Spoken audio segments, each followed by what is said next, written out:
Hello everyone, welcome to the stream. Nice to have you all here. Finally we are starting.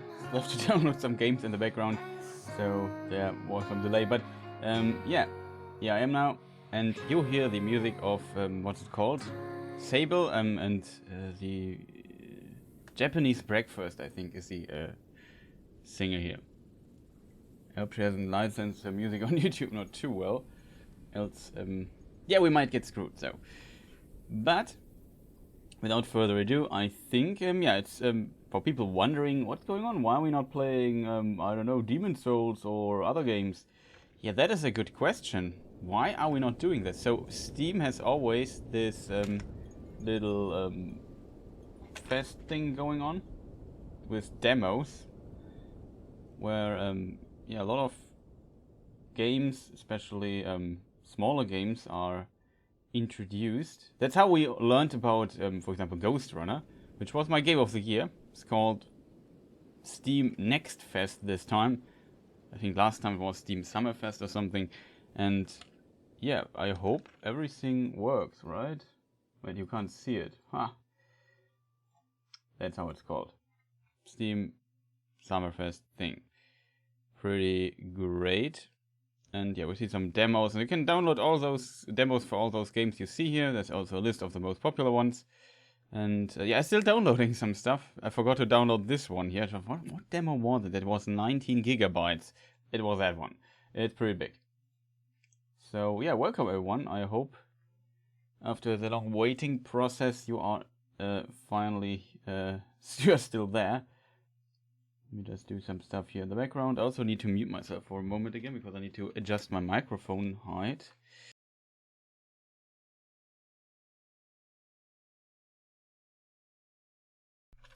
Okay, that should be better. And as a result, I think we can start on something. So let us start, as always, with the settings. I hope it works. Sometimes my thing here says, dude, I don't like downloading stuff and streaming at the same time. So that's that. But I guess it should work.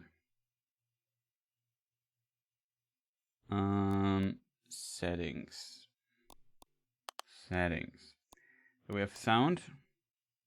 Can reduce the volume of things a bit. Curious what engine they use. Feels a bit like Unity.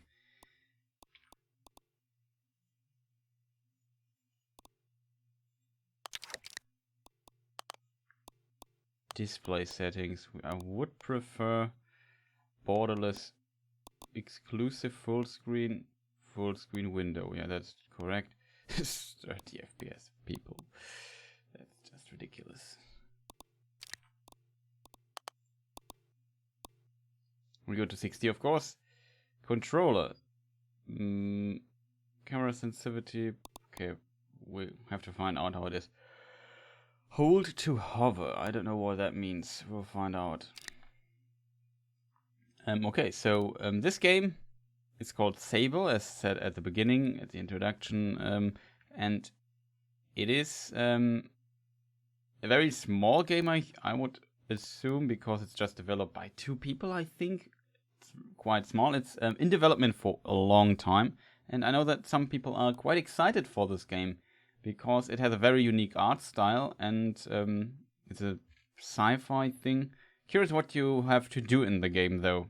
What the gameplay loop is, how it feels like. It's a probably more relaxed or chilled game than...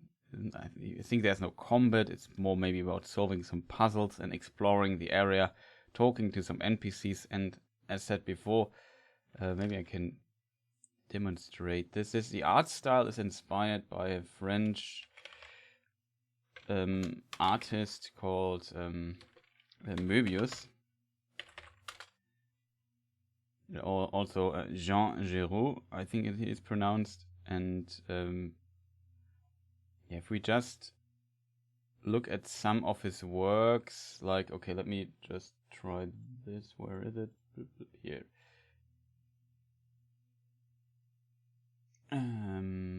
Why is that? Chat, I'm highly confused currently. What is it?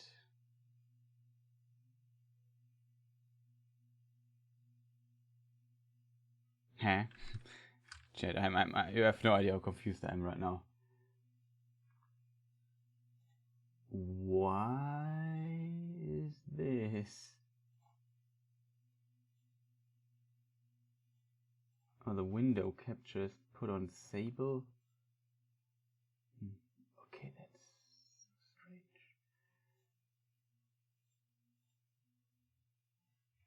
Whatever. Now it works. Yeah. If you look at some of his art styles, like here on this page, you see this. What do you want from me? I just wanna talk. Whatever. Yeah, you see some of his. You see his art style is pretty unique. Like it has very. Like look at this for example, or this here. He has a very, very distinctive. This might be the closest to what we see in Sable. He has this very, very unique art style, fantastic artist, and yeah, you see his works. You know it's by Moebius. It's just really, really fascinating, and as a result, no, not as a result, but the people who made this game are heavily inspired by this art style. And we will see this in a moment. There was also a cool one like this year. Or this is the Long Tomorrow, which is a very, very important thing here. Oops. Don't just open Amazon. Very important work for this in the cyberpunk world. We in the other video about cyberpunk we also mentioned this here very briefly, but yeah, so this magazine here, it's not a Moebius magazine. It was also published in a magazine called Metal. It's written Metal Hurlant, and as a this is known in the United States as Heavy Metal Magazine. Heavy Metal Magazine. Let me see if we can just find some pictures here. We have to be careful though, because there might be nudity. There is already some, but yeah. Classic magazine has this. Oh, it's the Wikipedia article, but yeah, you get the you get the idea here, right? It has a certain art style. There is a film Heavy Metal and Heavy Metal 2000, I think. Is this Judy? No, it's not Judy. Whatever. There's this magazine though, and yeah, it came out in the 70s, it must be said, and this was long before Blade Runner was a thing. And if you look at this here, for example, and some of the can we see it? Yeah, we can see it. Some of this here, you see like these streets and things. It's a bit. It's a Moebius style, so it's more. It's not as dark as Blade Runner, for example, or as, for example, what's the other thing called, Chad? I have it behind me. Neuromancer. Man, my name, or Burning Chrome. So the William Gibson books, they are a lot darker, at least I imagine them. Especially Blade Runner was very, very important for cyberpunk and its stylistic, or yeah, its style. But this here, if you just imagine this would be much darker, you would have to get something that's pretty close to. Does this work? Of course not. Something that would be pretty close to how cyberpunk we know later would look. Yeah, like stuff like this. Just, of course, the art style is a bit different, but this heavily, and was said by Ridley Scott and by also William Gibson, that they both read this magazine, were just inspired by it, by the art. This was from like the 70s. I think the Long Tomorrow came out 1976 or something. We could look this up.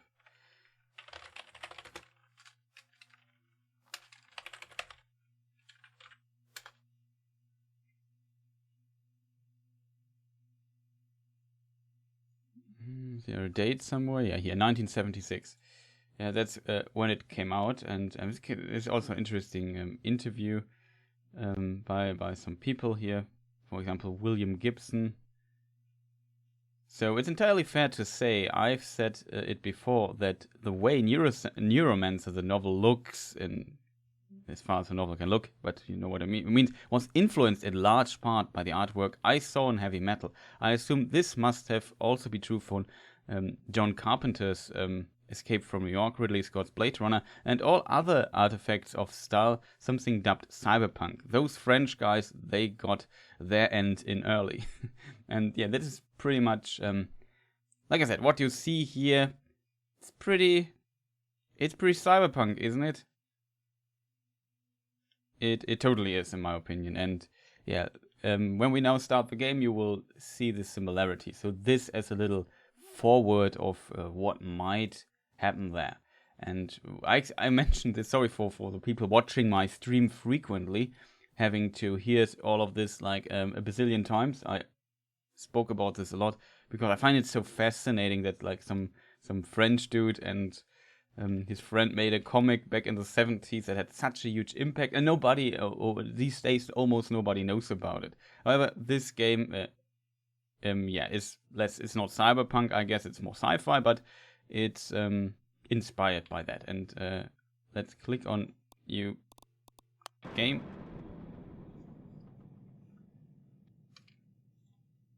And see what happens. Pretty curious.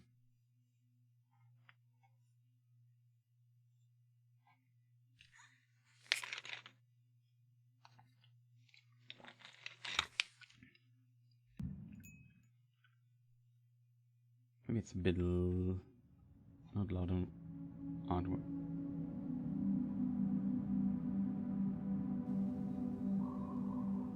Let me just change my headphones real quick.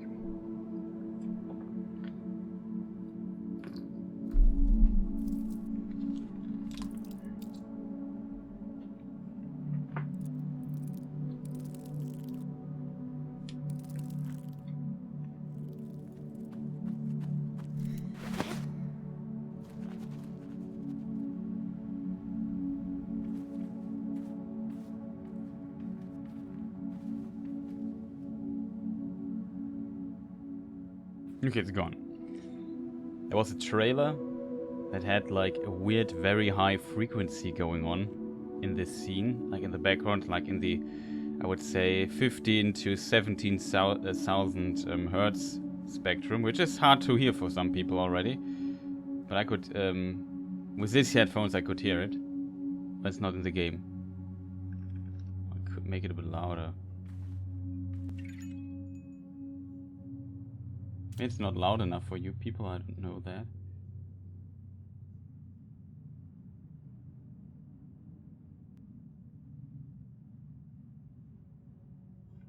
There's definitely some frequency going on.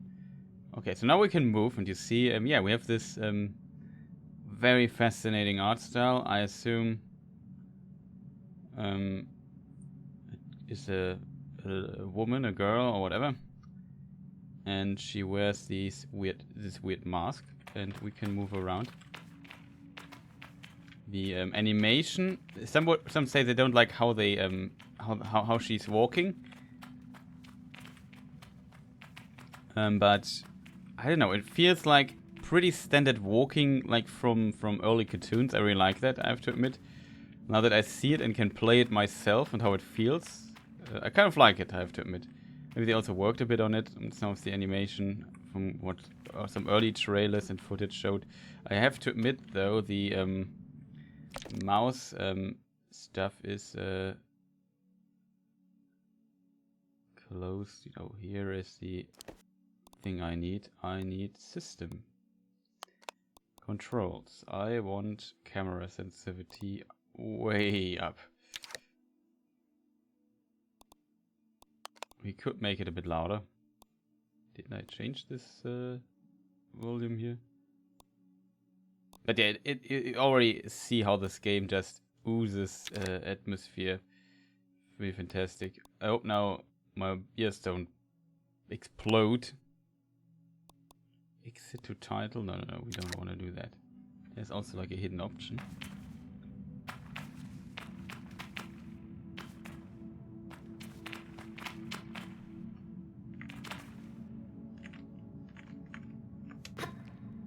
can jump.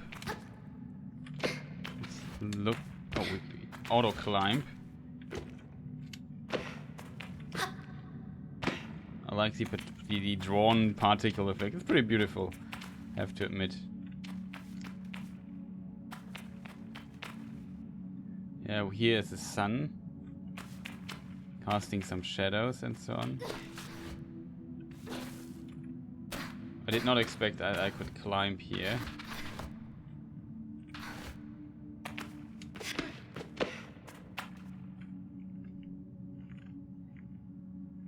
We can watch. We can look into her head already.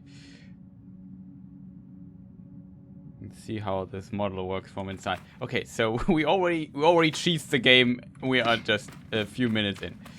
Yeah, that's fast. I did not expect that we could climb up here. Oh, this little bar here seems to be. She gets tired when climbing.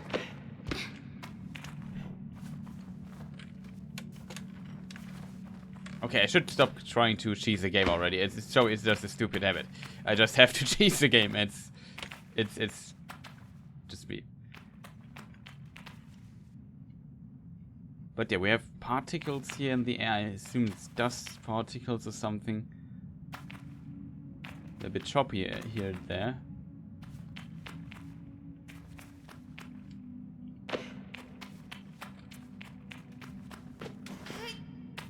Get just a bit used to the controls.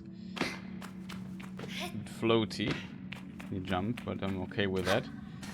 Makes sense for games where for platforming elements. I have no idea what's going on there. Oh, we can also sprint. It's possible too. Can we go slow? Toggle for walk? Probably not.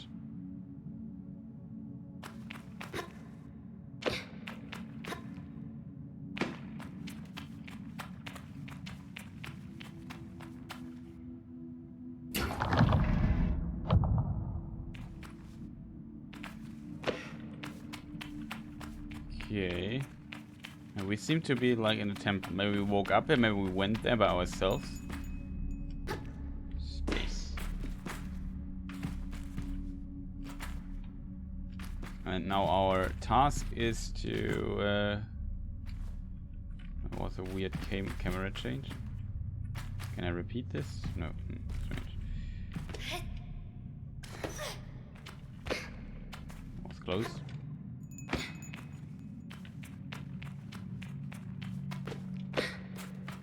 Easy. Could try what is going on down here. We're pretty free here, so we can explore a bit. See if there's might be something. I don't know how to interact with things yet. I would have assumed control or shift or something, or maybe clicking.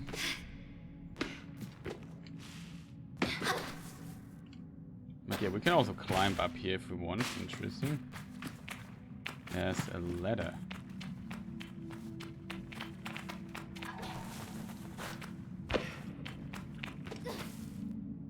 She's really good at climbing, it seems.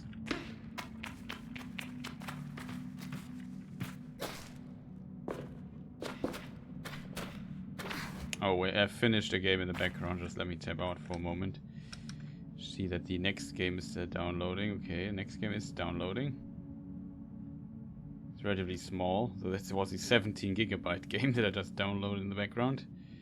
Then now comes another 2 gigabytes of game. Okay, it seems to work. Crouching on C. Great. Standard controls. I like that. And here now we come out. There's a weird camera that's sometimes going on.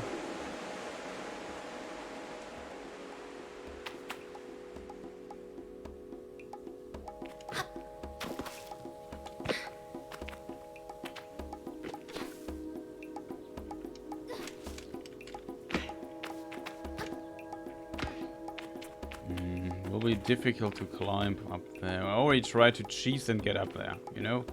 You know me, I need to do this. It's just like my nature. Can't jump high enough. Even from there. Is there like a trick we could use? There's no double jump in the air. That would be needed to get there. We can't otherwise climb up there.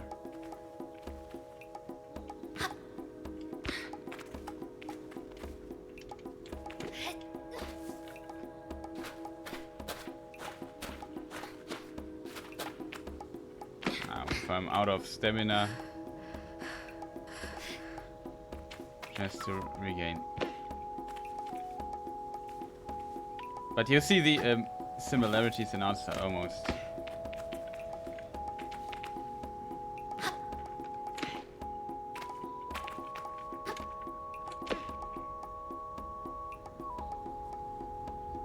Okay.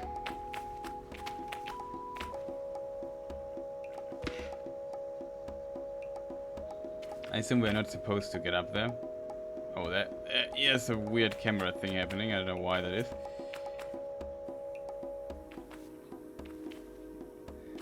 Seems like here in this view something changes, but we see a city here, we see some smoke. Here we see a flying object, stuff in the background. It's pretty fascinating that it is kind of a playable version of one of those comics we know.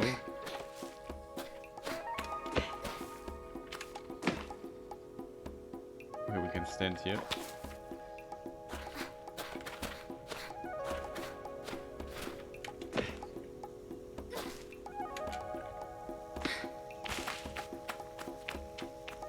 Sure if we could climb up there. Maybe we can. Okay, I have a bad feeling that what we just did might have been wrong.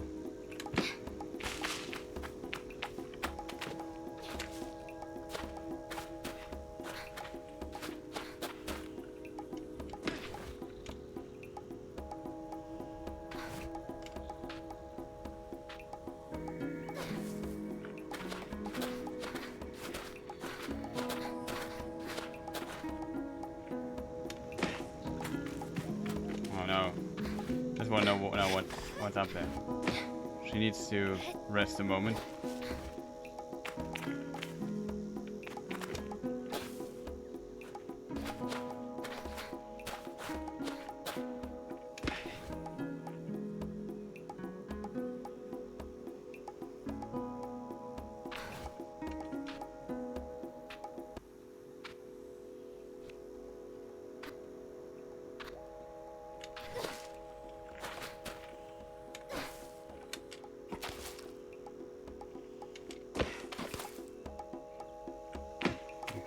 Seems like there is a problem with this. Oh, there's even day and night cycle. Oh, that is fantastic.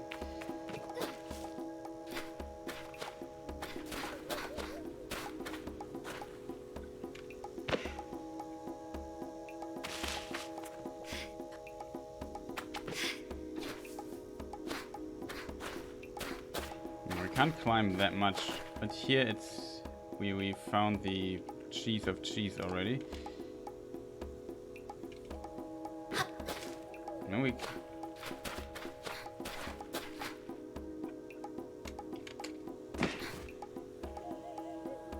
have to regen our thing here.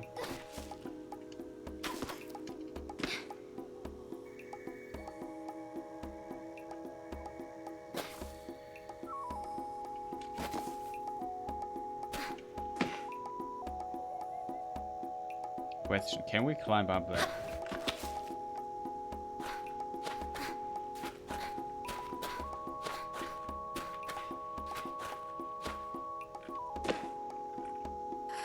Maybe.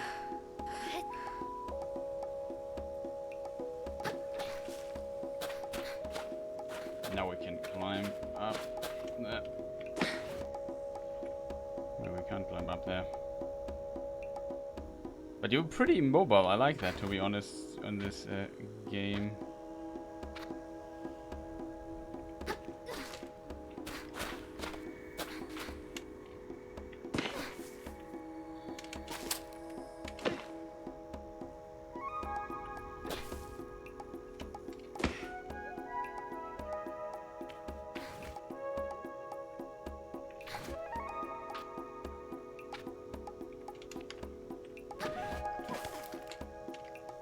No, that was my mistake.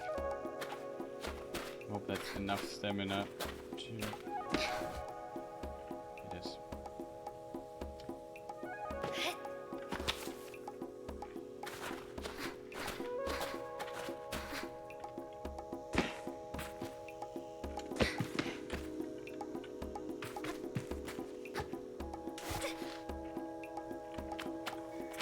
It's much easier from here.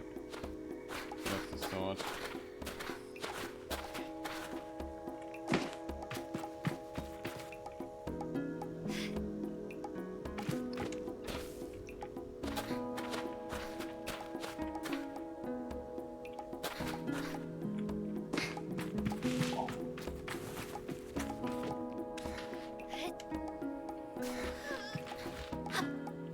Okay.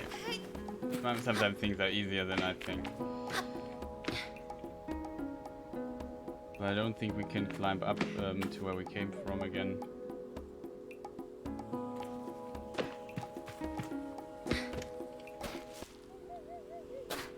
For whatever reason, it seems like climbing up consumes far less stamina than I imagined. There seems to be no falling damage.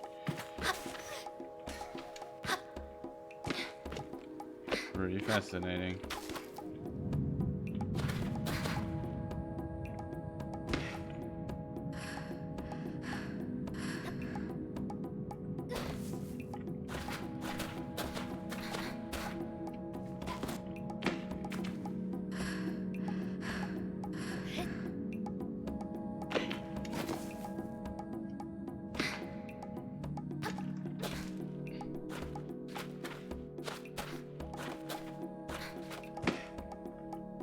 Okay, it is possible to get back here.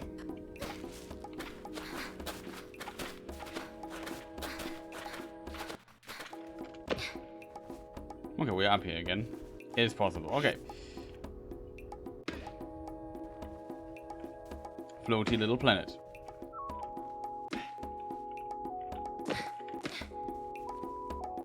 Let's just go and see what's going on here. Sprinting. We can press shift. Moving around, you can only sprint whilst you have enough stamina. Give us a stamina system. Some people hate this. I like it. It reminds a bit of Breath of the Wild. There was a little popping going on here. We have our first bit of vegetation here. Pretty fascinating.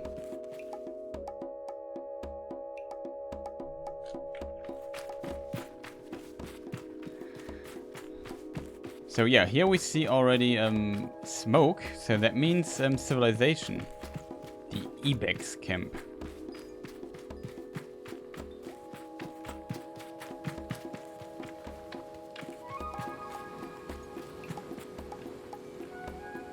And there's a person.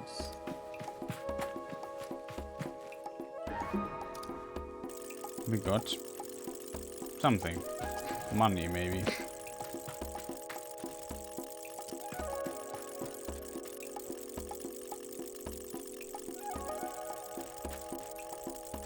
I assume there's something bugged.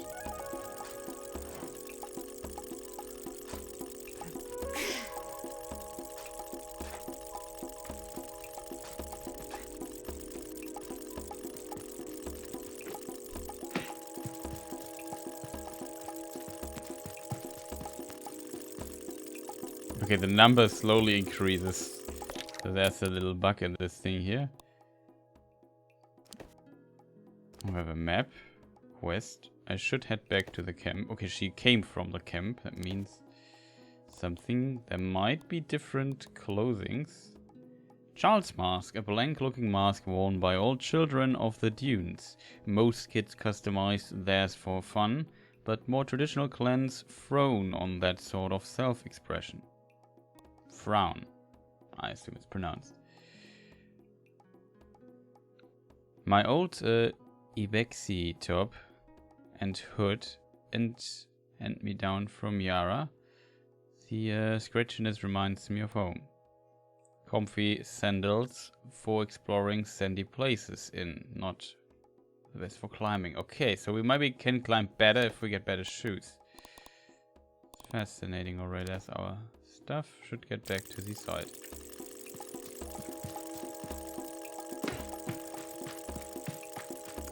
Yeah, so we have a little sound bug here. I assume this sound is the counting up, and it should only occur very briefly, but now it becomes a bit annoying, I have to say.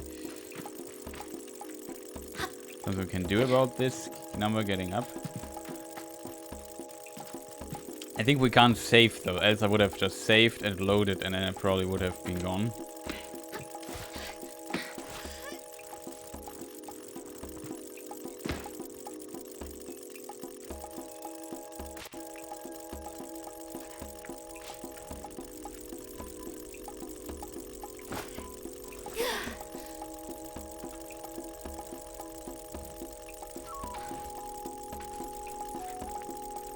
Okay, fire does no damage.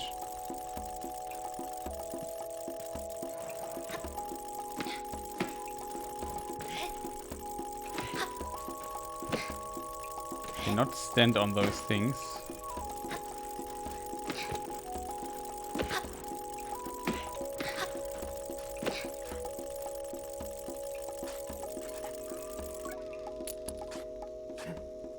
Uma is a man of few words, and he is nothing if not consistent.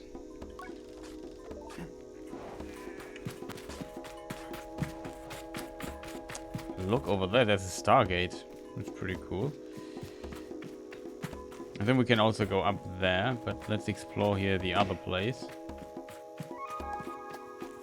I think this game might have could profit a bit from like voiceover. Though I've told myself not to be too eager, it's all I can do not to race up to Driss.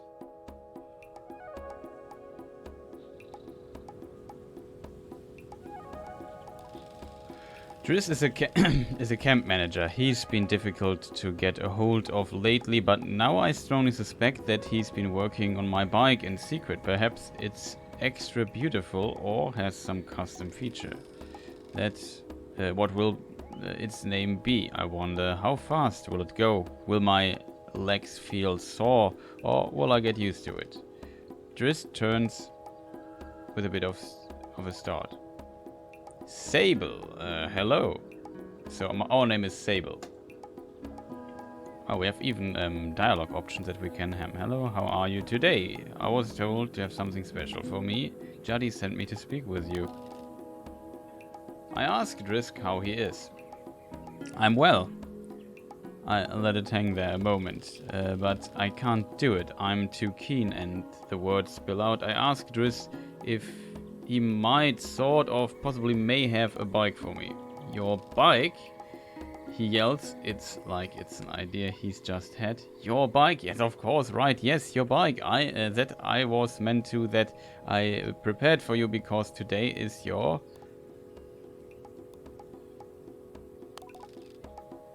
Driss nods along with me. Yes, of course, right, yes, I do have that.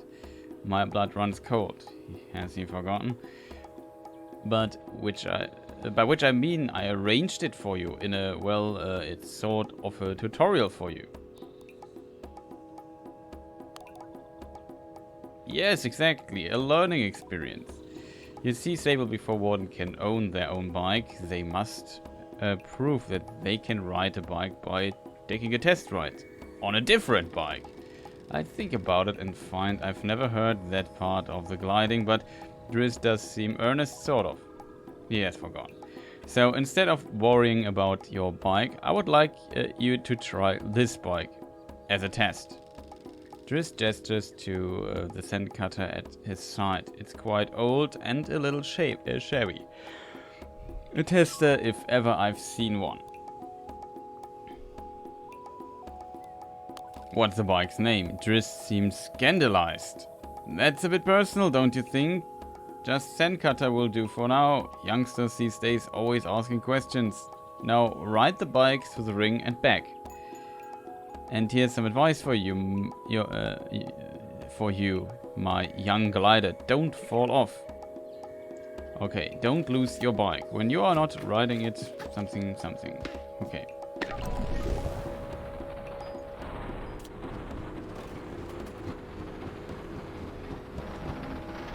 can strafe. Move. Get off.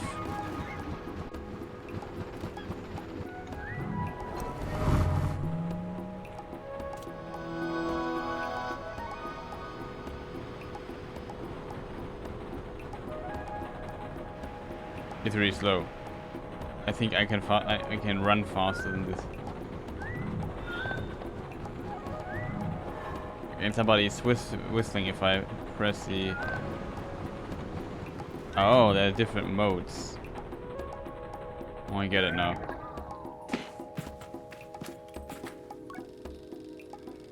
I return to Driss, who somehow manages to seem caught off guard despite knowing I was coming. Sable, congratulations! How was your first pre-glide ride? Any strange rattles, unexplaining hissing, small fires? What do you mean, fires? Surely you'd notice if you were on fire even a little bit. Was that a possibility? Well, obviously it didn't happen, so I think we are fine. Driss, is this bike dangerous?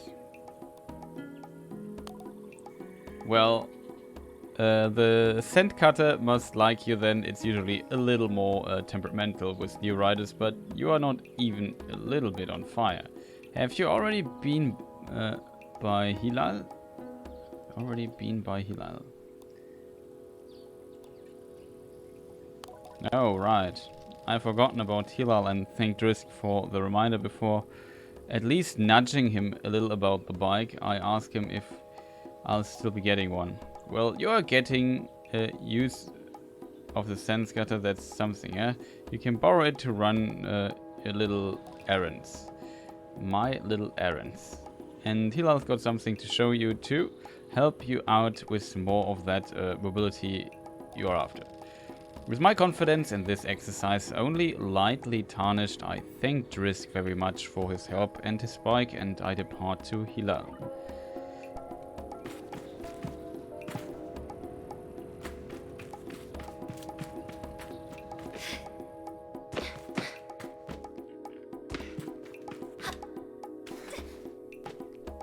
Hui. Okay.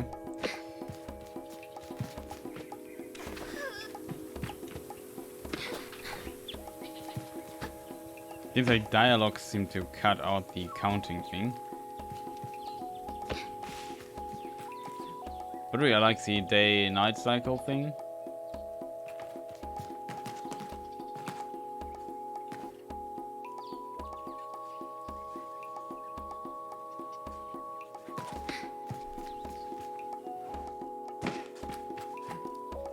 Here's an sickle and Expo, we can't interact with that. Look how it looks.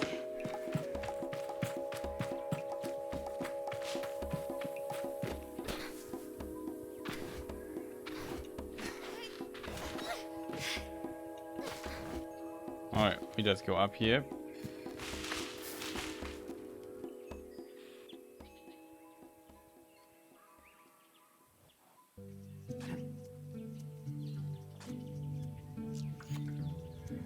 Here's a cyber leg.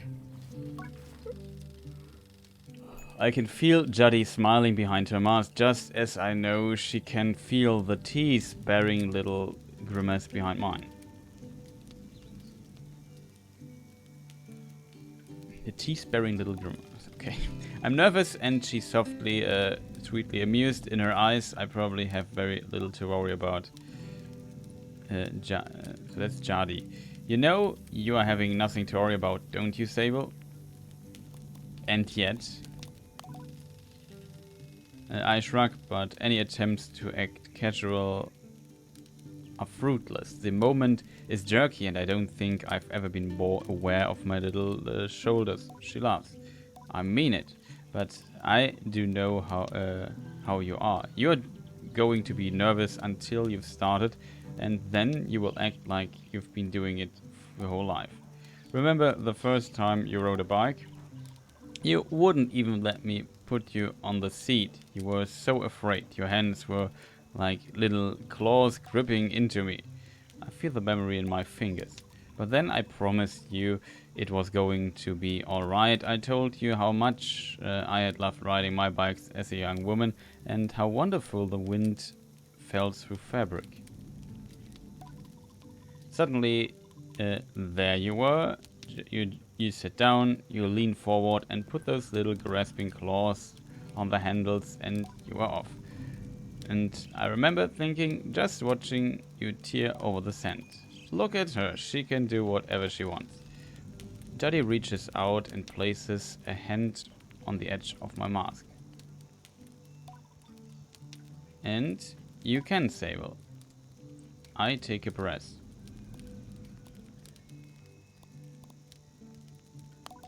I think I'm ready. I thank Juddy for the encouragement and tell her with a nod that I think I'm ready. I know you are, so let's get you started. You'll need to talk to Hilal and Driss. Driss should already have made the arrangement for your bike, and Hilal will share something. Well, let's say as useful as it is fun. As useful as it is fun. I think I might suspect what Juddy's saying, but I stay quiet. After that, I suppose we see you off. I'll be back soon. I tell Jedi I'll be back soon. Sable, don't go planning your return before you've even left. Take all the time you need. It's a big decision you are making out there. I tell her that's why I'm so eager to make it, to choose well and quickly so that I don't go too far down the wrong path. Whatever you decide, you do so with my blessing, so don't try using me as an excuse to come home early. Huh? She knows me. Now go speak with Hilal. I'll be there to see you off. And speak with Driss as well. I've told him to arrange your bike with Caesar, but you know how he is. I have something to give you, a compass to help you on your journey. It's the same one I used on my gliding, an artifact you might say. I take the device in my palm. It fits naturally there, perfectly weighted and crafted. Each component slides together with incredible satisfying precision. Thank you. Go on, it's nearly time. Compass, hold button. Oh, that's cool.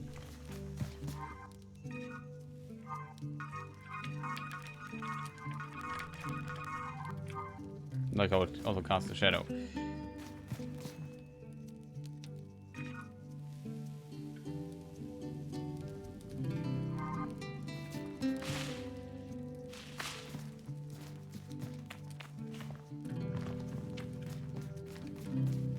Yeah, the fire that we saw the smoke in the sky.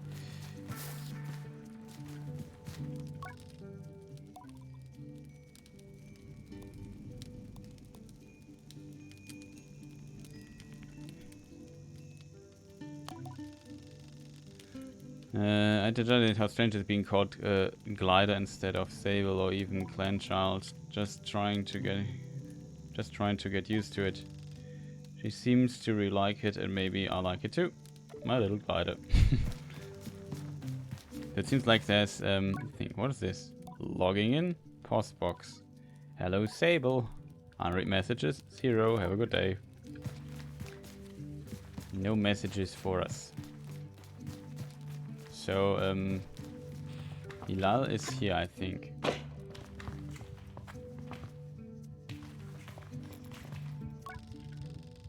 As I approach Hilal, they give an enthusiastic wave. I've always appreciated Hilal's verve and vigor, and on a day like this, I'm ready to match it with a touch of nerves for balance. Gliding stone. Sable, take this. Hilal hands me a small round stone. As it nestles into my palm, I feel a warmth not borrowed from Hilal's hand, but emanating from within. I run my thumb over it and find it softly electric, like static on cloth.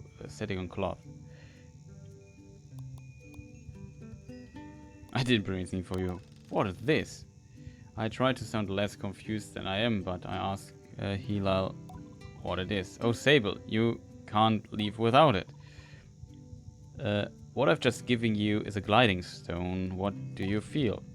I tell Hilal that I feel electricity, then you're doing it right. What you feel is in that stone. What you feel in that stone is openness. I look at the stone, it seems quite closed. Gliding stones are vessels for the perpetual. They suck up its power like little sponges and hold it there for you to channel. Right now it's empty or dormant and waiting for you to fill it up. I ask how I can do this.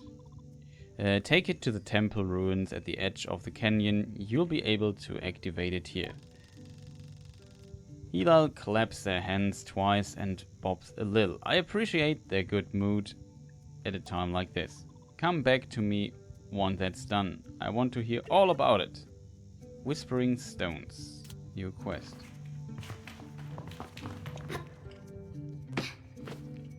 There's also this tower, which I'm curious what's on top of it.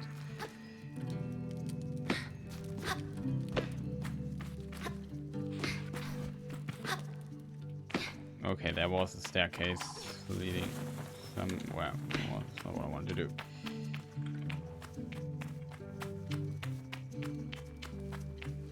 I think that I saw a person up there too. I'm really curious who that person is. We still have to talk to Driss. I hope maybe he gives us his old bike or a new one.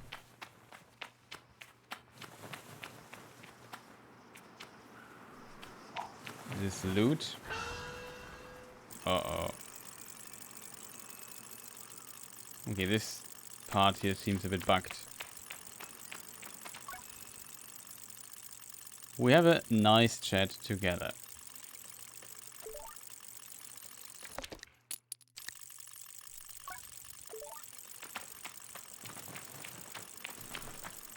So there's money, maybe you can buy something, and I assume explore the world a bit further.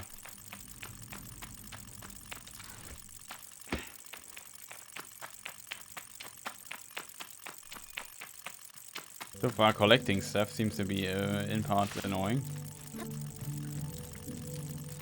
Let's talk to her really quick. Okay, this time the dialogue doesn't kill the sound, that's the problem. It's so strange getting called that. That's big glider to you. I told her I'm actually a big glider she loves. You're right, you are. Sable noted adult, Sable noted adult and big glider. I'll keep it in mind.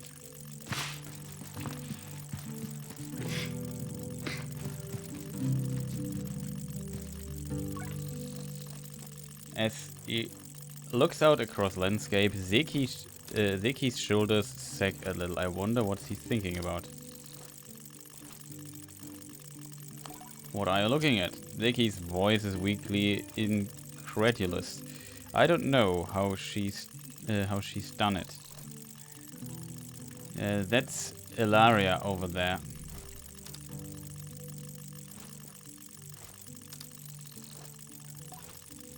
I follow her gaze to the little speck at the distance, which I understand is her daughter, Ilaria. Oh, over there.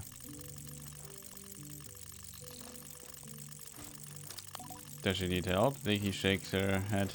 No, she's fine. I'll get her. She shrugs. Parenting.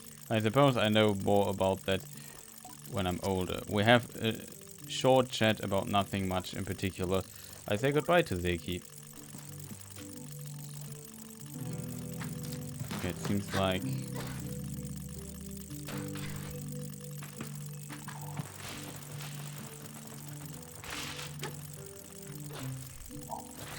Okay, that's how we get there.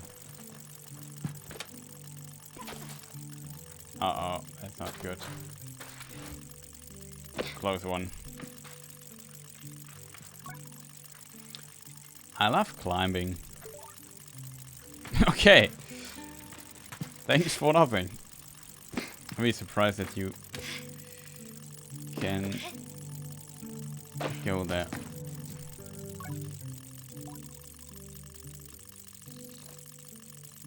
Ilaria, how did you get up there? That little children have no fear.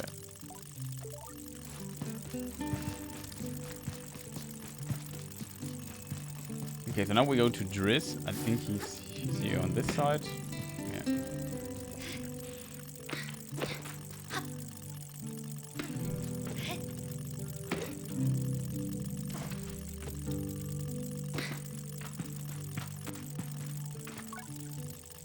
Just ask me a series of increasingly strange questions before I make an excuse to make my leave. You know, we already talked to him. Probably we should have done this in a different order.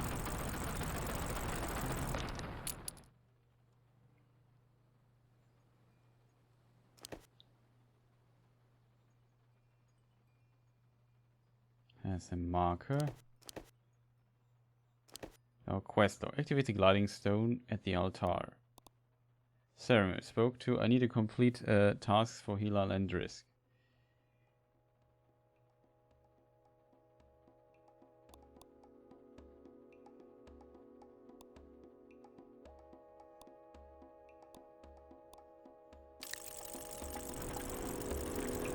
Okay, we're almost there.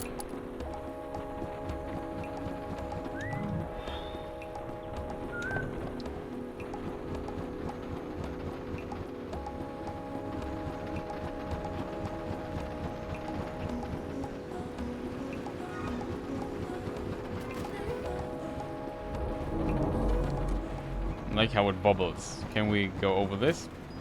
Bang. No.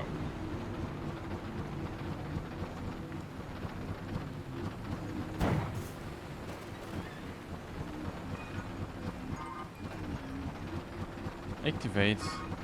Okay, it also says to us tasks there. Interesting.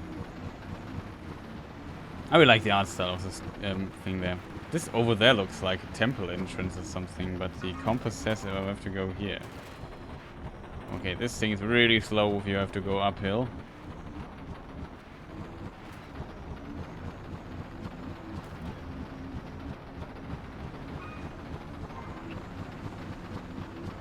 Okay, this here might also be a temple.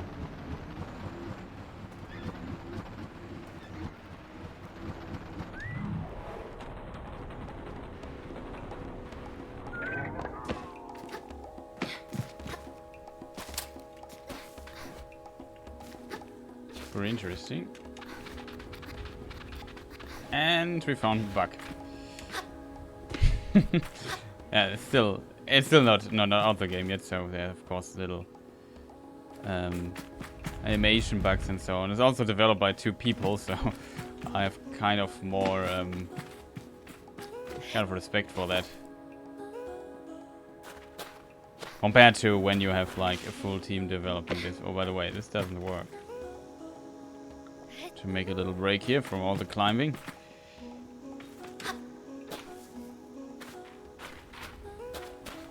A bit closer one. Okay, we made it.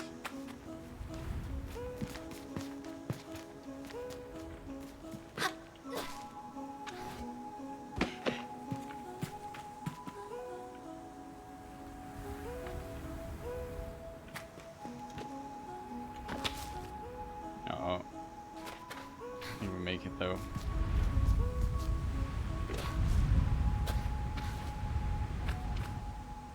I like the wind sounds.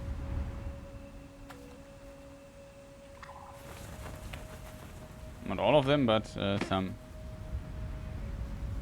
What is this being here? Hello, Mr. Being. We found a chum egg. I did not see that coming, to be honest. Chum egg. Perfectly round and hard as a rock. These eggs seem to float with how lightly they are. There must be a good place to put these. Yeah, that seems like a totally Moebius thing to do. I also like this flying thing up there. I'm curious what's going on with that.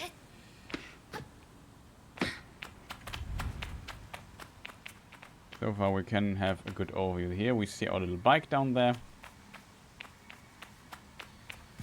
And this is, I don't know, a gargoyle butterfly or something.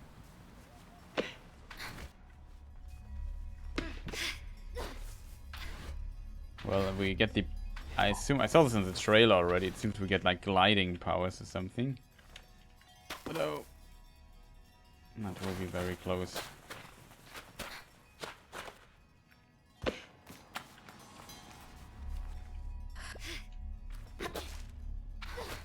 curious. Can we jump? Can we jump there? Maybe it's easier from here, right? Well, okay, it's probably not necessary, so let's just move on. But yeah, it plays pretty well, I have to admit.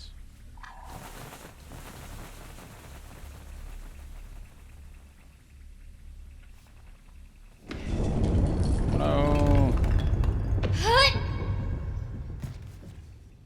Okay, the fall damage in this game seems to be not there. That was a pretty huge fall.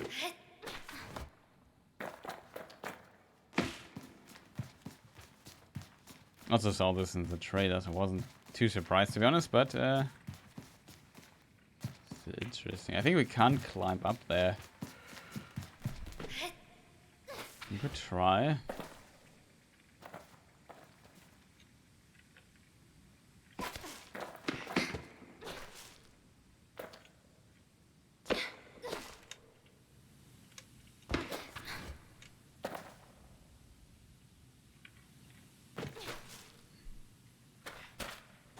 Could be very, very close.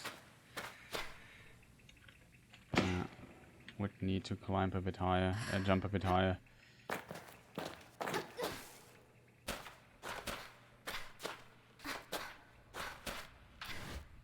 But it works. Can get up there. There's also a ladder, which would have been much easier to get up here, but well, sometimes this happens. It's really weird. It seems like the game tries to focus on an object or something in the distance or so, and as a result, I get not screwed over, but it feels like the game is stuttering or something. I don't think we can make it up there. Is there another ladder or something?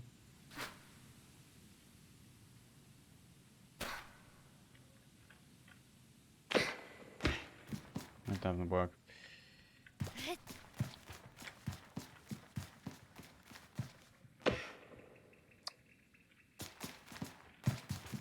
But there's a ladder anyway. However, let's explore this area further and then try climbing weird things later. Let's just see what's going on.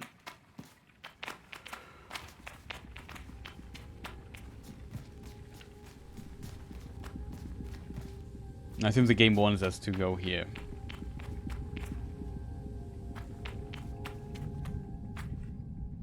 No, I remember that. Yes, it's from some of the footage we already saw in the past of this. The stone burned like the beat of a heart as I approached the altar. Am I afraid? Exhilarated, or maybe it feels right? Huh.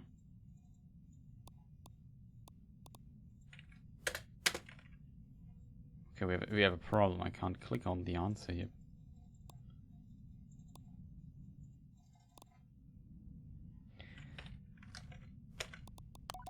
Okay, now it works. Yes and no. I'm already for Rohana to know me. What? I'm ready for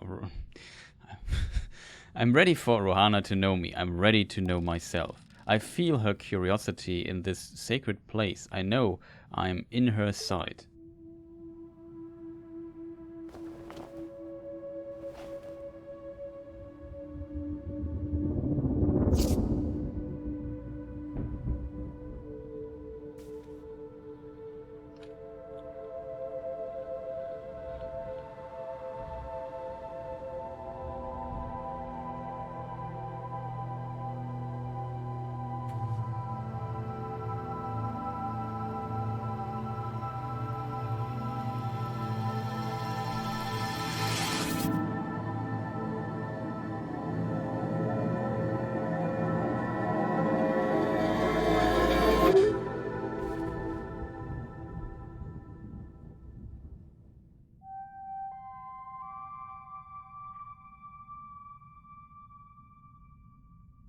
I really like how it's done.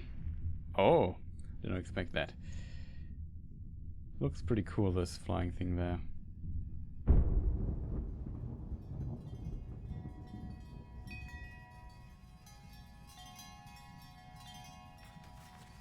I like how these scenes are composed, and how it cuts out and shows the temple with the music and so on. Really done really well. Like the atmosphere of that, it's fantastic.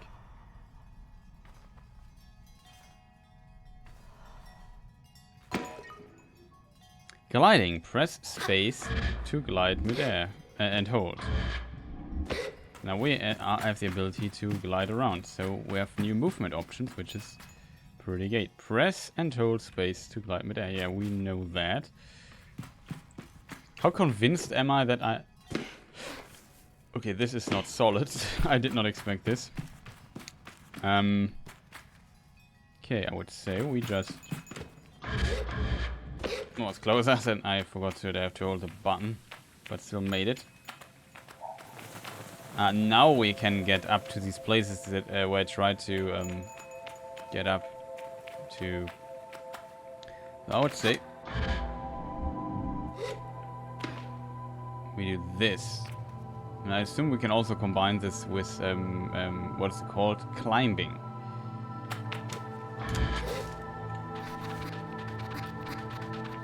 Uh-oh. That was close.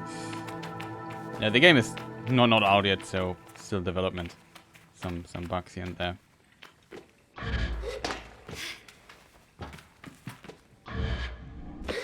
I have to admit, I'm not sure if I like the sound of it.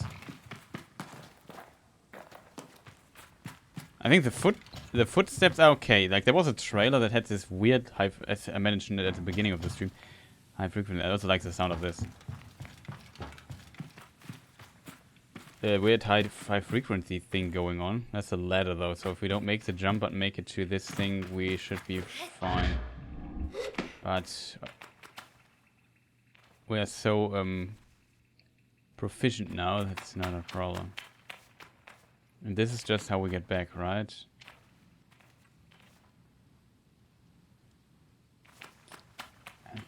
I have to admit, I'm very curious what happens if we fall down there. How do we get up from this place to this?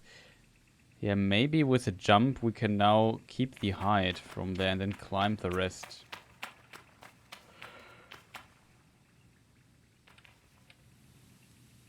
That seems to be a pretty tight jump though. Like it's a huge distance compared to what we are used to. Here's the ladder though. And there's a box. Good that we explored this. Uh-oh, I have bad news for everyone. We have this annoying sound bug here. Pretty unfortunate one.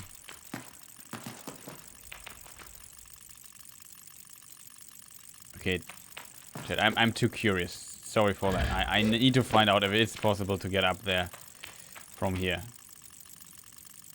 Question is, how would we do this? This here might be the place.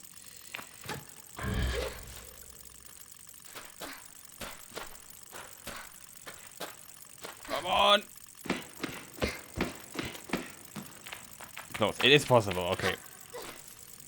The glide makes the difference here in consumption. In case you wonder, when this clackering sound, so it's basically a sound where the money is counted up, but the money counts up so slowly that the sound just keeps going and going and going and going. I can't do anything about it. I can just go into this menu and hope that it stops. It never does though. So we have to wait till this counts up to the max. So sorry for this inconvenience here. Easy. Oh, look how far we could have even made it. We just jumped from there to here. That's pretty nice. We found an egg. 50, 10 more. And some wind. Okay, so now with the gliding power that we have.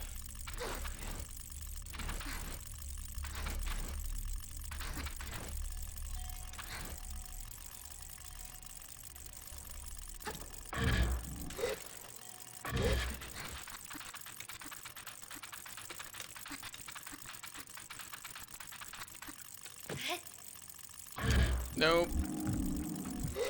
Okay, we were up there. It counts.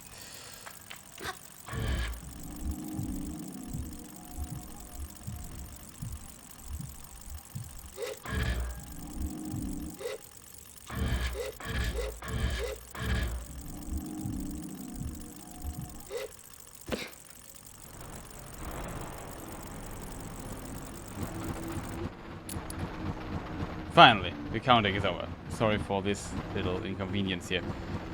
What interesting places here are. I would say we have now to, if we press the compass. Oh, for a moment I thought I would be, show Elal the activated gliding stone.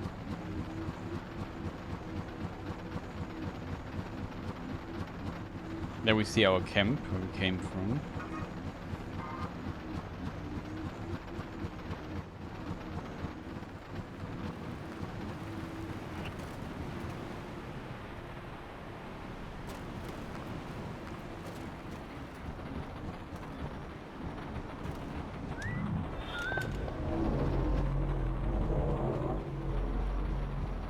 Reluctantly.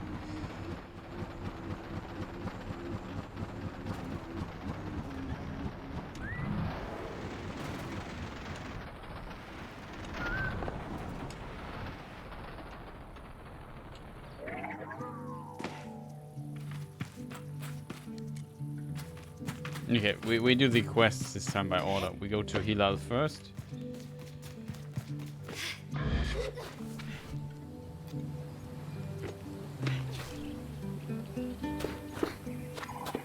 Maybe I have to check what's down there in this tent. This here is how we get to Hilal. Be him. When I return to Hilal, it's clearly they know what I've just experienced. They are excited on my behalf in a way that makes me miss them before I've even left. Isn't it incredible? How does it feel? Exciting, true freedom, strange, I'm a little queasy, safe like a warm hug. I tell Hila that hovering is exciting and ramble for a moment about all the things I'll be able to do when I'm out of there in the world.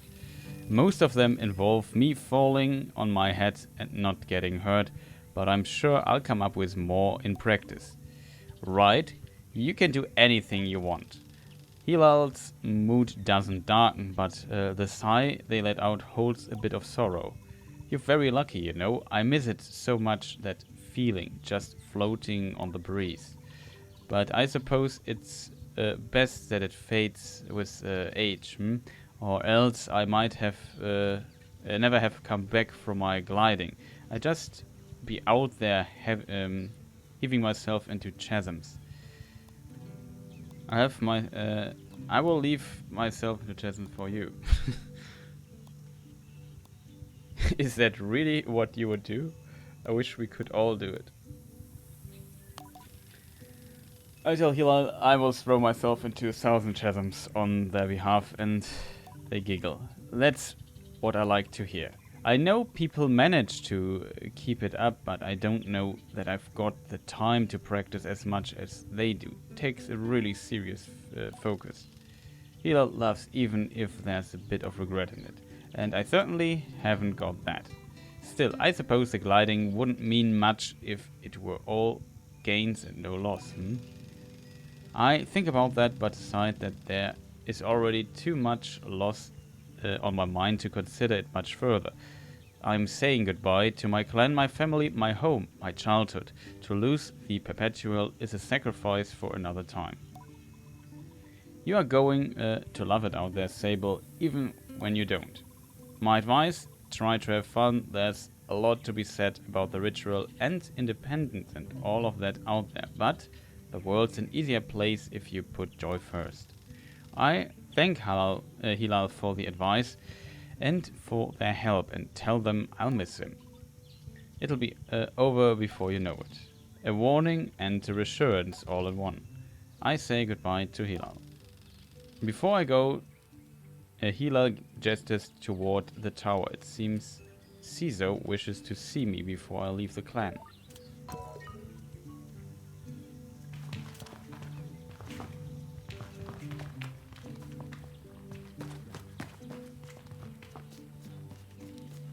and we can talk to all the people here. Hello Sable, 0 messages, have a good day. Okay. Jaddik greets me warmly. Hello, little glider.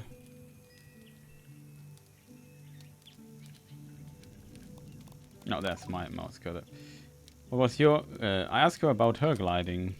Tell you what, I'll tell you when you get back. I cross my arms in protest. Put all you want. I don't want to spoil any surprises. She lowers her voice to a whisper. But I did meet some crystal farmers once. Crystal farmers. And that's all I will say about that. You should get going.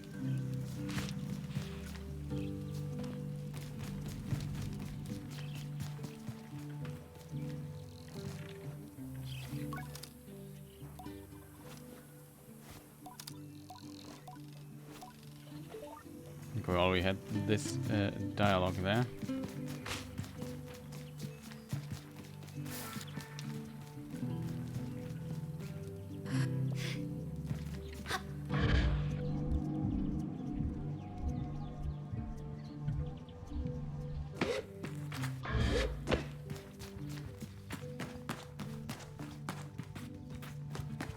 Okay, here's a little workshop or something.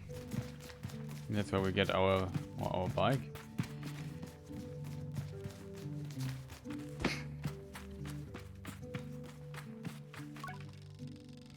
Driss asked me a series of increasingly strange questions before I make excuse to leave. Okay, nothing new here.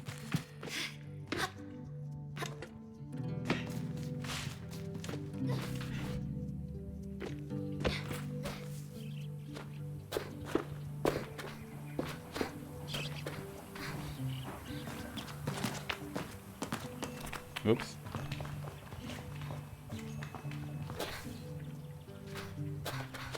Oh, you can even do this. You can even climb around corners. That's interesting. Sometimes it seems to not work. Well, maybe they polish this a bit further in the future on the final release.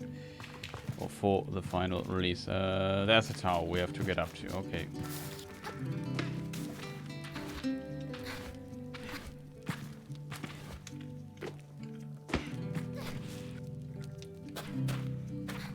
It might be close.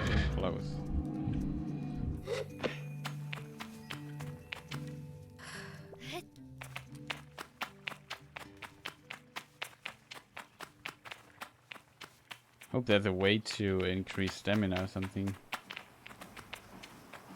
Of course, we already know that maybe with different shoes. Ciso is an outclanner to the Ibexi, but I've known her for nearly as long as I can recall, and think of her more as a kind of distant relation than any sort of outsider. Machinists, I'm told, are given their pose, and by their training and their code, must go to where they are needed. But Ciso has been among us so long that it's easy to forget it's an assignment first and foremost. As far as any of us are concerned, she's one of us. I think there's a perception among the other clans that the Ibexi are quite insular, or that our designation of Ibexi versus outclanners suggests some nervous othering of those who are unlike us. But in practice, such things are more than the result of our nomadic nature. We seek to know who will travel with us and who we must leave behind, but all are welcome to join. I'm always pleased that Ciso did. Sable, how do you do, clan child? I can only think of one thing. Better now that I'm getting a bike. Excited for my bike. A bit worried, and I'm really getting a bike.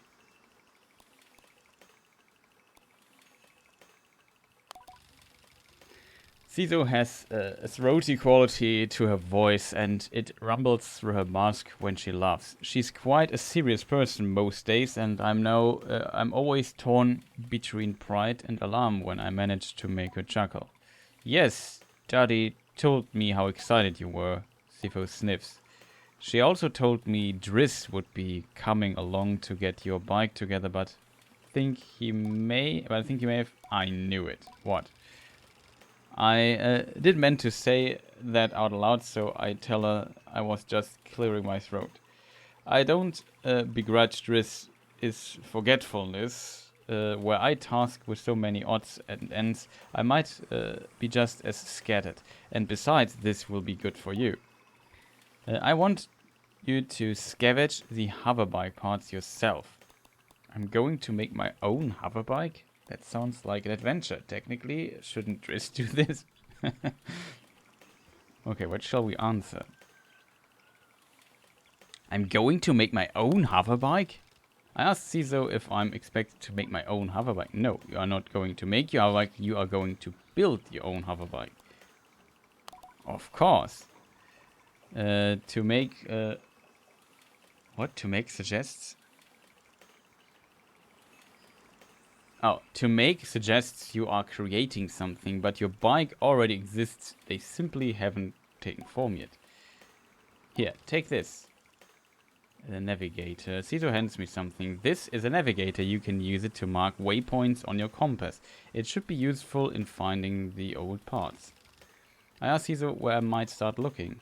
Our bikes are reborn in the ruined ships in fragments spread apart. A good start would be the ship down there near the camp.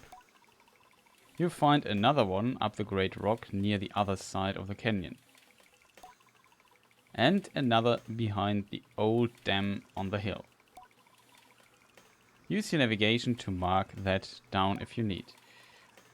You will need to gather a control panel, a power supply and a calibrator.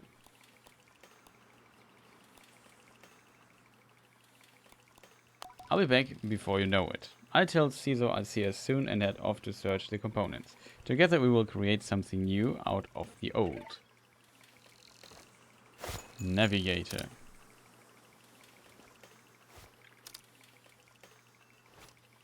Ah.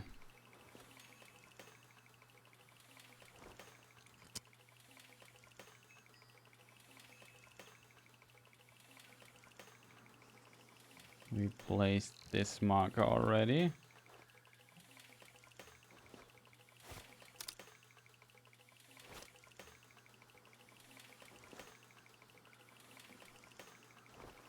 The mouse is really slow. And the other one is, I don't know, somewhere there. Oh, I just clicked on things. That's not what I wanted to do. The macro system could be maybe a bit not overwork, but make the mouse stuff but further. I really had to scroll like a lot. So where's the bike that I need to get to these things? So we can just jump down here, which is pretty fantastic.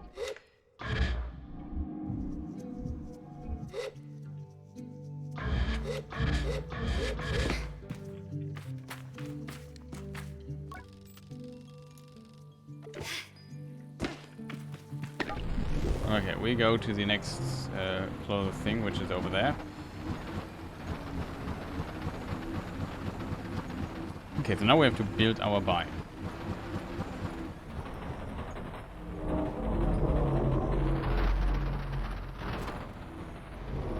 Boing.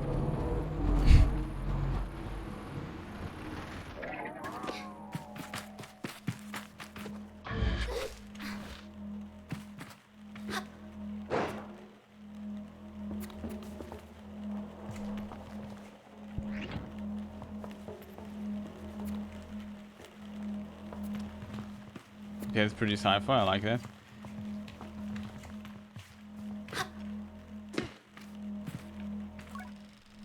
There's nothing of use to be found on the ship, but I notice a blinking light flashing on the dashboard of the cockpit. Push a button. A voice crackles from the machinery in front of me. It sounds like a recording.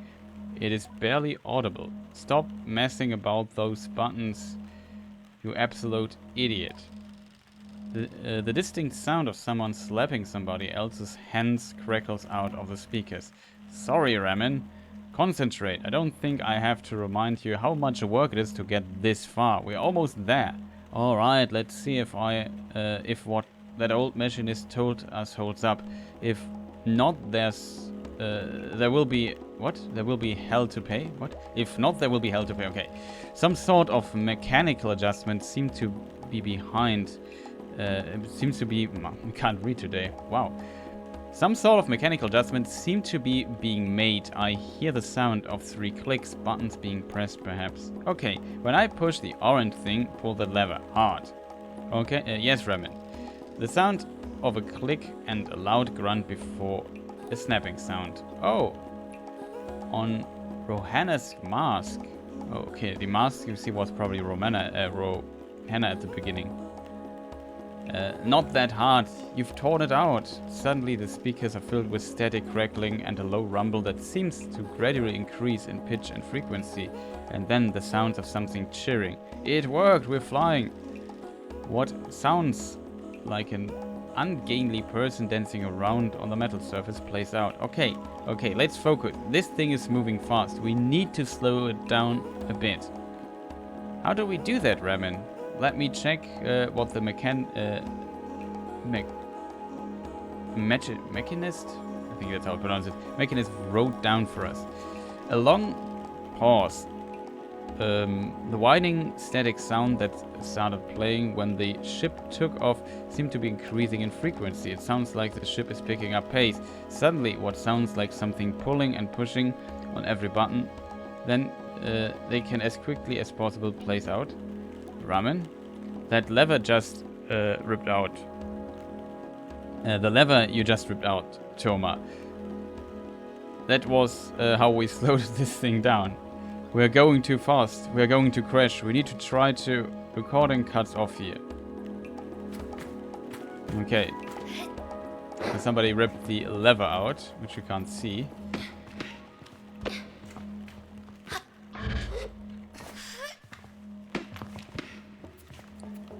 But yeah, very unfortunate thing then, I assume. No lever, no brake, it seems.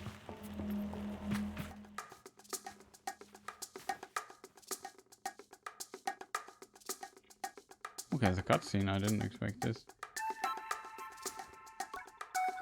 Saima, are you looking for a calibrator?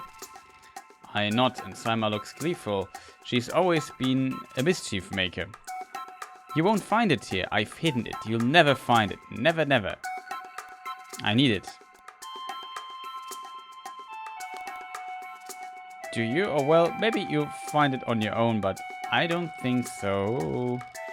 Summer laughs off my irritation. I compose myself. I'm not going to give her the satisfaction. I'll give you the calibrator. I'll give it to you, but I want some beetles.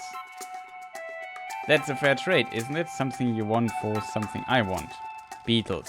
I stifle a sigh. Perhaps some of the adults in the camp know where I can find some.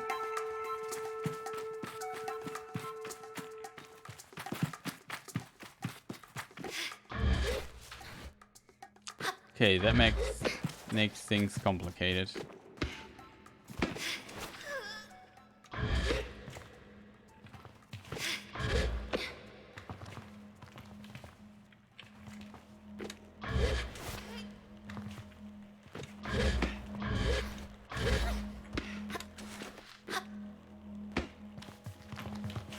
We can get on top of the ship, but we can't do much with this, it seems.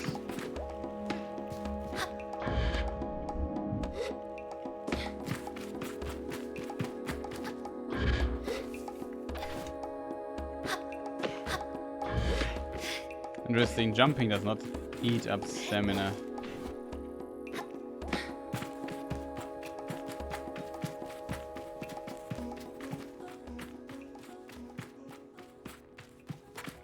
Hidden it.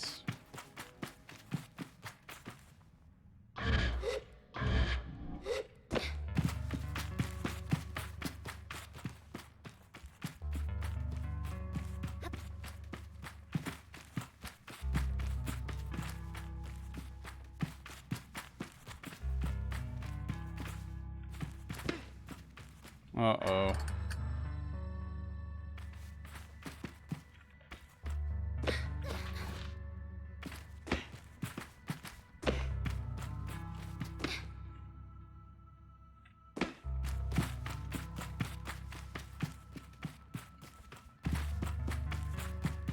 Okay, I have no idea where this could be. So we have to go back to the camp and ask. Great.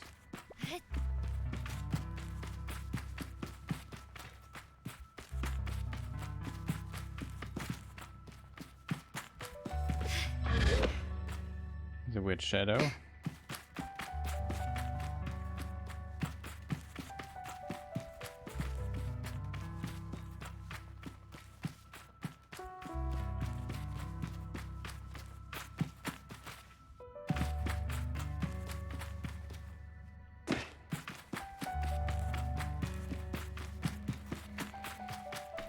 So let us see what's going on with those beetles.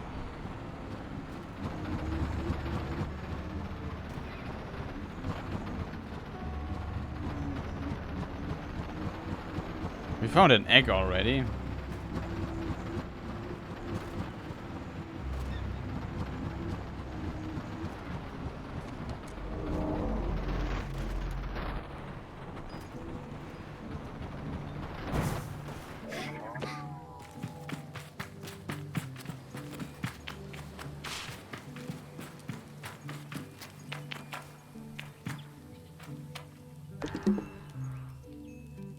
The bottle of the colors of the Ibexi wreck bike? What? The dye bottle for the colors of the Ibexi red bike.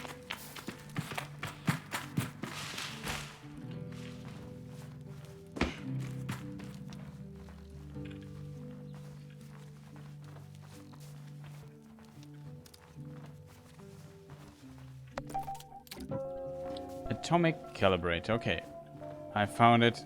No beetles, so we need to find.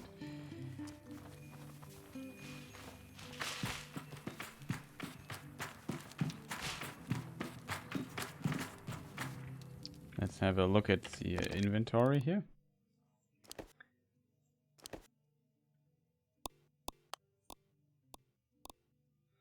Ancient measuring device used to mark positions on maps. I can feel a deep vibration at its core as it holds my hand. It is an impenetrable darkness, but its surface has barely perceptible markings enchanted into it.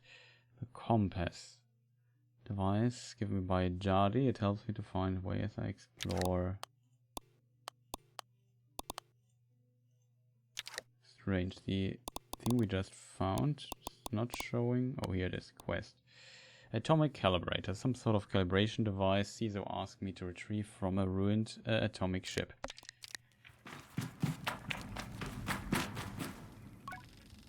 Emma shrieks when she sees the calibrator in my hand and then bursts into tears under the mask. Just like Yara did.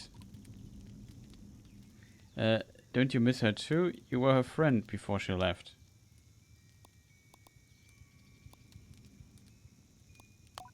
I miss her too. No one has heard from Yara in years. There are rumors, of course, but she has never written to us. I wish I could say I didn't understand wanting to leave the Bexy behind.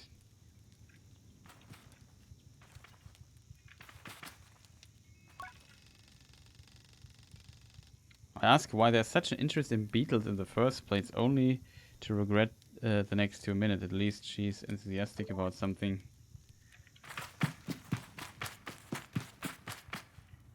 Okay. There we have the calibrator.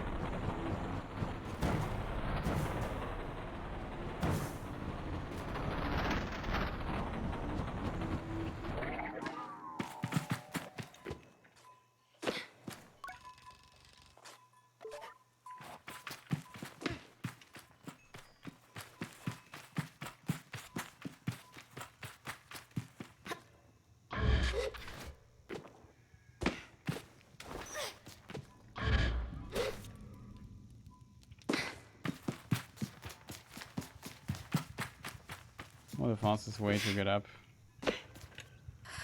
Oh, we're out of stamina.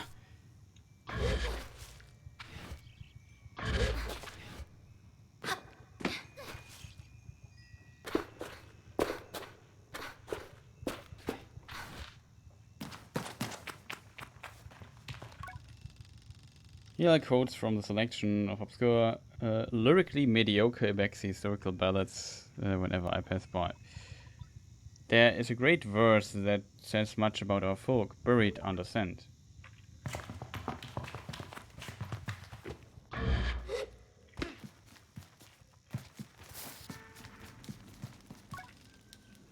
Daddy greets me warmly. Hello, little glider.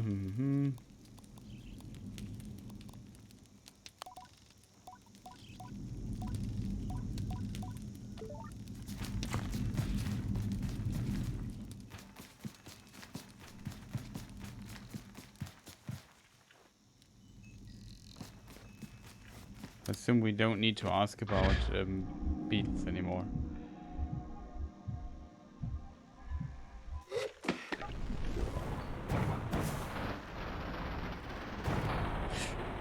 The old dam, that's where we go next. Closest thing here.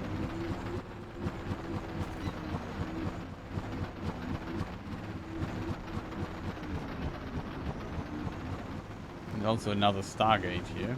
Can we get up there?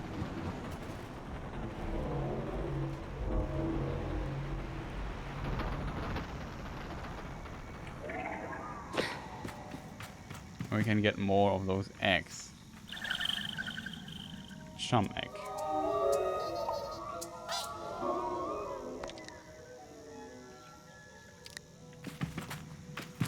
Kind of strange, I have to admit, but totally fitting the style.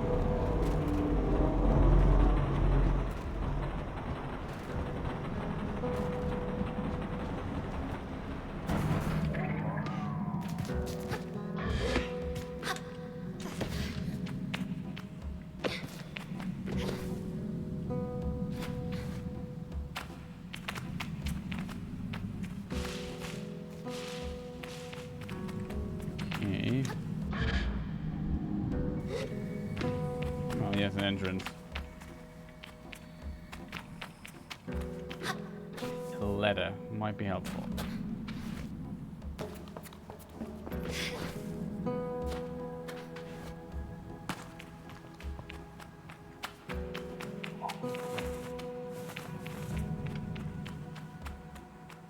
Uh-oh.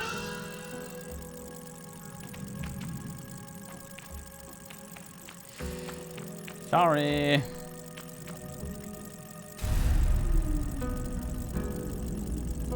Looks like a very dry place, so why is there...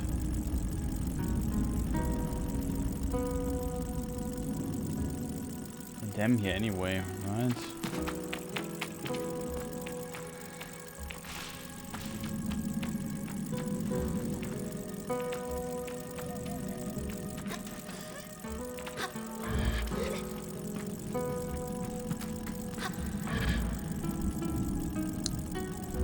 Easy.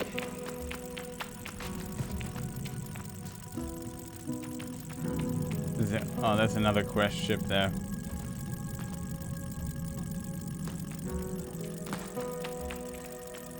Here's a ladder, it seems.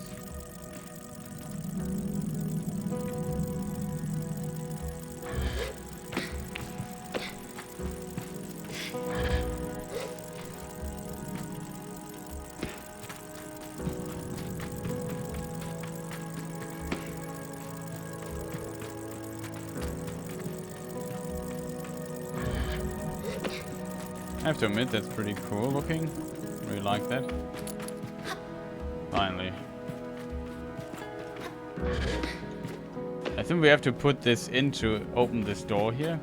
Let's explore the area first. Before we go. There's also something up there.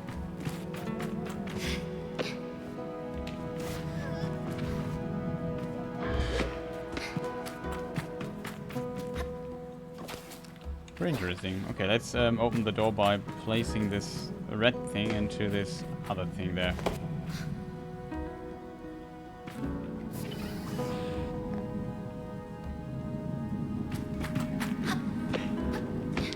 The battery for the door.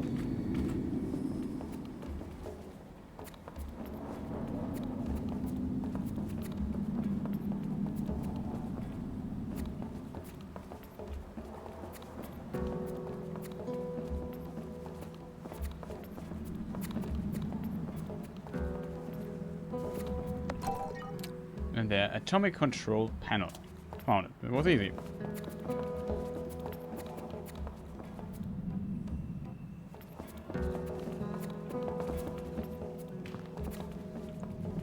Let us check the description of that. Find a power supply, found atomic calibrator, control panel. We did this.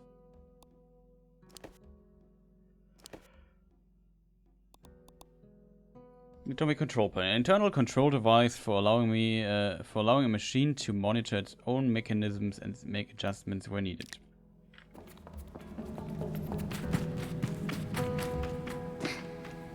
Okay, that was easy. Next thing will be interesting.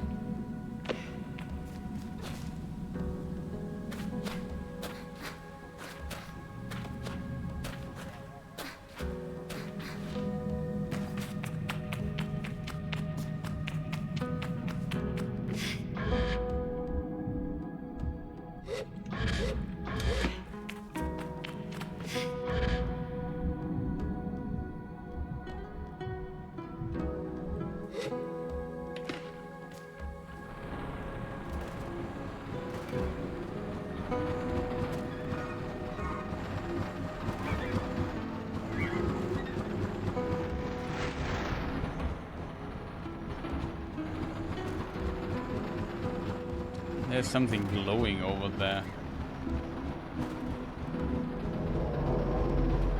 I assume that's a Stargate. There's something red over there. Maybe that's where we need to go. Who knows? Alright.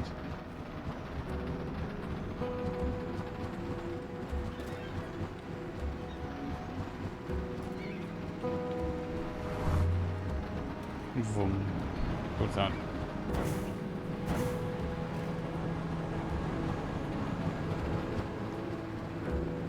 What is this?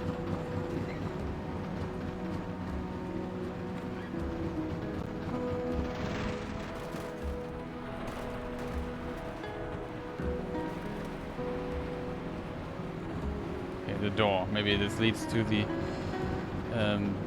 other place. I assume this thing, there's a ship up there that we have to find. It might be like a little puzzle or something. Bonk. That was a pretty nice sound.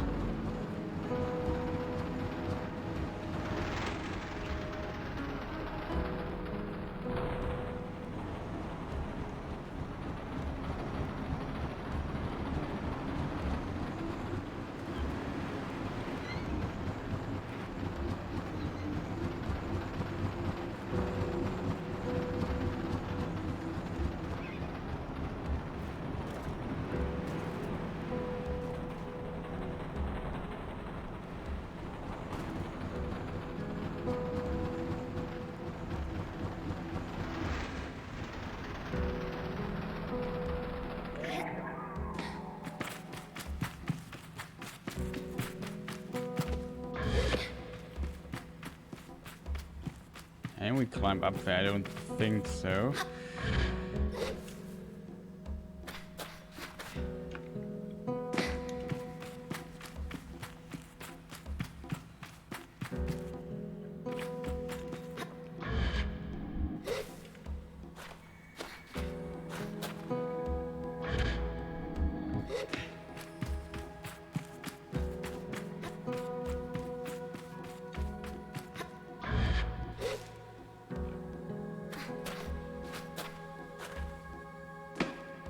Okay, I don't know why that worked, but I take it.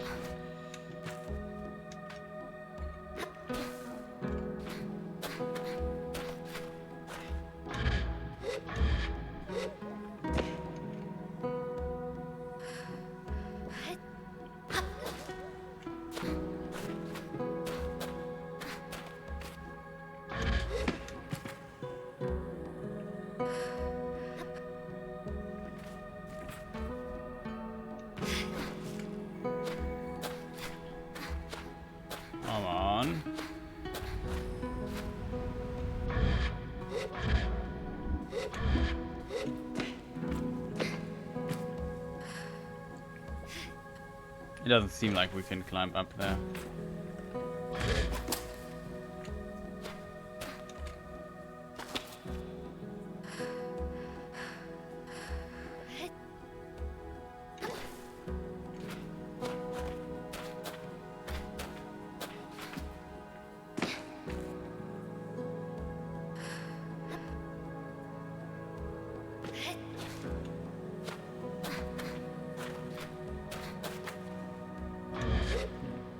Why not? Okay, my try would be there, down from the other side or something.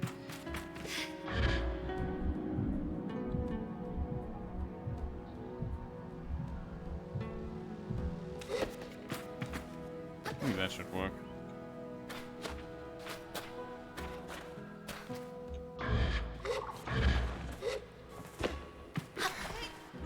Close one.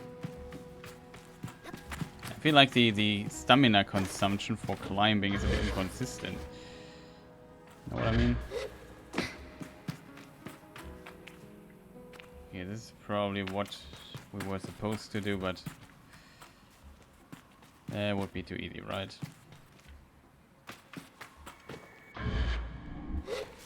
Was not smart by my side, I have to admit.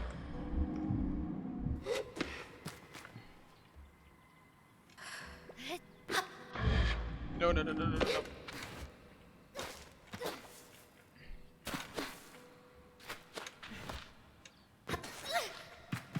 Let's work. Oh no. That's a problem too.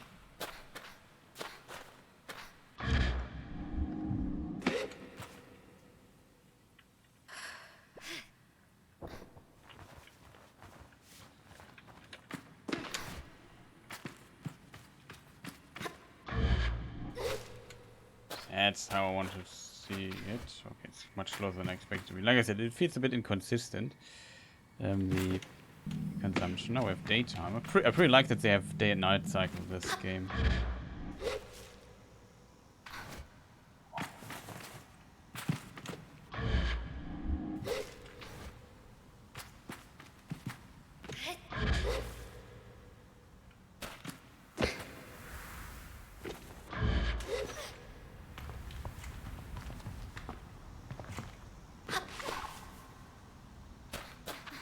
Okay, we made it to this staircase here.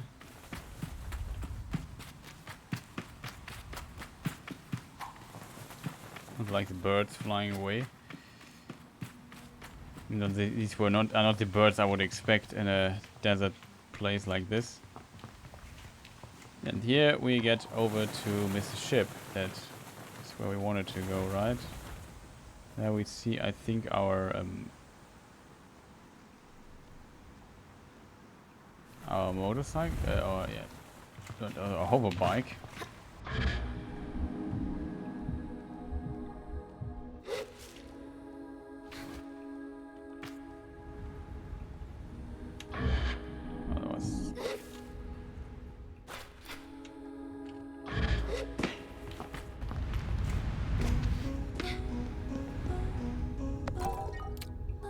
Okay, there it is already, our part.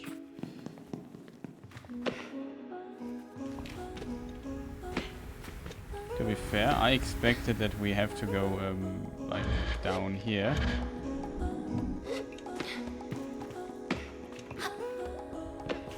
Maybe do something with the red stuff, but doesn't seem like it.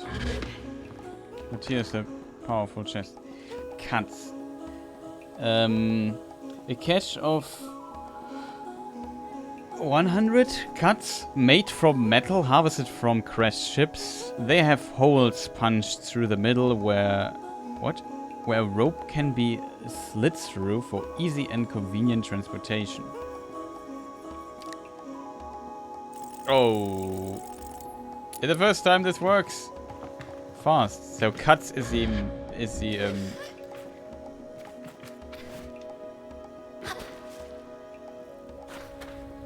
seems like cuts seems to be the money.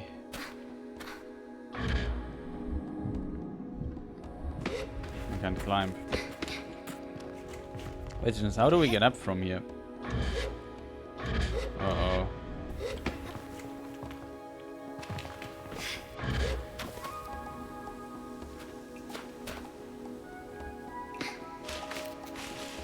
Maybe it's not possible to get up from here.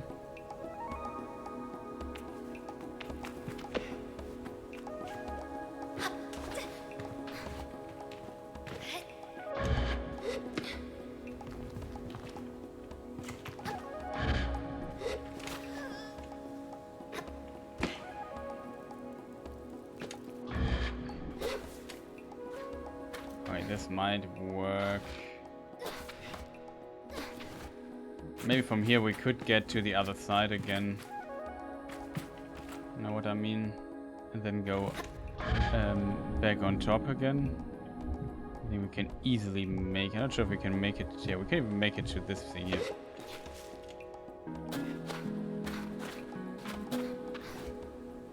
Yeah, we can get back. Okay, we found it. We found our way back. Kind of interesting how they use... A bit Breath of the Wild-esque, where you have to maybe sometimes riddle a bit how to make it up somewhere when you don't have enough stamina for climbing. Speaking of not enough stamina, we have not explored this part here, which of course has loot for us. Uh-oh. Okay, the 100 works, so the 20 seem to be out of order. So we have the annoying sound again.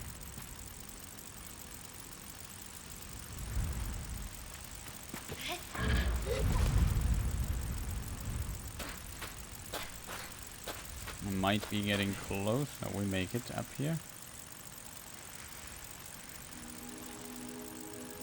Pretty neat, isn't it? Oh yeah, here's also crashed ship. Pretty destroyed though.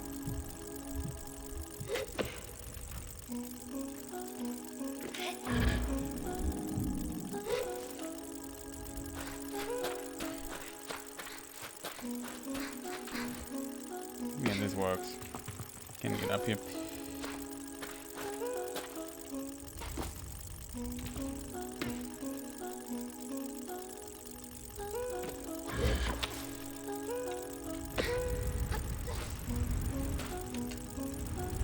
All that full stamina, it's not smart.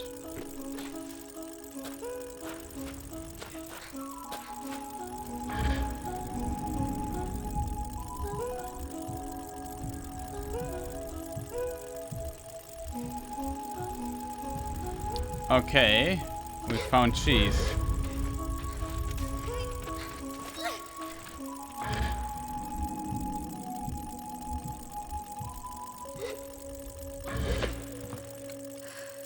We found cheese, chat.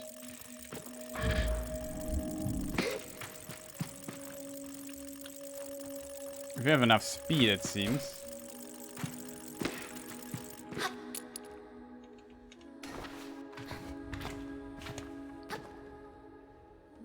You can climb up things here. Like that's the game pushes you up. That is interesting. Did you see this? Probably can't get up this place, but if we have a slope like this, we might be able to get up here. I did not expect to get here, but still pretty cool. We'll just go back to our bike though now. Good try. I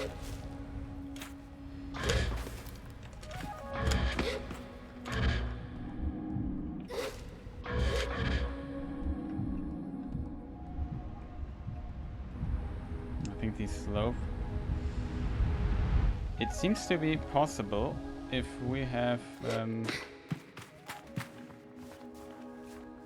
enough speed to really go up here. We have to hit the right angle. I really like... I know it's just a... Wow, what is just happening?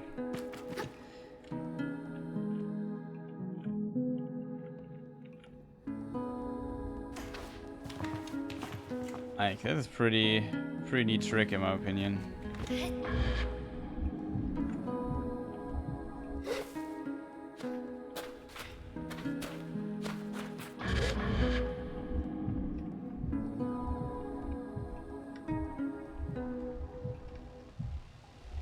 That's what I mean. Can find a certain steep angle and use this to not fall down, but to basically move up. Oh, no, no, no, no, no, no.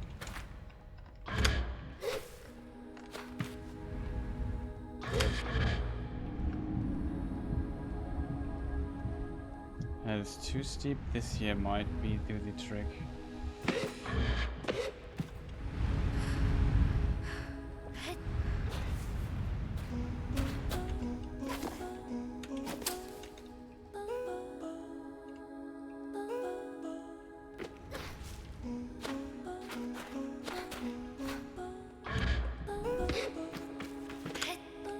Oh, we should have full stamina before we do.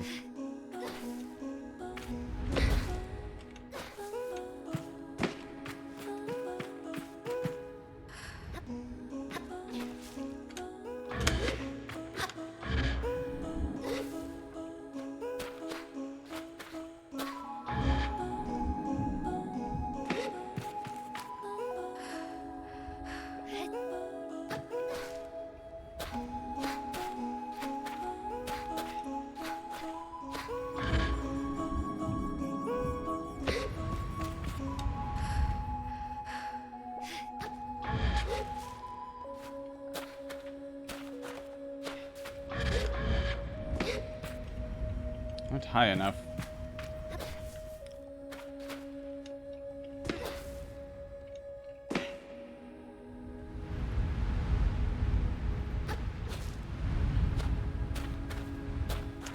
That's very closely not enough.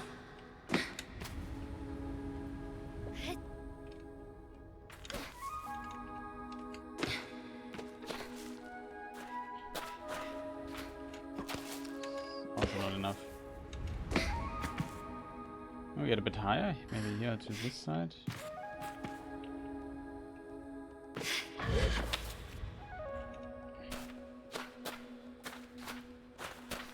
Yes, he lost too much stamina doing this.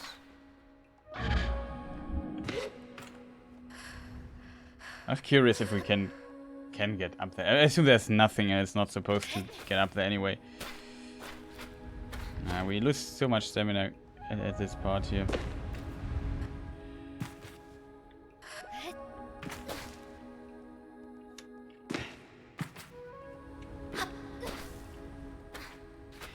Okay, this might very, very closely work.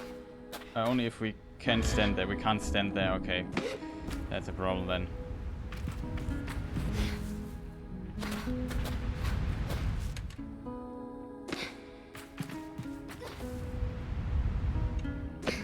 We have to try it from this angle here. But still, it's pretty nice looking. I'll continue in a moment. We found all the parts.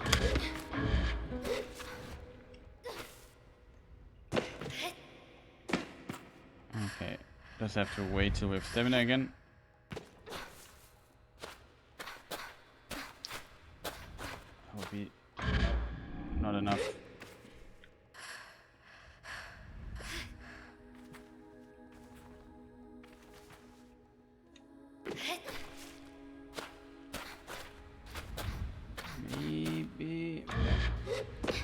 Stamina consumption is a bit inconsistent in this game. Maybe it depends on the angle of where you how steep it is. Yeah, without jumping, I don't even need to try here. The only thing I could see is if we would manage to use a glitch or something to get up here. There's a certain thing like this here. If we could just keep the momentum from this little trick here, and we could maybe get up there, but I would need to take another break, and I'm not sure if we can get up. But we are pretty high up anyway, so let's move on, I would say. Where's our bike? Over there it is.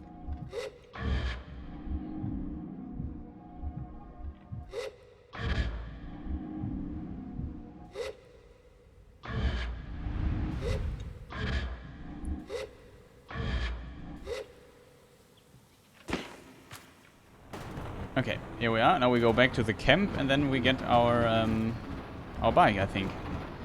Pretty fantastic.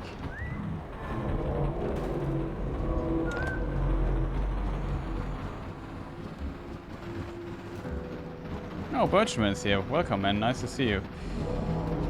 Playing Sable today, the demo of it. And yeah, as said at the beginning of the stream, I had a small introduction about what inspired the art style of this game. A French comic artist called Moebius. And yeah, it was very influential for the genre cyberpunk.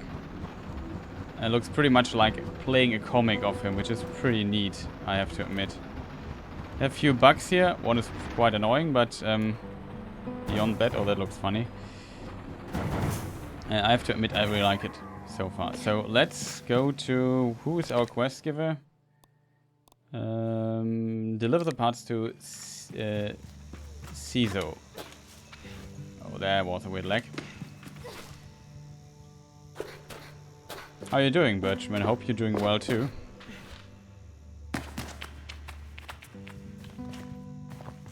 That is not Ciso. Ciso is up on this tower here.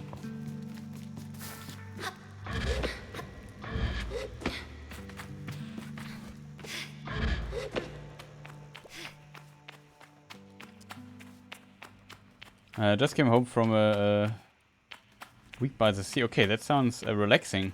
So you were on a little vacation. That's nice to hear.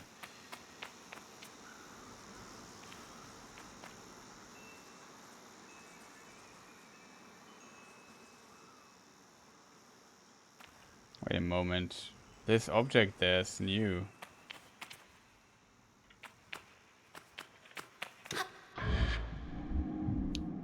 And this person there, who's that?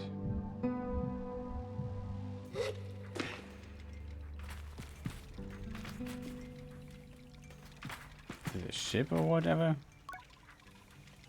The balloon was more fun than the person in it. Oh, that's the balloon! It came down. I get it now. I approach the cartographer.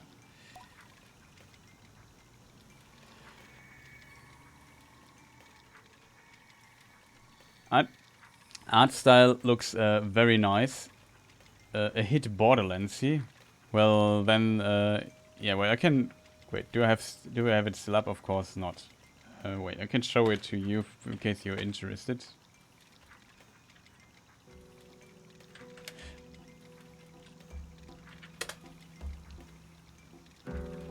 And there's yeah, like I said, there's from this guy who let's say not invented this art style.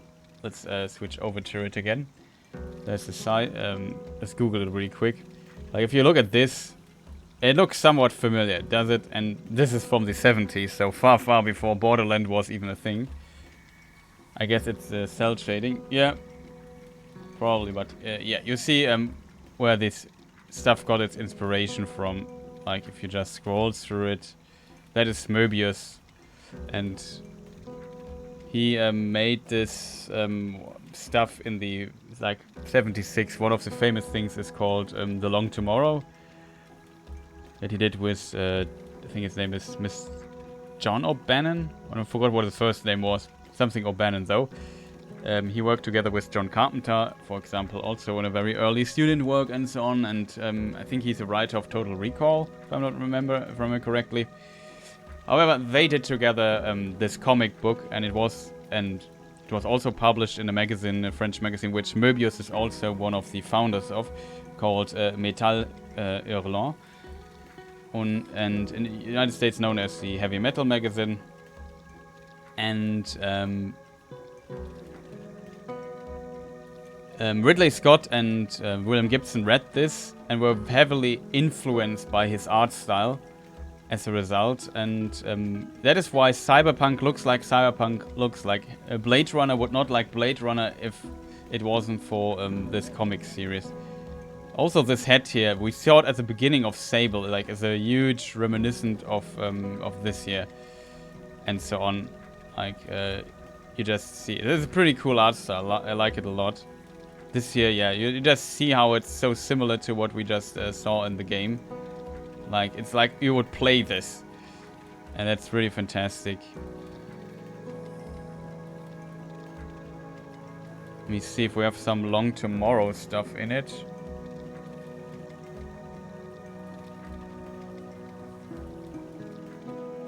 Some stuff already repeating.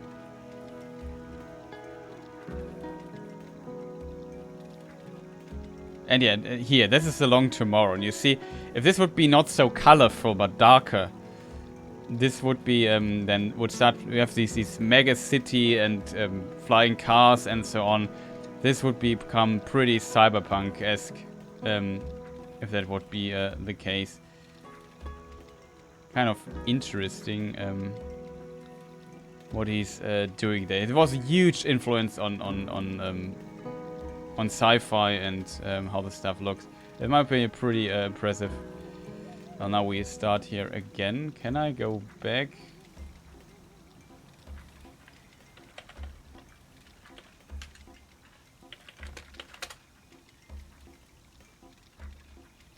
Like, let me see if I find, like, we open this here. That's pretty small anyway.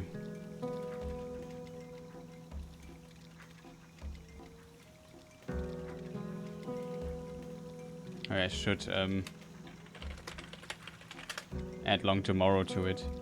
Then it becomes maybe more apparent, I think. Here, I think I found some interesting comic things. No, was I not here? But you get the point. Like, this here in more dark, in darker would be totally cyberpunk, right?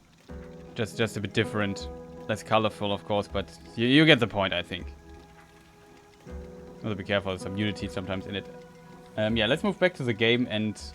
Then yeah, you basically see this art style now in this game.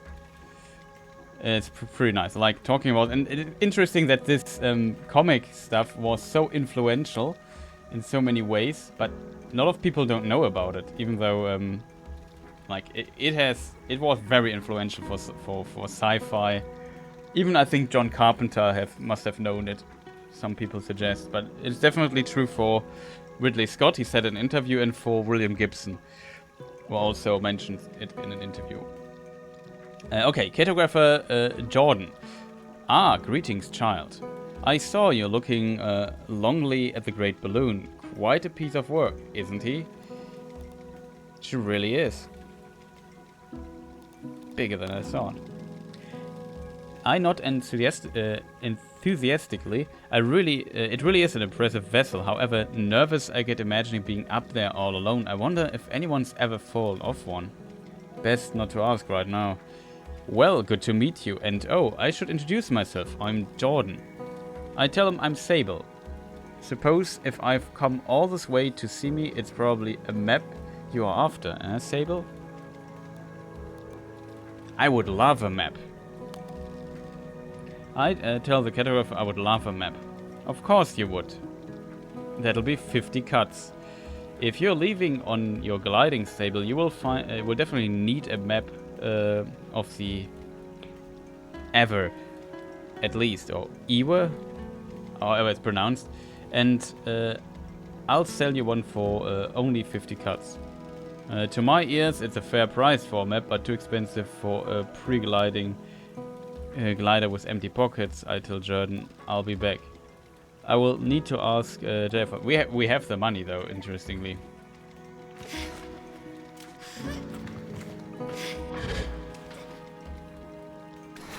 Okay, there's some weird interaction there. Like that, the game is still not out yet.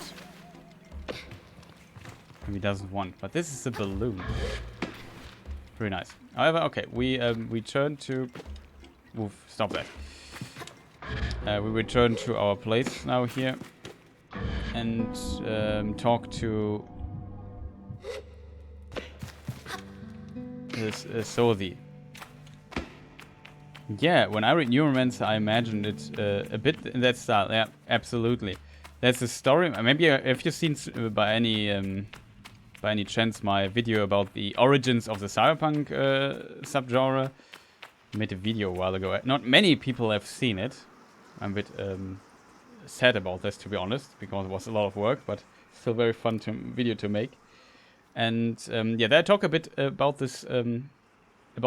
That how William Gibson, the writer of Neuromancer, said that he saw Blade Runner in the cinema, and he was devastated by it because he thought, okay, I'm writing the same book basically as this film, not the story, but how it looks, the feel of it.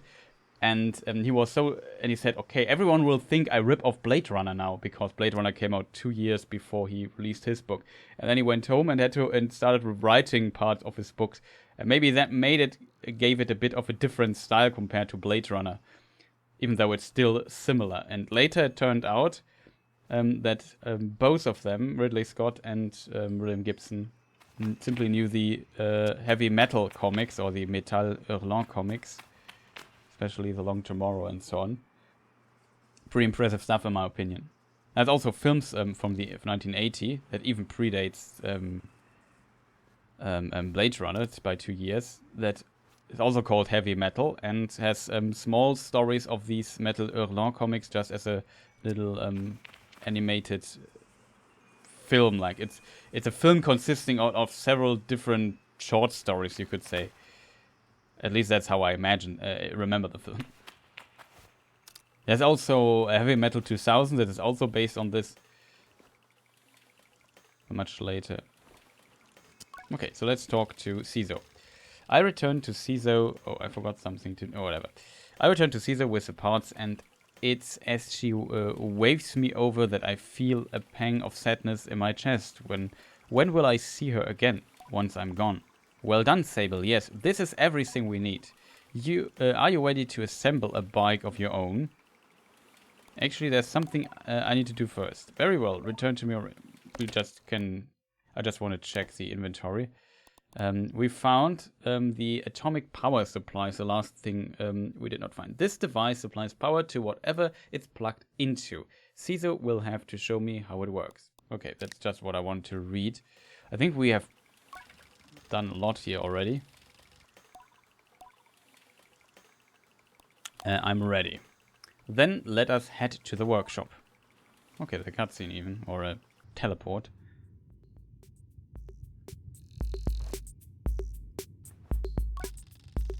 CISO relaxes in the shop. It isn't that she's particularly rigid or anxious ordinarily, but there's a certain calm beauty that one only truly appreciates when CISO is in her element. I wonder if it's this way for all mechanists. What you must understand, Sable, is that the components you acquired, they fit together, not by chance, not by effort, but by nature. They belong to her. They've always belonged to her. All we are doing is assembling her from what she has already been. I nod and feel a soft buzzing in my ears. Among my clan we believe that machines have names held for ages like deep secrets, unheard by those unequipped to listen. We will find this one's name together. Ships of old.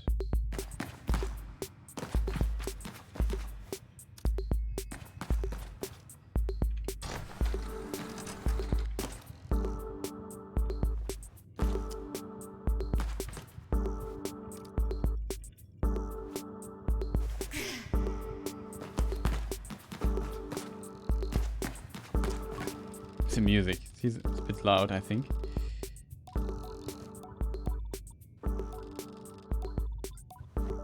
Okay, we have this dialogue already.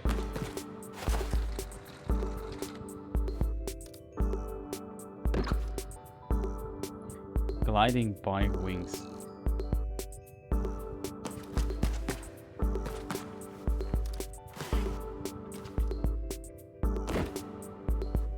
Gliding bike booster.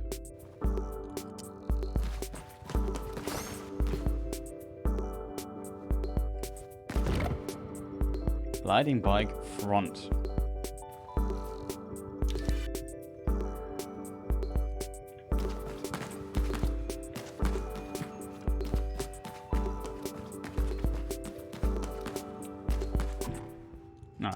no prompt, but...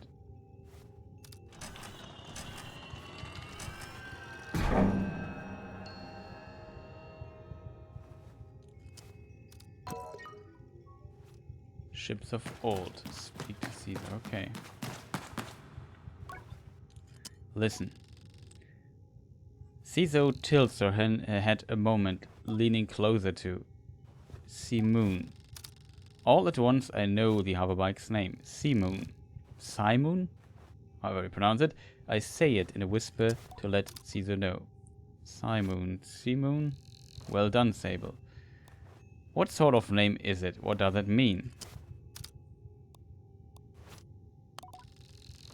I ask Caesar what sort of name it is and if it speaks to any particular clan or culture. If it does, then I do not know it. Perhaps you will find out on your journey. Caesar shrugs mostly to herself. Or perhaps you won't, but I hardly think it matters. You are bonded all the same. I tell Simoon that I'm eager to know her better, and Caesar looks quite proudly at the both of us. You are ready then for the gliding. May all the gods turn their faces from you, Sable. An odd blessing perhaps, but Caesar is prone to such things, and I can read in her tone that it was meant quite sweetly. You must learn to listen to Simoon, to care for her. Seek out my fellow mechanists on your travels, Sables. They will teach you the art of machine whispering. Machine badge. Oh, and here, take this. It's a mechanist badge. You will meet plenty of my ilk on your gliding. Show them your worth and they will give you more badges. I thank Caesar twice for good measure and give a bow. I am ready. I imagine the demo ends here.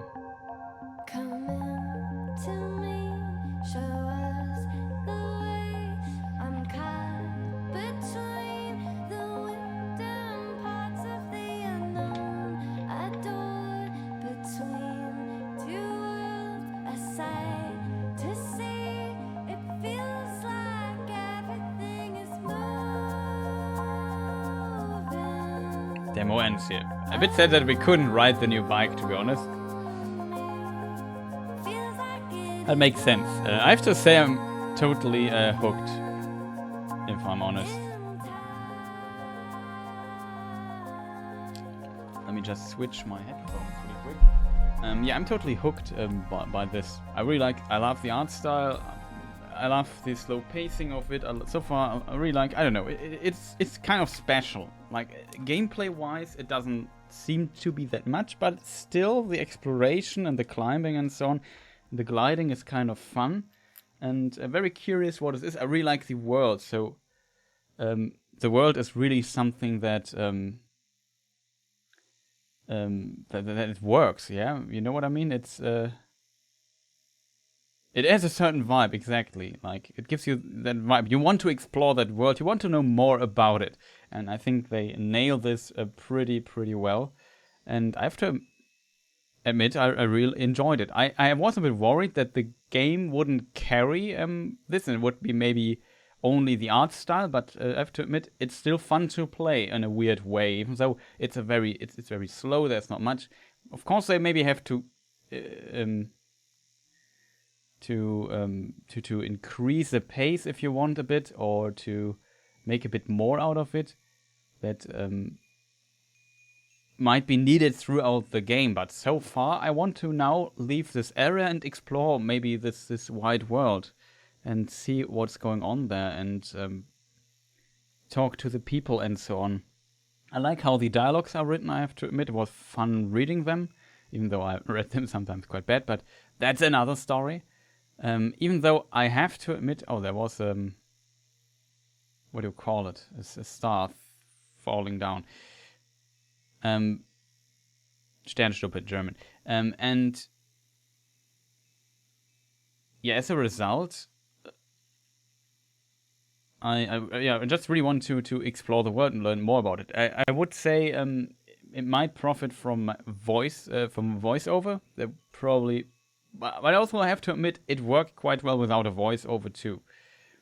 I like the sound design. Like we saw this one trailer and the sound quality wasn't just there. I feel like now, having played the demo, if they can keep it up for the most part, I think that worked quite well. And the sound is very, very important for transporting a bit of the atmosphere and the style. And like I said, it's a slower paced game. There is, I assume, no combat in the game. Maybe I'm wrong. Maybe later there is something like it, but I guess it's more exploring. We will see how the later game design will carry this. But yeah, this got me really excited. As said, I like the art style of it quite a lot. So yeah, let's return to the main menu. Shadowwork. I think this is also only developed by a few people, like 2 or something. It's War Fury. I think that was as the developer, the publisher, of course. I think it's the publisher.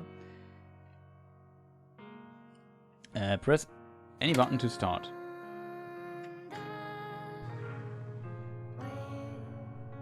And the music is by Japanese Breakfast, in case people wonder.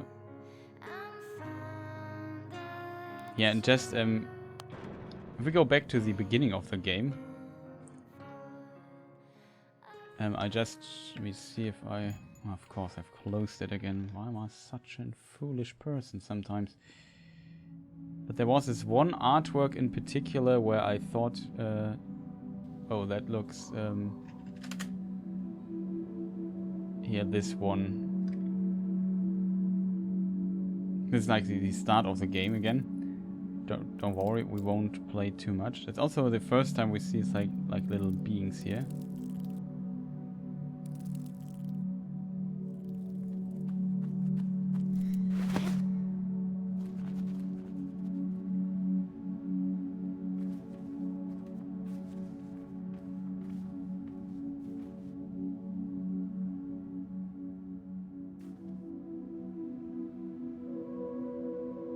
This mask here in the wall, in this giant face, is a bit reminiscent to this here.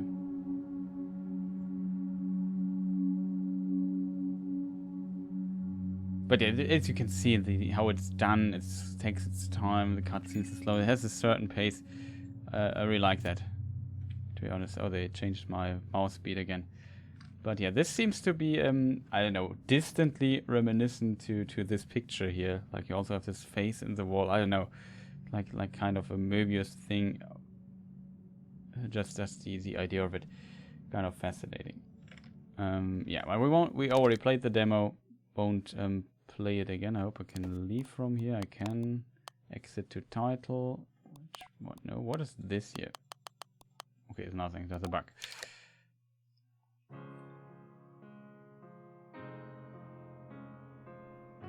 But yeah, beautiful little game. Excited for it. Had it in my playlist for like multiple years now. Very happy to see that we now finally seeing this. And this game also has a release date. And exit the game. It comes out.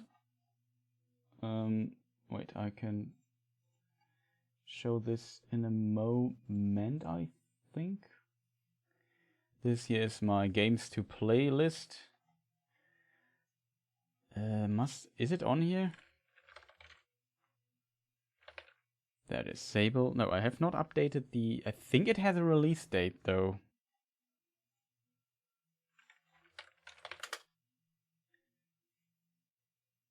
I need to update it. I did not update the release date. It's 23rd of September, so it comes out in a few months. Then we might make a full playthrough of the game here on this channel. And that will be quite interesting to see. It's on Steam, it's on my wish list already, not here on this account. You can put it on this account too. Always surprised that I'm logged in here. Yeah, let's just update the list. 23rd of September. 23rd September. I did not expect it to come out this year, to be honest.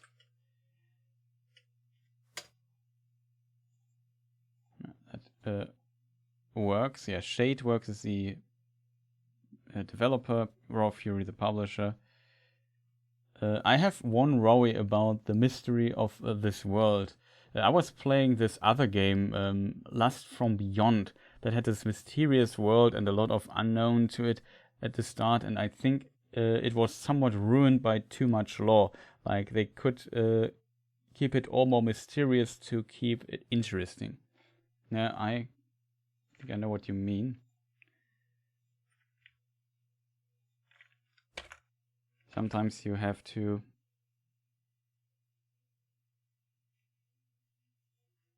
keep some secrets to make stuff interesting. Let's add this here to demos. Alphas I played. Don't need this here. We played it. What is the date of today? Well, I technically played it yesterday, so June 2021. Like this. I have to update this stuff here. Also have to update the others, whatever. Sable. Streamed it already. Now let's give a little hint here. Yes, demo.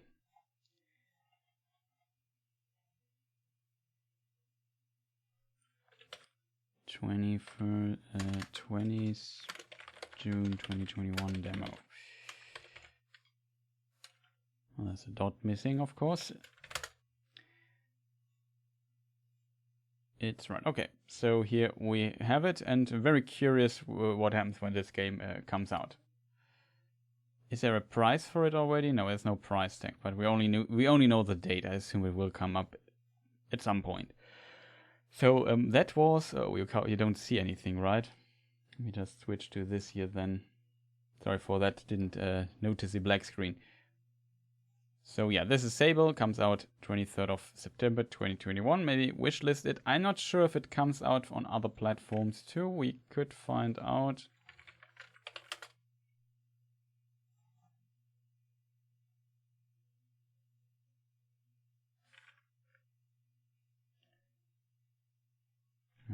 It has no entry? So it has Sable video game. There it is. It comes also to Xbox Series X, it seems. PlayStation is not mentioned though. Interesting.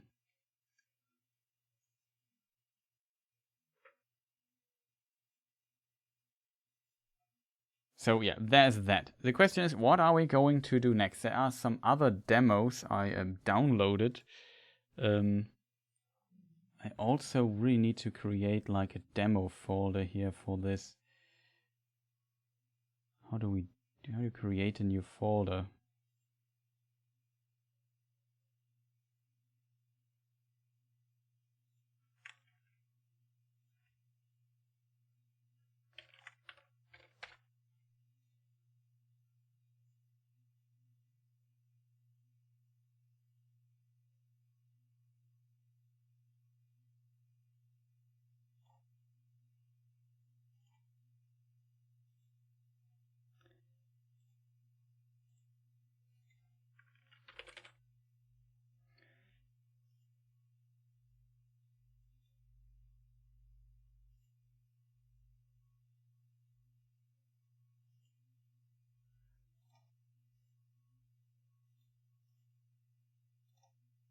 Let me just do some stuff here in the background really quick. I have still the Ghost Runner demo installed. Man, I'm really a data hoarder. Never deleting something, it's kind of impressive. We have a ton of demos left here on my Steam thing. For people wondering what's going up with the demo stuff, can just try to get back to the to this here. This might be a game I want to try. Tiny Thor might be interesting. We have Sable here on the list. There's like a lot of interesting stuff we could try out.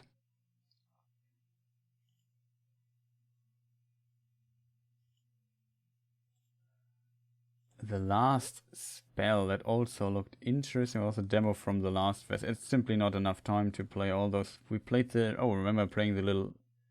Oh, I just started Little Nightmares.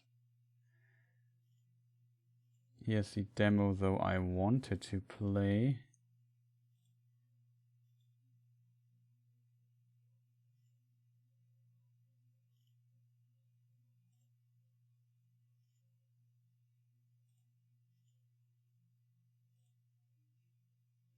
Potion craft. I think we saw that in one show too. I still have the demo of that. Just moving all my demos to a Steam demo folder, so it's easier to find for me. Maybe should have done this before the stream, I know, but why not doing this right now? Oh, the System Shock demo. I think we played that too. Yeah, Unbound, Worlds Apart, that's a game I'm also looking forward to. It was so much fun playing. Really positively surprised. We also briefly saw it in one of the shows there.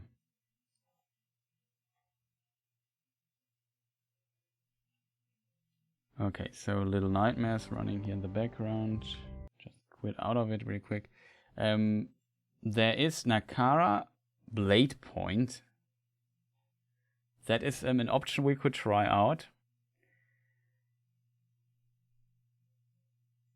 We have this weird game called Wolfstride. Is System Shock Demo something new, or is it the same? It's from a year ago or something. Yes, I did not download or did not know about a new demo for it. Okay, we tried Tiny Thor, I would say. You will maybe find out in a moment why, because that looked pretty good.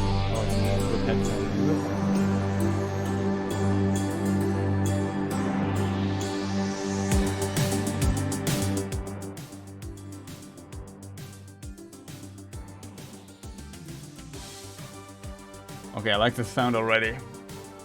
It's kind of rocking.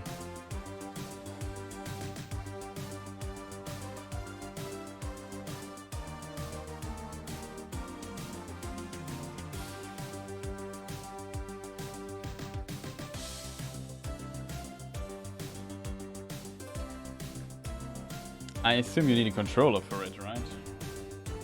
I hope it works. Test? Okay, you can still hear me.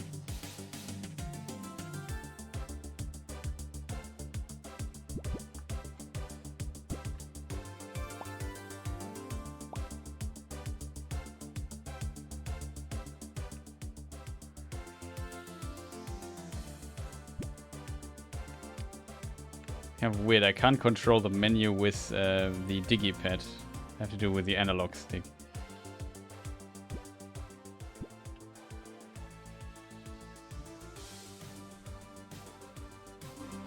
Okay, I think my stream is lagging for whatever reason. I'm also curious what will come out of the System Shock thing, to be honest.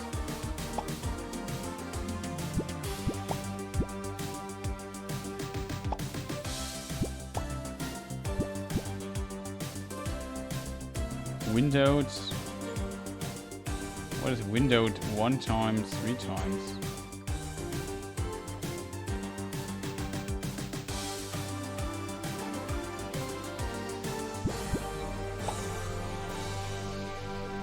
I keep this then.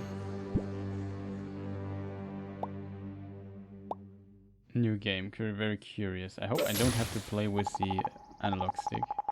Welcome to the demo of Tiny Thor. Today is Thor's 8th birthday, and we hope you're enjoying being his guest and enjoy your time. You can also control with mouse and keyboard.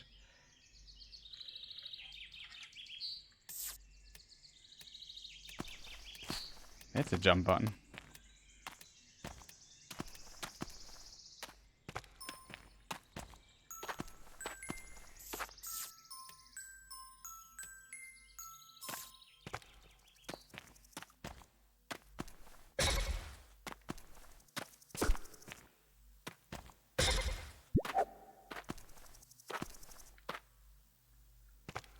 So if I can only move and jump.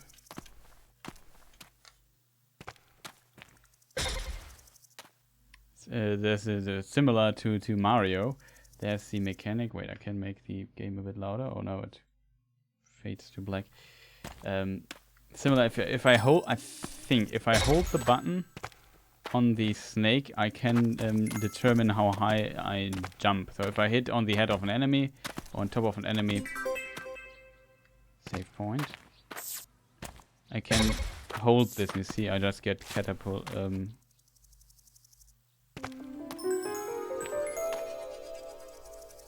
It looks very generic. There is a mechanic in it. I don't know. I wouldn't say it looks generic. I really like the art style, to be honest. And there's a mechanic to it that is, in my opinion, pretty genius. We will see. I saw it in the trailer already. Oh. Oh no, the snake people are trying to eat me. It plays well though. That's, I think, the most point. It reminds me a bit of this Asterix SNES game. You can even... Oh, it's Mario. There's a butt slide. Of course, I mess up. Platforming, Chris. Can we do it? Oh, that's just a tight jump.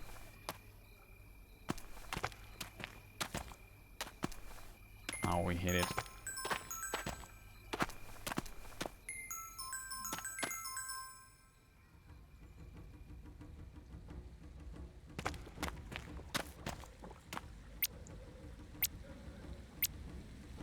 X button. Let's wait. This isn't A. This is X. So, my little birthday boy, not tiny anymore. Okay, we have a problem, Houston. I need to go into the options. We have to go to the main menu really quick. I restart the game really quick. Because I have a feeling that something is quite wrong there. Let me just disconnect. Yeah, wait, I can just show you a different screen.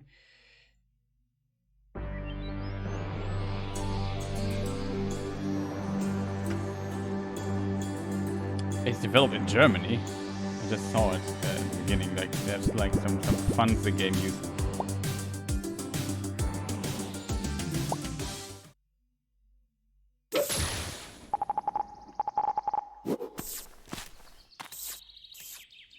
That's kind of strange. The button prompts are messed up. This is X I'm pressing here to jump. The things are totally messed up. Wait, can I do something against this? It's a bit annoying if the button prompts are wrong for whatever reason. Not sure how well it plays. I'm very curious though. Like I said, it has one mechanic that convinced me instantly. Let me just try a DS4 for Windows really quick. Maybe that fixes my problems here.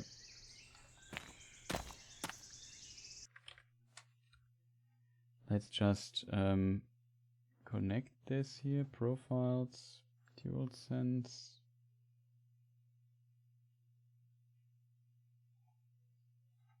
As I probably have to use like a setting to change this. I would like to have the Federal Ministry of Transport and Digital stuff. Ah! Now it works like it should. Now I can confirm stuff with A. Jumping is now on a different button. Yeah, it's much better. Just wondered, why is the jumping button on this? Okay, that might make sense, but nope. Now, considering the problem, I play on the DualSense controller, on the PlayStation 5 one. Interesting detail, I hit it here and it fell over. Last time I hit it so, and it fell over to this side. So you can even control this.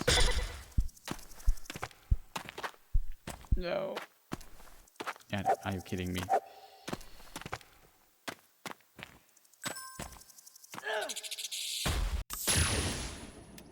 Well. And that happens when you die. You lose your heart. That's all I wanted to check out. But let's try to kick the heart over to this side. Yeah, that works. Pretty interesting. To wait here, cycle.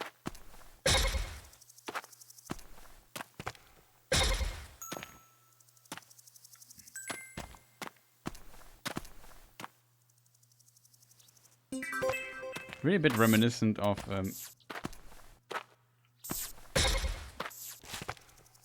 this Asterix game in some way.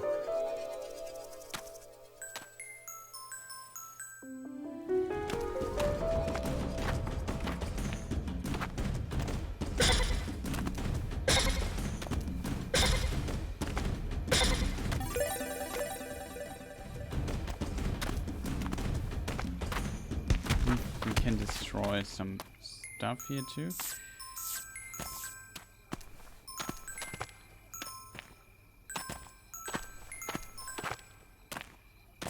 Okay, we are back to where we just were. Plays well, I have to admit. So, my little balloon birthday, tiny thing. I can't help it. Your belt seems to be growing wider every year as well. Snore? What did he just say? Oh, Snorri. Okay. Snorri is the author of the Prosa Edda, interestingly. I just recently ordered a translation of the Poetic Edda. That's a free thing here. I heard your dad has a big surprise for you. Go to see him. Hey, Tiny, I just wanted to wish you all the best. Maybe we can play together tomorrow. I have to say, it's kind of cute.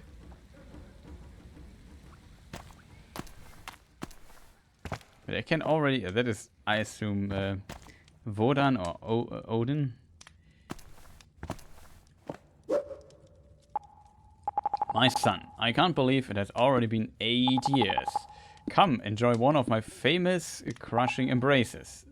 Thanks, Pa. I think my spine made a funny sound. I'll make up for it with a very special present. Catch.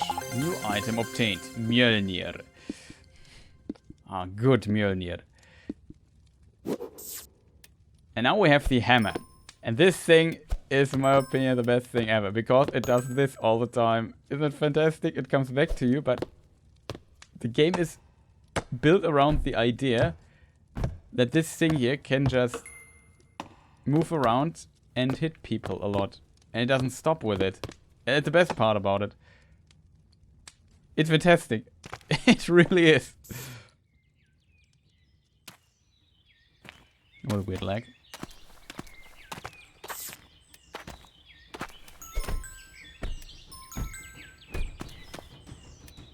So you can collect stuff with it too.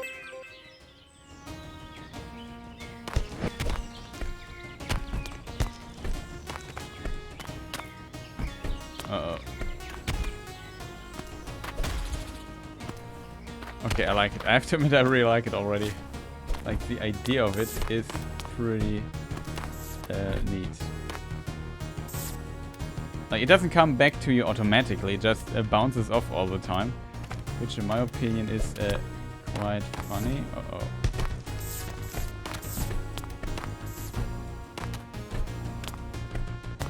That's unfortunate. I'm very curious how good you can get at controlling it. Oh no, I missed it.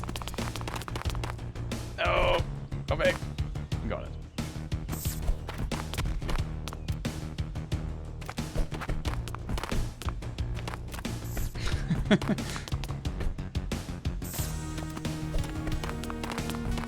Okay, we can collect the other things, but not the redstone, it seems. We have to get there somehow. There's no wall jump, it seems. Can try other buttons.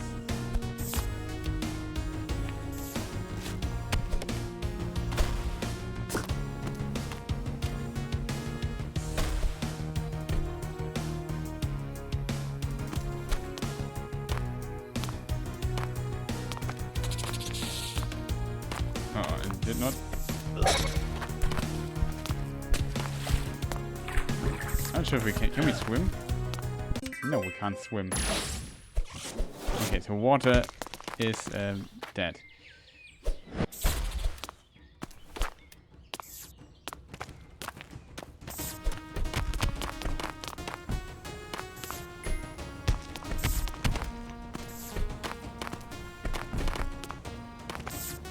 Okay. Oh, we do not have a heart. There is a thing missing, I think, to... Amelia, come back, please. I need you. Sorry. It's kind of funny, though.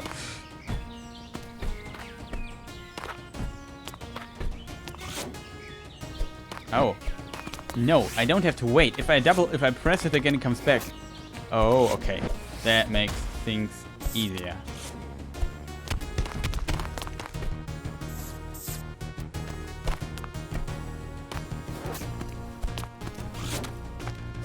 So we don't have to catch it. We can also call it back. Okay, that's a good thing to know.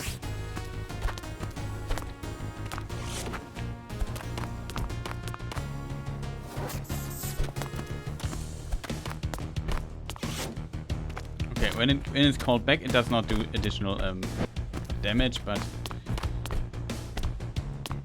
come on. Nope.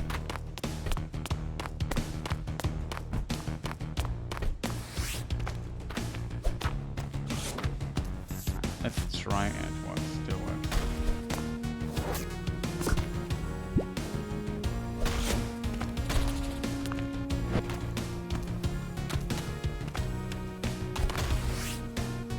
And yeah, so far it looked easy, but I've already seen in trailers and stuff that they had some pretty neat ideas with this.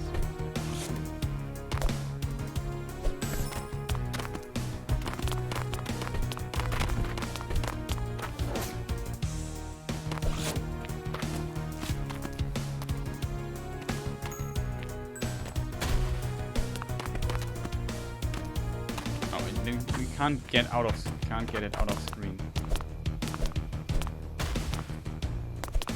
But yeah, stuff like this works too. So you can hit enemies over weird angles and so on. In my opinion, it's a pretty neat idea they had here. Also, there was this here.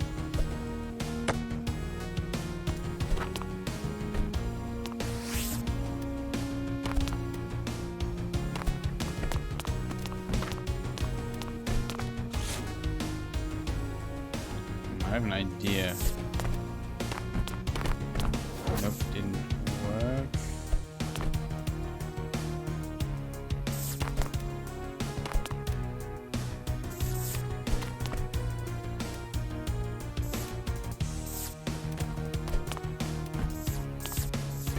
Oh wait, this might work. No, it doesn't work too. How could we chat? How do we get the angle here from there? Oh, there are vines. Do we have the save point here? I'm just curious now.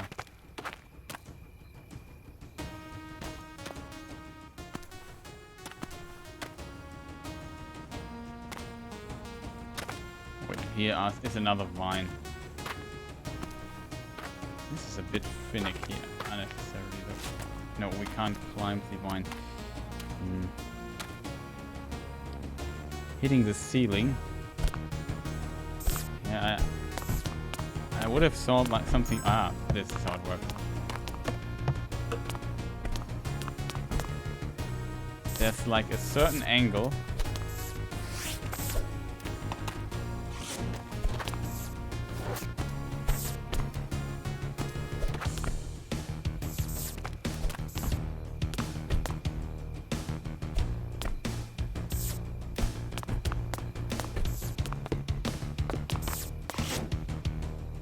Like a certain angle where it can work.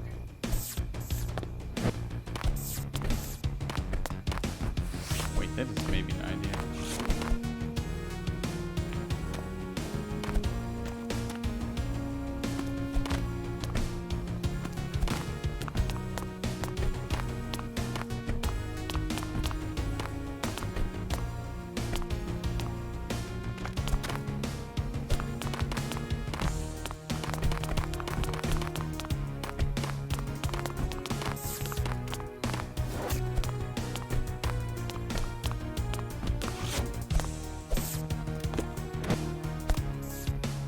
But yeah, if you probably learn how to use it.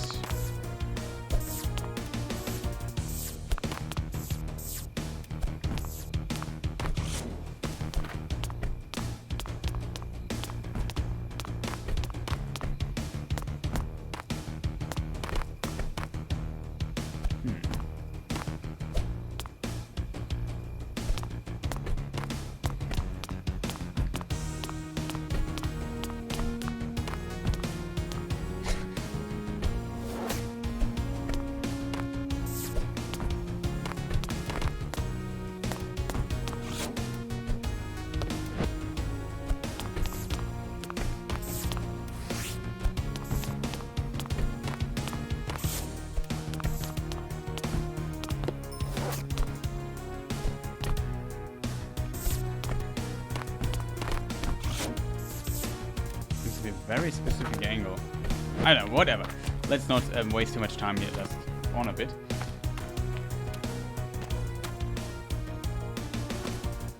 Anyway, there's another perk we can get later. It looks like a boss thing.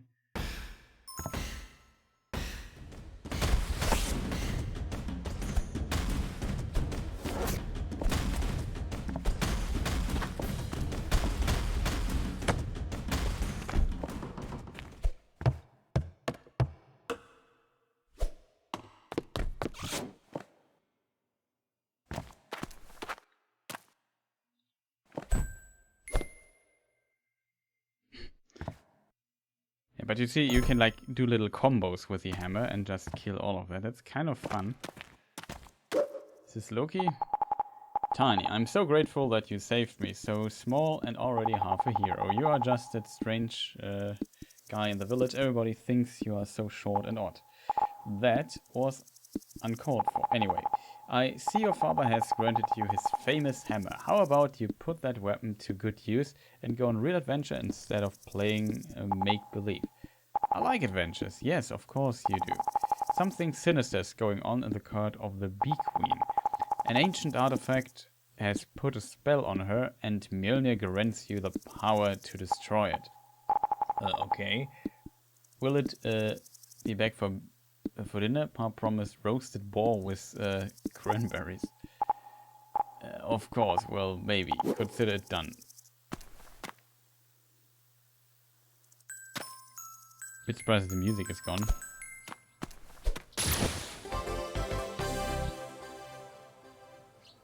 Well, that's level 1.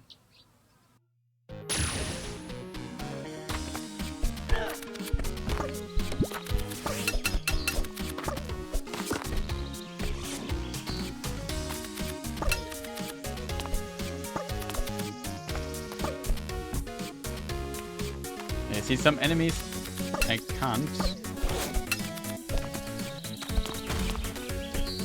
see. You have to jump over the hammer, so if you turn around, the snail will always be protected. I really like the idea of that, to be honest. Also like the music. But how do we get down there? We can't get up anymore.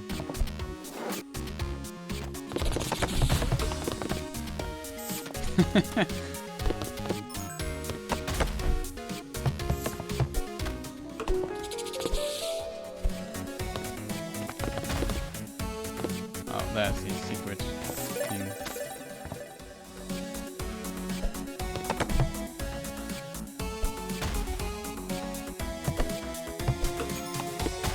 Bonk.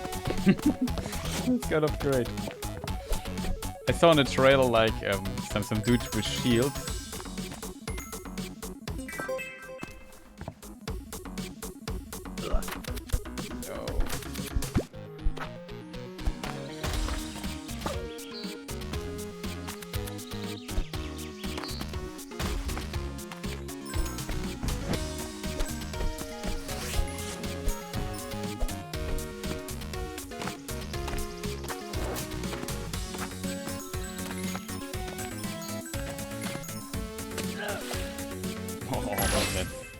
Nasty jump there.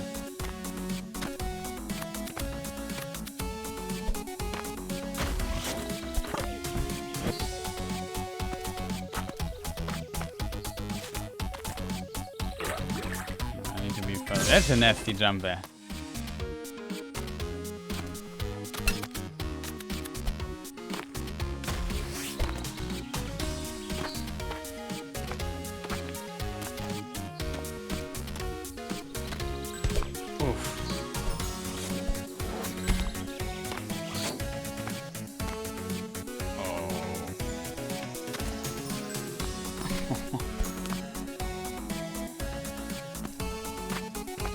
That was much closer than I anticipated.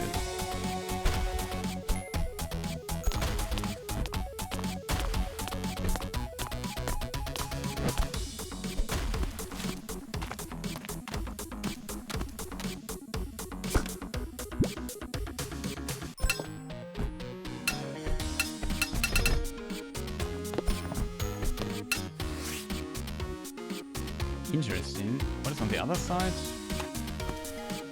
Oh, that's a checkpoint. We should have checked that.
Much better.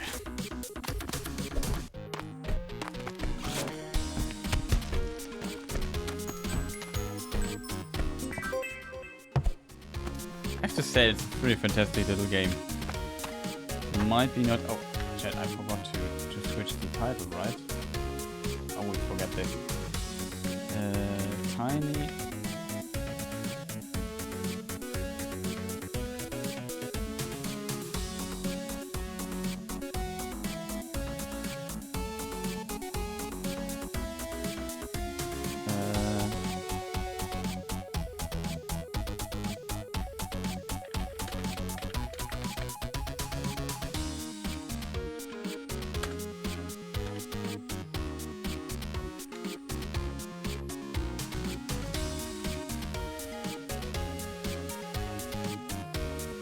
Okay, that should work.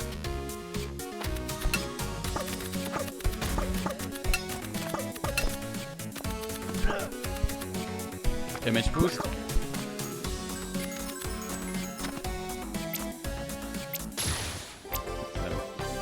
Pretty curious how many levels there are. So far I'm pretty curious. 5 minutes. Get ready. Broken Bridge.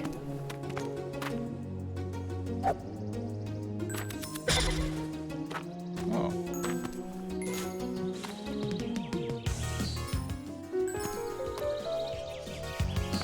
You can jump on this.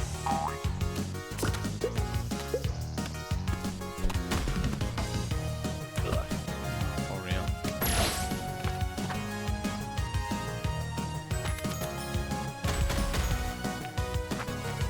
Butt slide.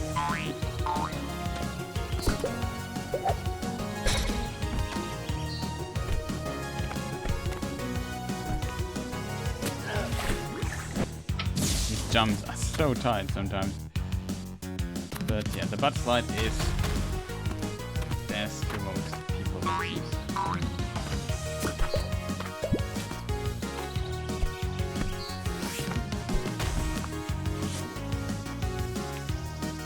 This is just a retard jump.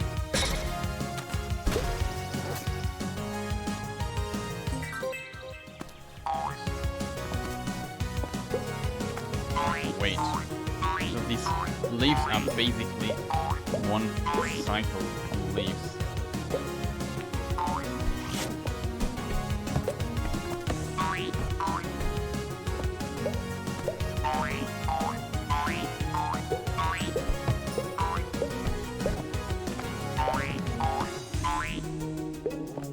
No, I screwed up.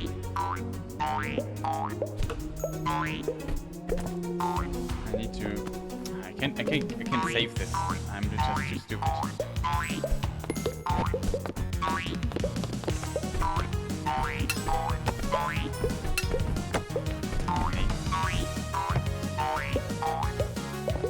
Let's move on.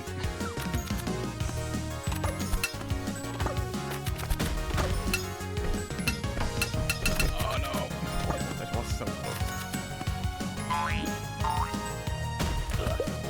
Ah. That is a really tight jump. How do you get to this outside from there?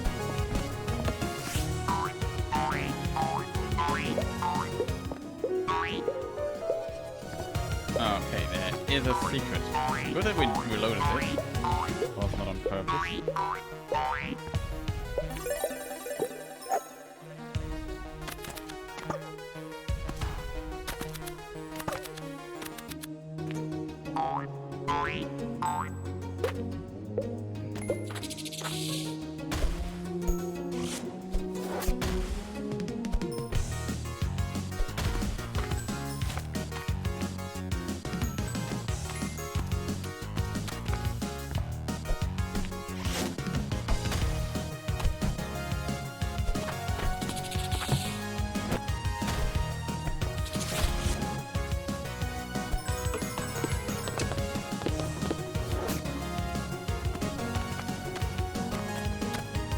Have to kill the snakes to get this here. Just to say, it really controls well. It's kind of fun.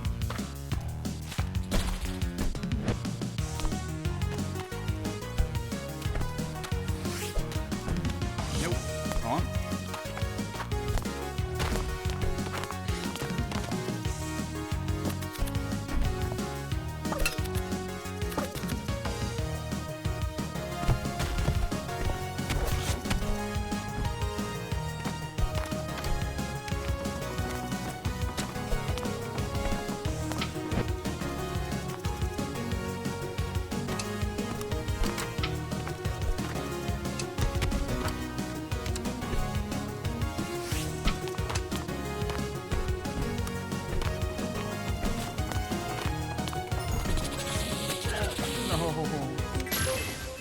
I'm such an idiot, Chad.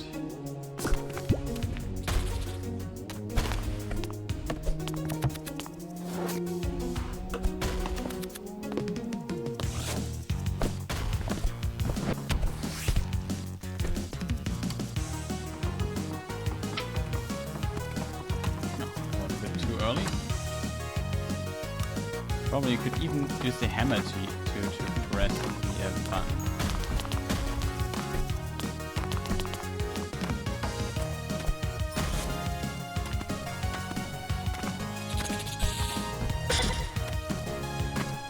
Ha! You thought I would be close. Well, I thought that too. I'm not gonna lie there.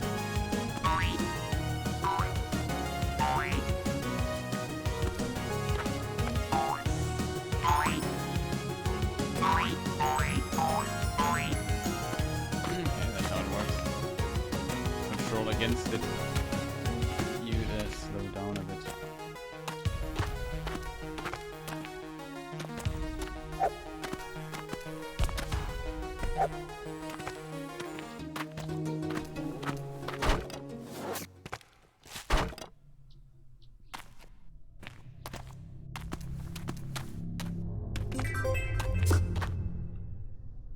Okay, that's a boss.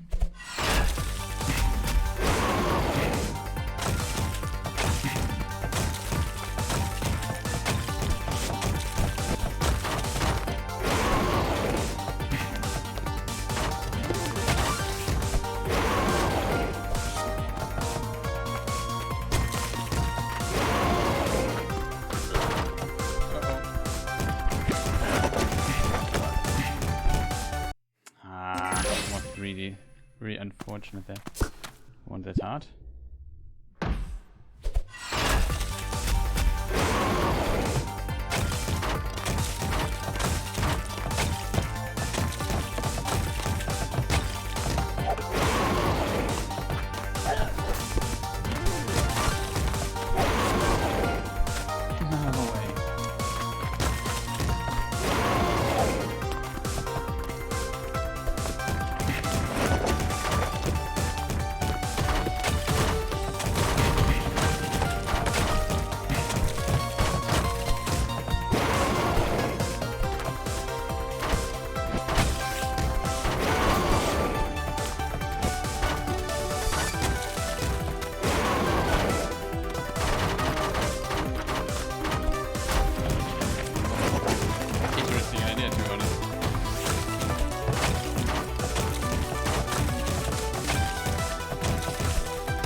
we need to find out a better way. It would be so great if we could just cheese him, you know what I mean? I forgot to get the hardware at the beginning. If we could just cheese him so that the hammer,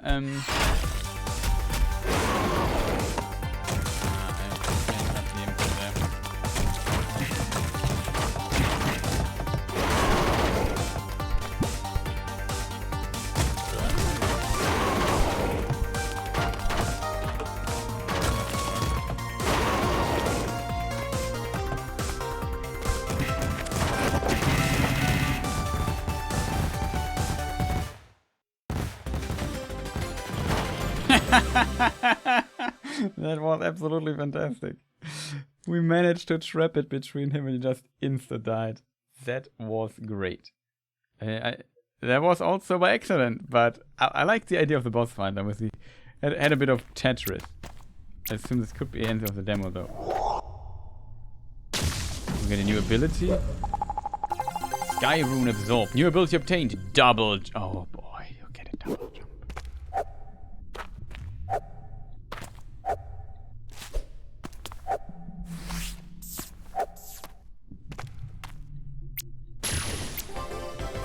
You get a double jump in this game? I'm pretty sure, to be honest.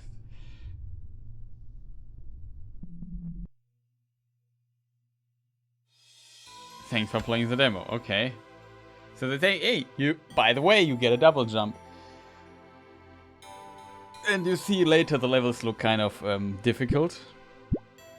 Back to main menu. Yeah, that was kind of fun, I have to admit. Let me just see if I can show you the trailer. The music is pretty awesome, I have to say though. Like, the music has something, I really like it.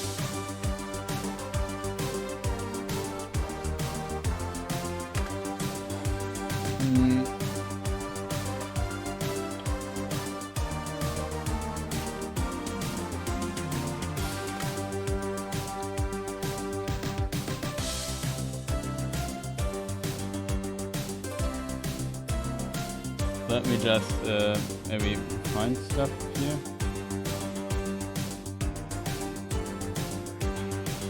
Let's just run the trailer through.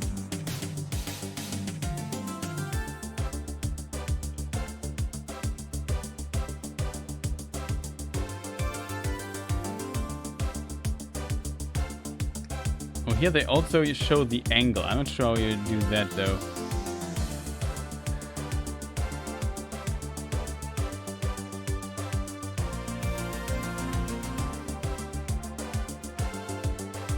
Yeah, oh look at this. See this? Even you can like kick you up if you're standing on the platform or something. Yeah, it's wall jumps too.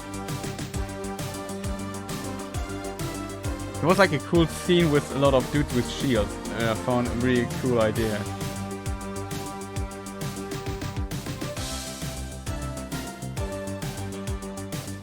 Yeah, these dudes here with.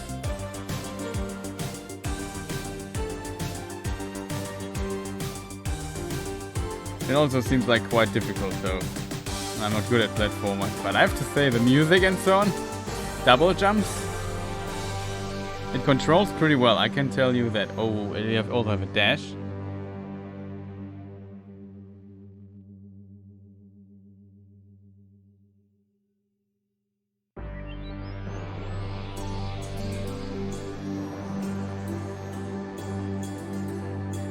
So that are these nasty bees.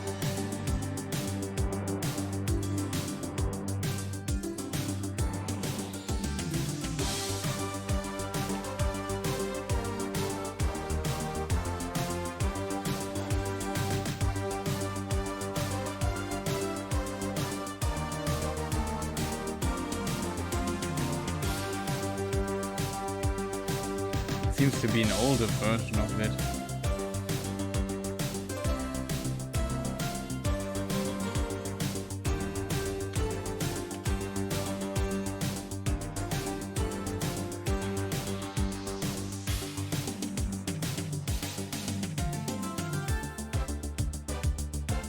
That's the other trailer we've seen.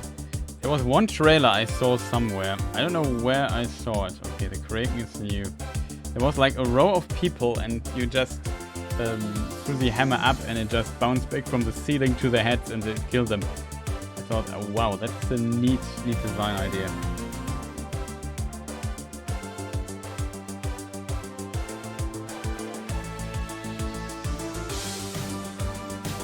Might be interesting for speedrunners, but yeah, that is, I have to say, I enjoyed this a lot. Can't lie about this. The music, really, really great. So the question is, what game shall we try next? And what else do we have? It was Tiny Thor. Maybe we try Wolfstride.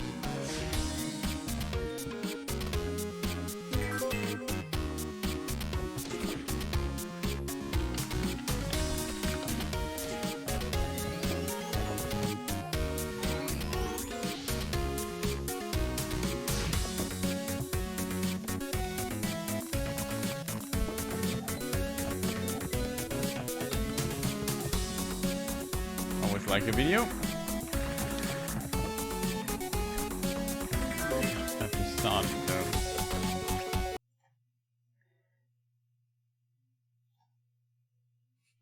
Where's OBS?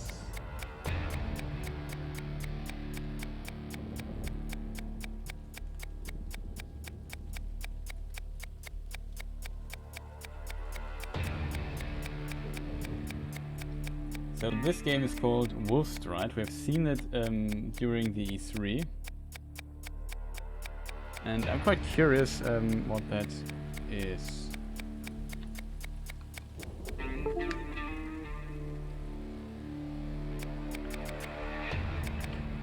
not sure if this is supposed to be played with a controller or not. It is totally not happy about my controller thingy.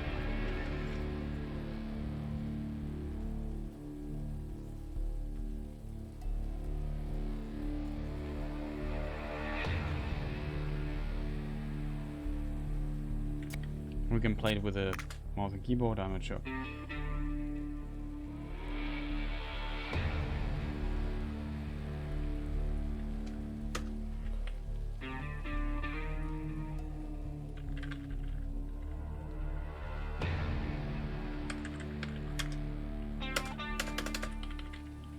Okay, we have our first, oh, Q is back, okay, kind of weird. Okay, let's see what is going on with this.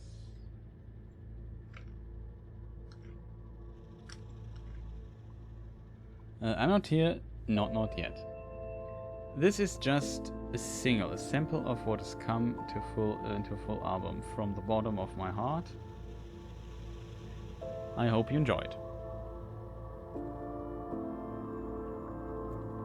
2017. The world's turning point. Watching giant metal beasts beat each other to death has become civilization's most beloved sport. Behind the veil of equipment and bloated society waits the next blood brawl. Meanwhile, a humongous devourer lurks. Slowly awakening to the sounds of and smells of a time that won't return. This is a story of mankind. This is a story of a group of people. This is a story of a man. For now, just enjoy our single. Welcome to Wolfstride. Very curious how that game is. Yeah, and here we see already.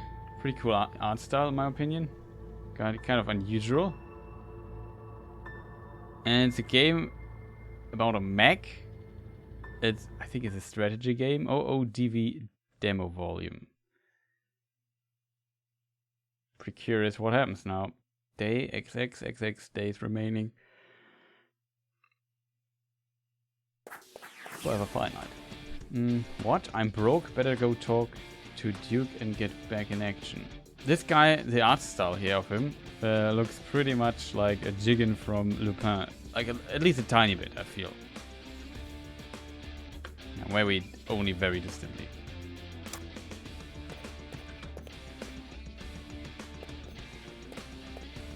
Okay, the turn is really strange. But turn, there's a little delay till he has turned. Watch out for white diamonds above character's head. They might have information for you.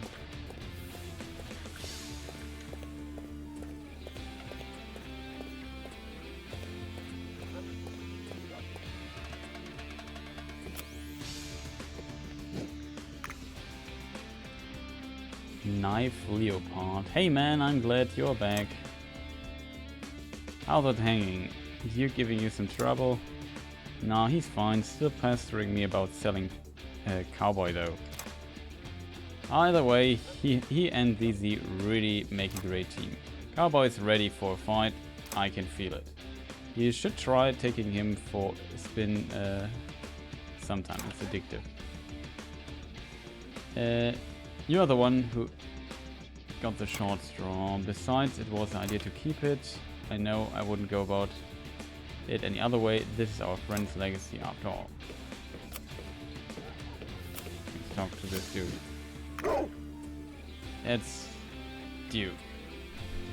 Where the hell have you been, Shade?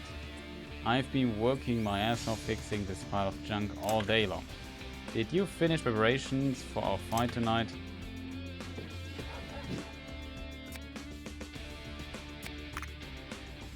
ZZ brought in a new engine. We just finished installing it. Knife better take good care of it tonight. Hear me, kid? No reckless moves. Alright, dude. I'll be careful.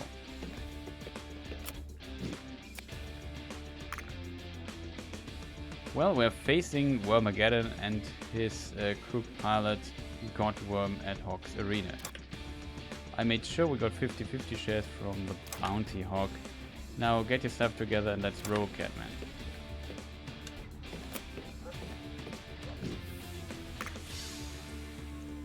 Hey Z, what's our status? Pretty good so far, darling. I'm finishing up my blueprints on the Cowboy. Killer Hound Duke is being a hand on the wheel around here, talking about the sidekick. Although I brought some goods just in case, nothing fancy, but hopefully it'll be help with the tides in our upcoming stormy night. Press escape or start button to access the status menu and manage Cowboy's equipment.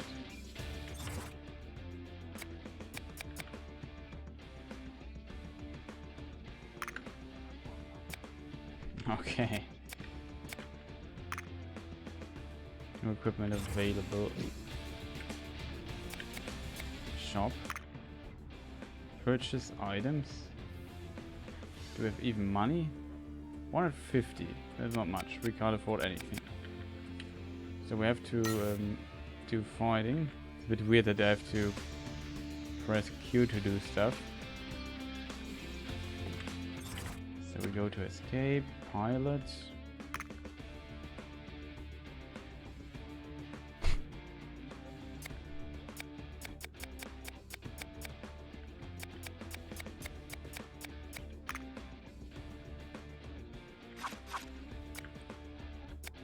Menu X.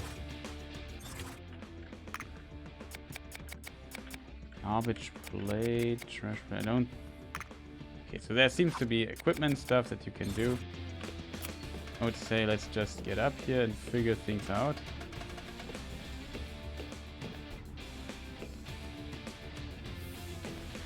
Head units.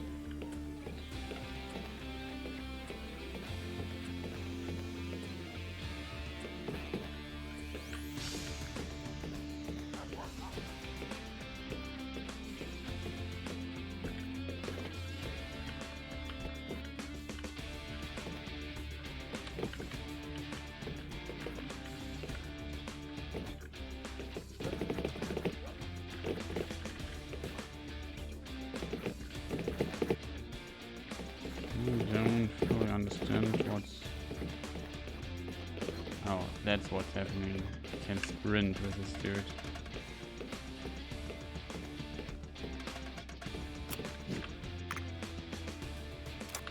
Shade, Peepo. What you looking at, nerd? Alright. Want me to teach Knife some new pilot skills? Show me the cash.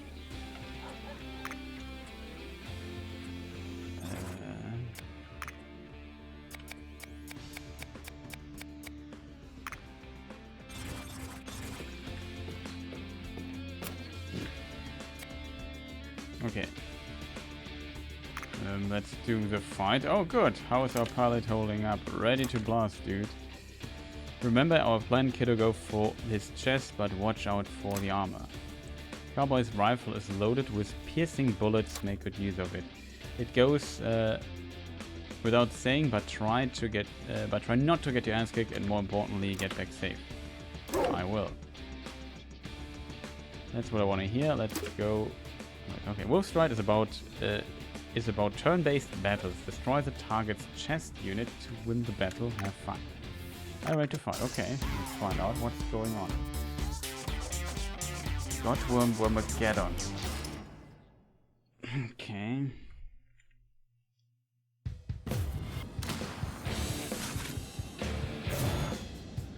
Mecha battle. Listen up, you rancorous piece of nerd. Pipo is gonna walk you through this tutorial. Okay.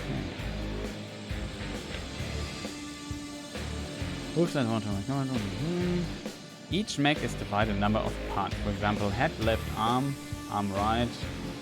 Destroy your opponent's chest to win the battle. Each part has its own HP and armor. When a part gets attacked, the damage gets reduced by the amount of armor. Okay. Tiles along the bottom of the screen show where your mechas are on the battlefield. You can move your mech by selecting the move command in the command menu. Moving consumes 1 move point per tile. Numbers on tiles represent damage bonuses for your mech and will add to every skill. An enemy under deadlock will receive a lot of bonus damage. If you are under a deadlock, then I got bad news for you. If you move on top of an enemy, you can push it away, just like you did to your last significant other. Pushing consumes 2 points.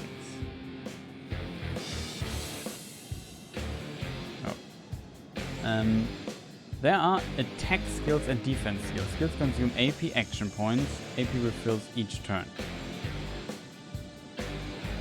Some skills also require ammo, such as rifle shots. Ammo is replenished by selecting the option Reload under the defend menu. Skills can have cooldown timers, so you nerds can't break this game. Gauge. Every turn your gauge will fill up some. When the gauge is full, you will be able to use a repair skill. Oh. By pressing a button, you can check your enemy stats. Control button. Enemy stats and see how handsome they are. Get in there and now to yourself, and we war nerd. Too long didn't read. People teaches you, but you never learn. You think I will give you a trophy for completing the tutorial? All I have is this short arm, so not bad.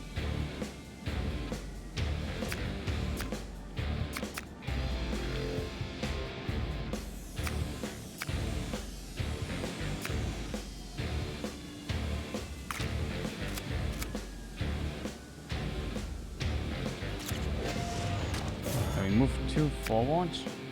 Still have a move point.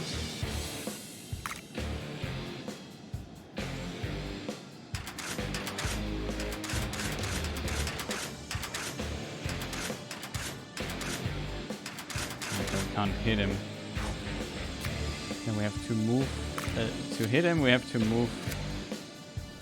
We only have 1 MP left, if I see this right. Now we could attack if we wanted to. Cooldown. Oh, what is this here? Break armor 10, deal 25 damage. That sounds like what we should do, right? chest piece, they say. It breaks armor though, so that might be a smart thing to select.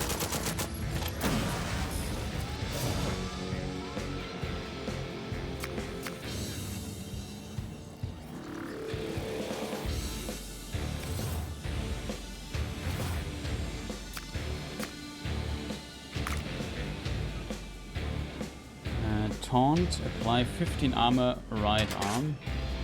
Load, 5 ammo. Apply 5 armor.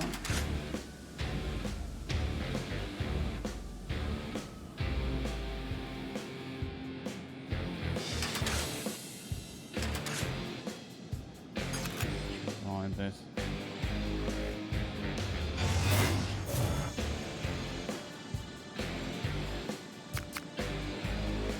Nothing is left.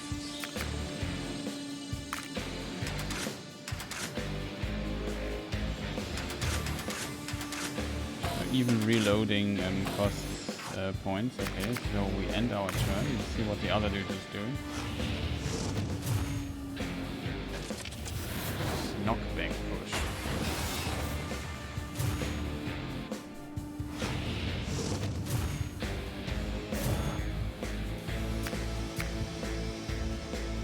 Okay.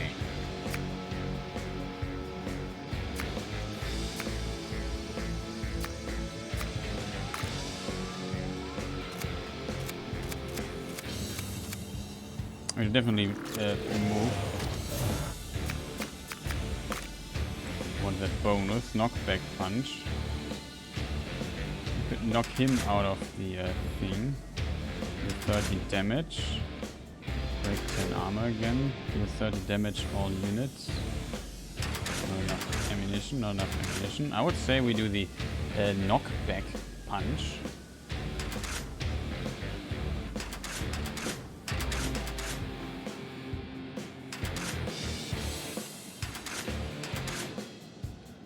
Yeah, that's probably the smartest thing. We deal some damage and knock him back to field.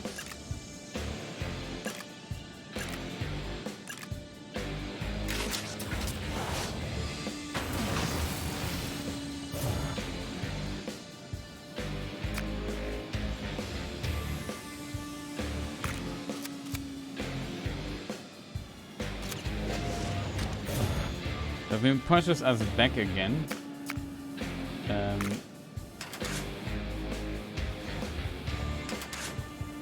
cooldown. Apply 10 armor, right arm and head. What's that? We reload. And end the turn. Now pushes us back again.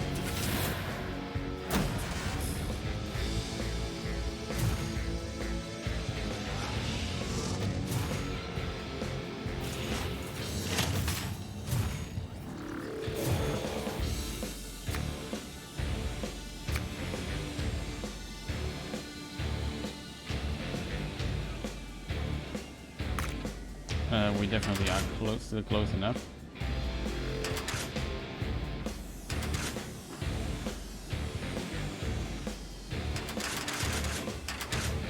Shotgun, this is still on cooldown.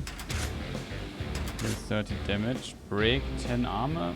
Heal 25.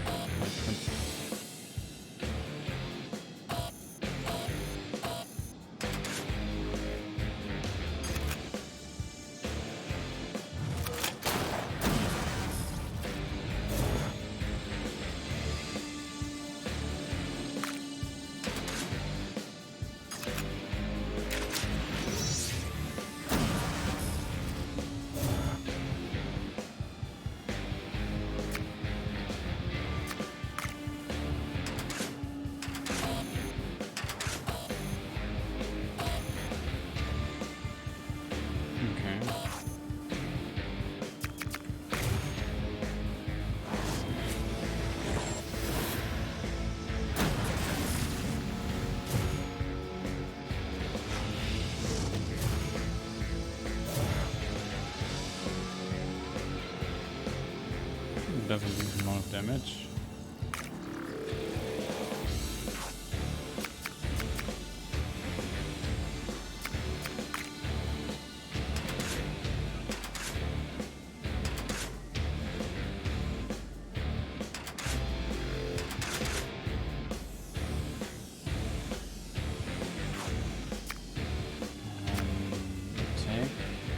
What is alt?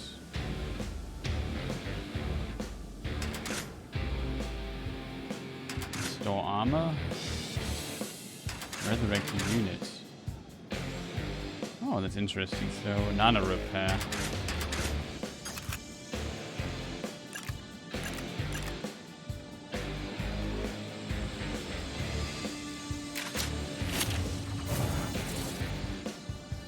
Okay, was probably a bit of a waste, but whatever. Just want to try things out. Yeah, move is wrong. Oh, we could definitely use this to just move him a bit. Can we do this again? Sadly not. Okay, it would be very powerful then. It takes, I assume, two to push him.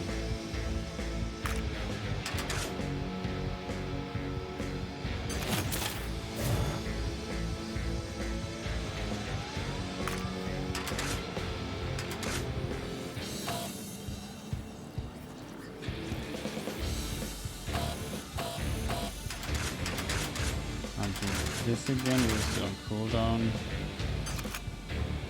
I would say we just knock him back. And that's 2 away again.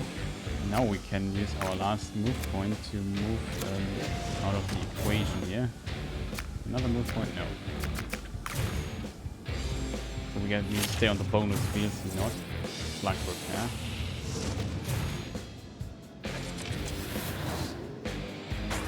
Back punch, but we still now +5.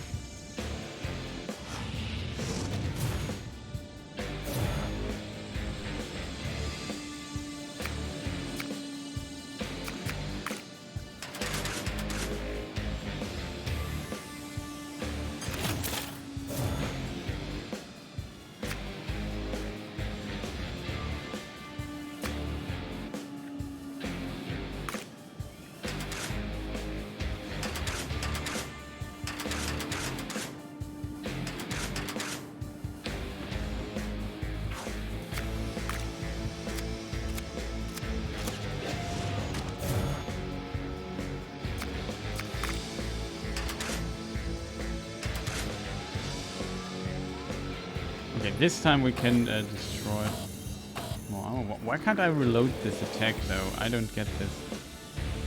Requires left arm, okay, but why can't I reload the ammunition? I don't fully understand why that is not possible.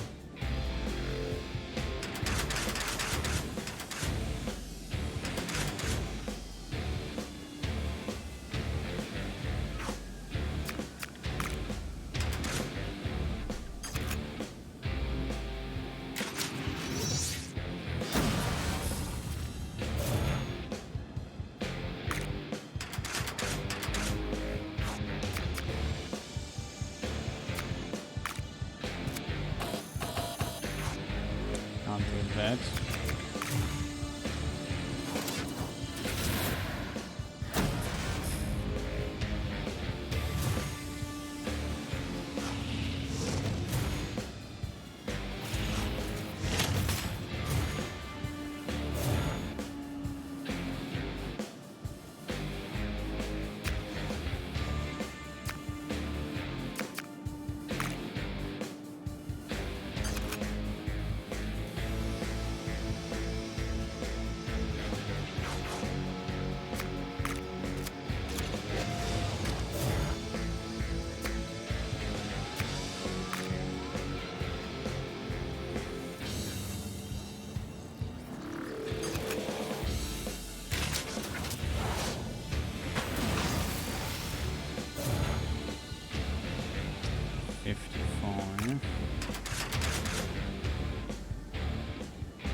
Do this attack and then even use the shotgun one more time. Getting pretty low.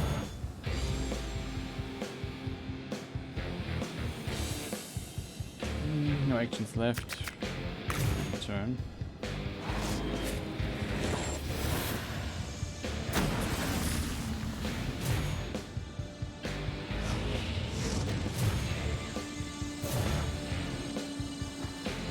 seem also be 2 attacks that have to charge a bit longer.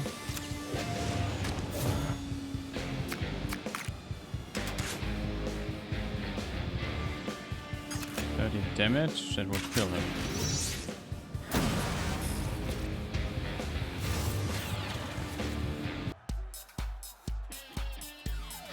And I did.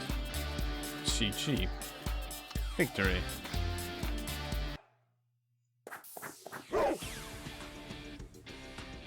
Hey, no time to rest, Catman. We've got another scheduled fight on the way. The mech is called Fancy Voice. Pilot goes by Fancy Jack, apparently. I don't know where these stupid names come from. Well, whatever. Don't forget to fix Cowboy. Don't worry about the cost this time around. That's on me. Also, we're gonna need lots of damage to break through Fancy Boy's thick hide. Fortunately, we got some cash to spare to use it wisely. If things get too hard, we can always bully Wormageddon for more prize money. If you want some info on Fancy Boy, talk to people. Also, Zizi said she's got something for you, so better check it out. Just give me a word when you're ready to sail. Approach damaged units and hold the confirm button. Oh, there's some cash.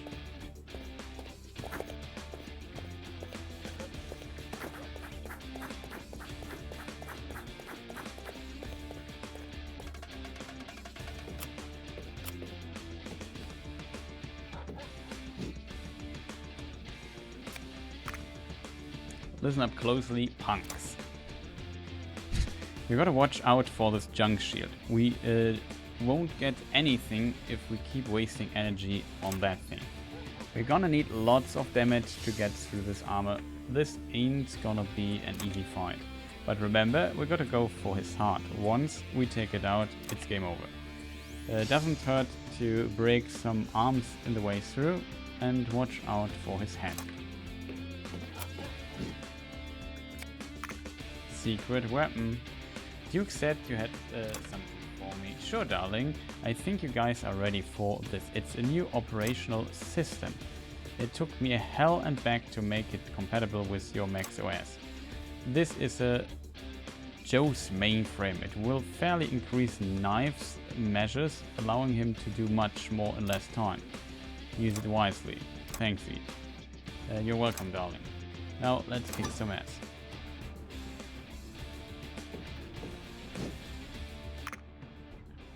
Purchase items.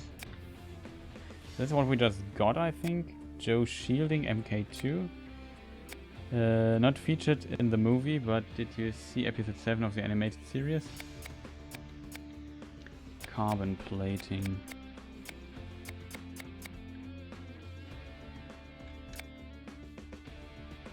Head equipment, chest equipment, arm equipment.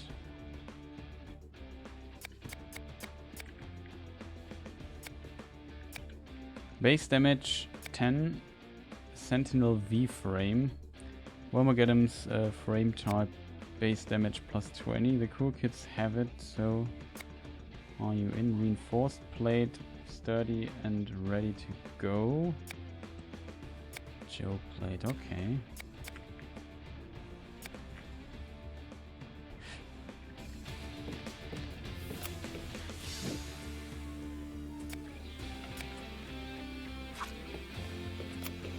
We have to also repair things.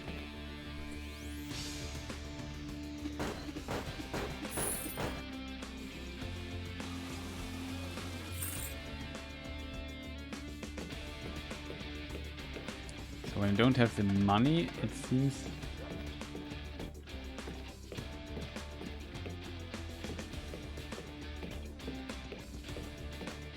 How do we get to the other parts though?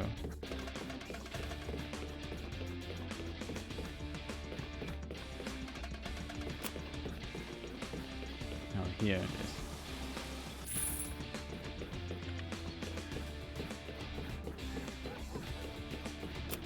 This here got her seriously beating.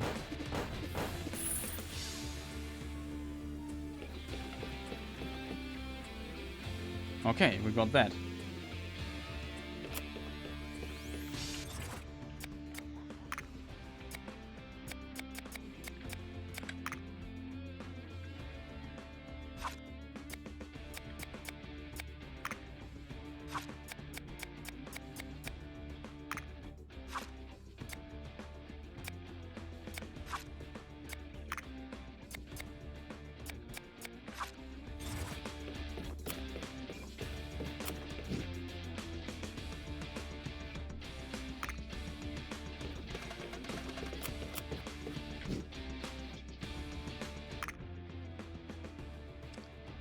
We can, so the good, the bad, and the ugly. What is this? 40 damage, deal 35 damage. You didn't see this coming, didn't you?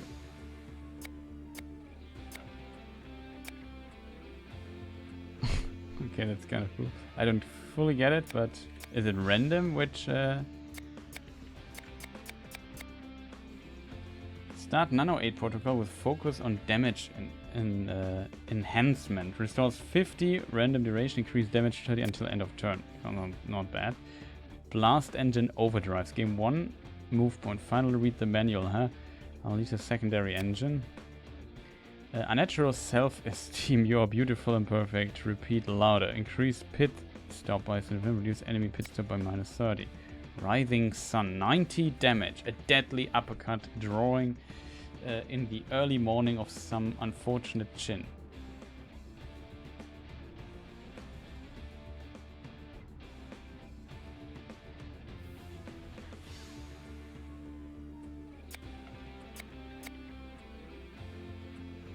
Break armor 1545. This seems to be like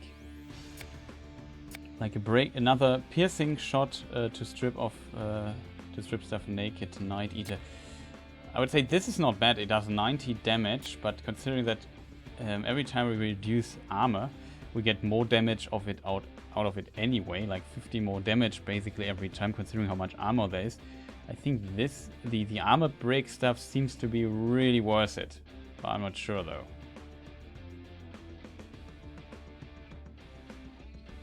The problem is we can only afford either of those. This though has the advantage it does not cost armor. What is not armor things, and for this we also, this has a range of at least one, or yeah, we don't have to be in close combat to do this. It costs 2 ammo though.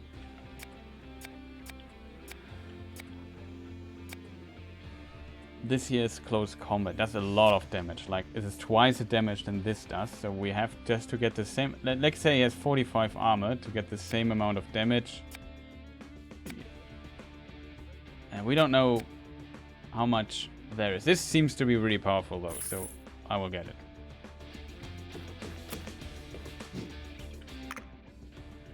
Now we have some stuff left. Still your regular Joe from a fancy letters, double the price.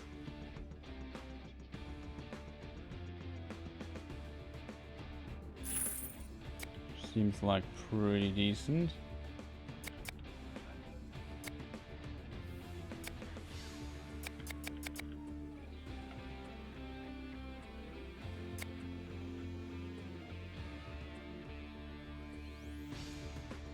No, it was not based on show engine.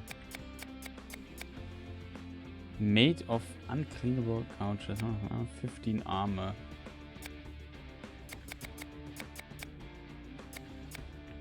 Then we have the Wormageddon's frame type.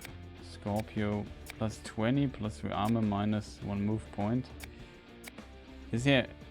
I know what the problem with this is. Oh, we just get it.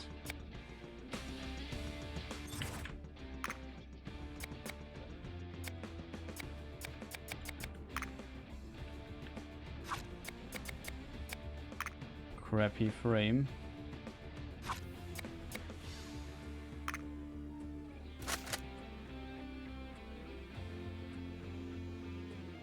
Sentinel frame.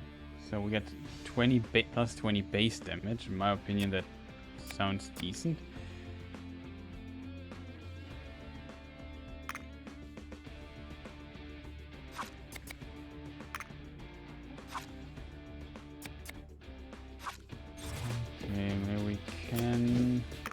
shopping here again. Oh, I did a mistake. I did buy something I didn't want to buy.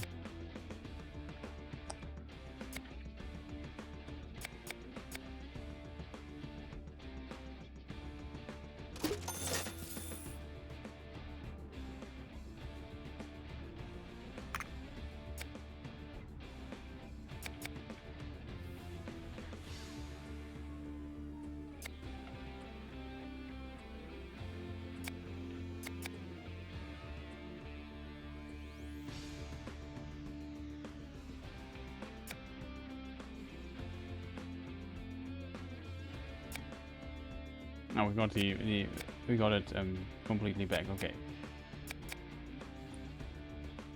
What button do I have to press? What is this? Head equipment, chest equipment.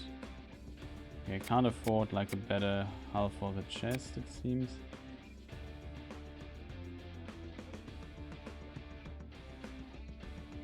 Though.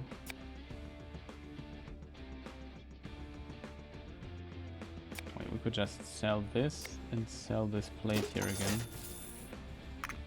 Yes. Q. E. And now we could get this here.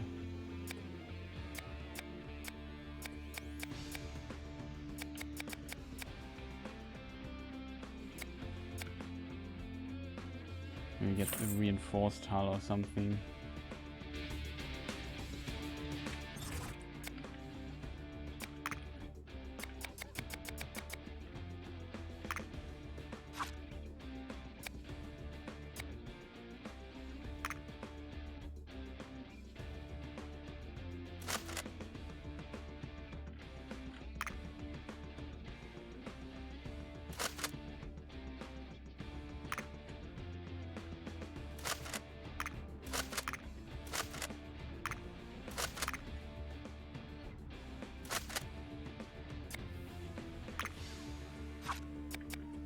Dead engine? Huh? Didn't we get the other engine too? +2 movement points, trash plate, sentinel frame, garbage plate, crappy Joe frame.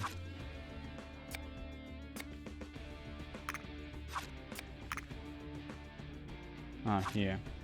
Oh, that gives us just an additional, very flexible for purpose. This gives us another action point. That's pretty good. Allow the shielding for the head.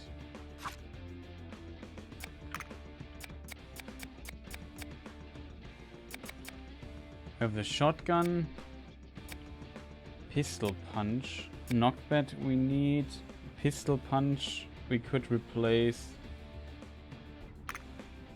with the rising sun.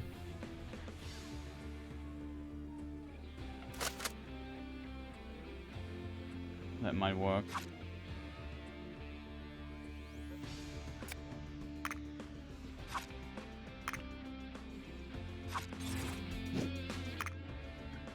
We still have 30 left. Can we sell something? No. Well, we have upgraded considerably and we have 30 left.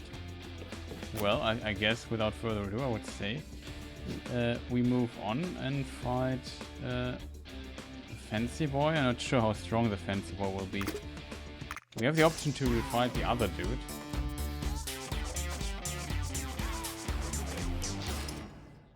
Rank match.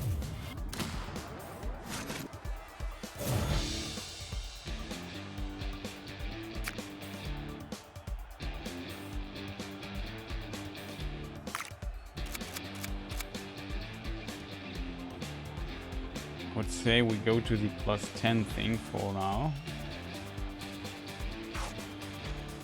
Oh, that's wrong.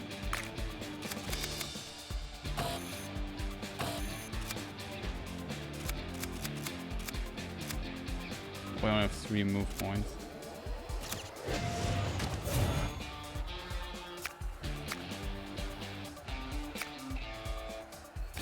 Let's see. 420. That's actually doable, I think. We have 90 damage. If we get close to this enemy thing...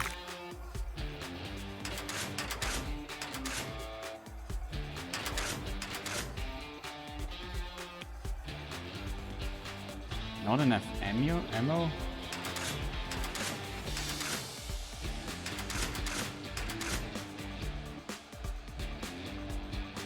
I don't get this ammo thing then.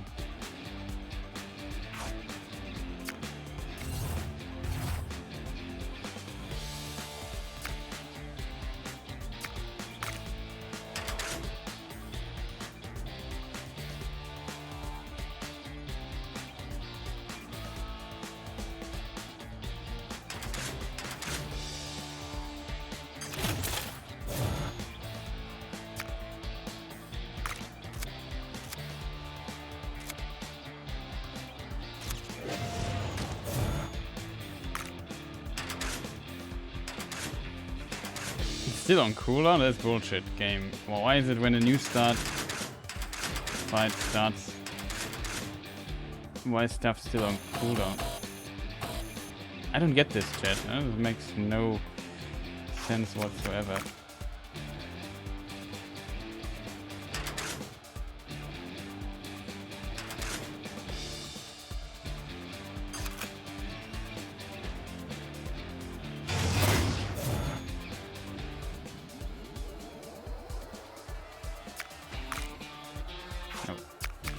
There's more we can do.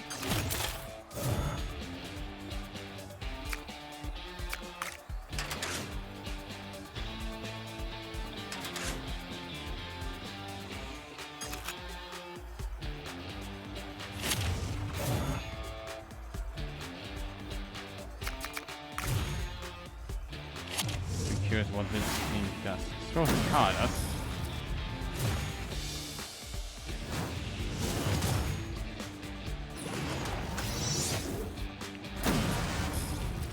wow, 95 damage. That's a lot of damage.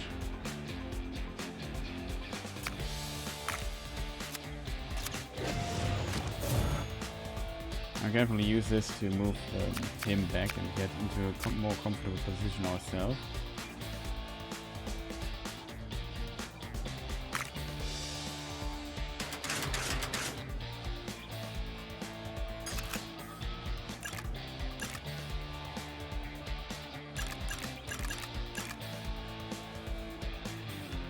Not armored his chest.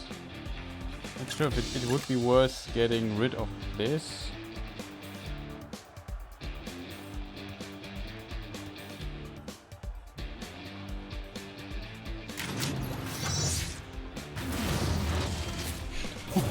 $130 damage. Okay, welcome to Damage Town.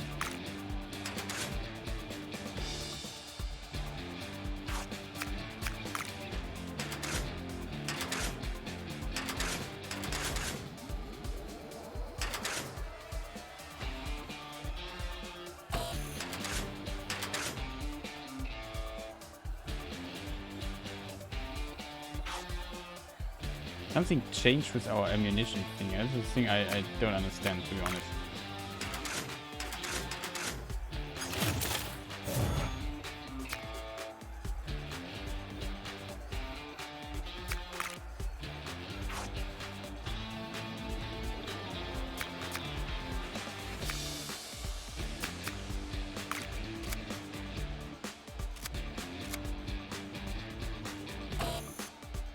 Can't move him anywhere, so I would say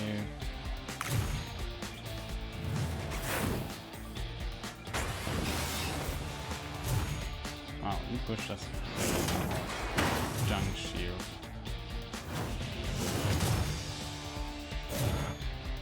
Okay, that's pretty great. He's only at +5 and he didn't attack us, which is decent for our arm, I think.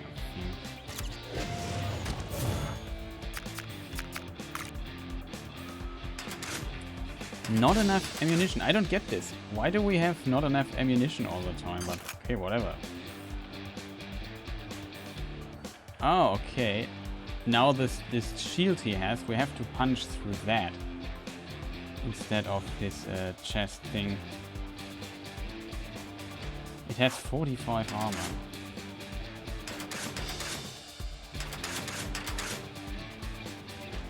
Deal 30 damage, knockback 2.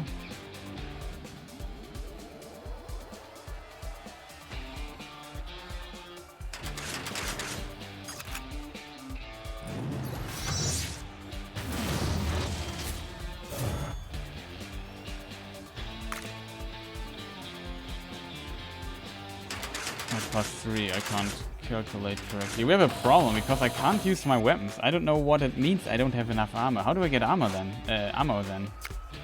That's a big problem for us currently.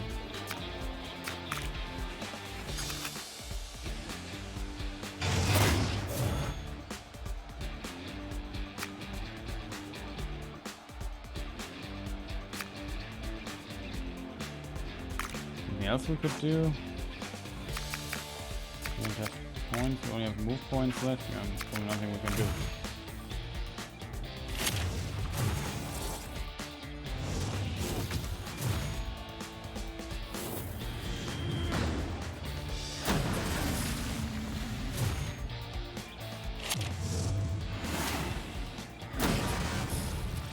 Ouch.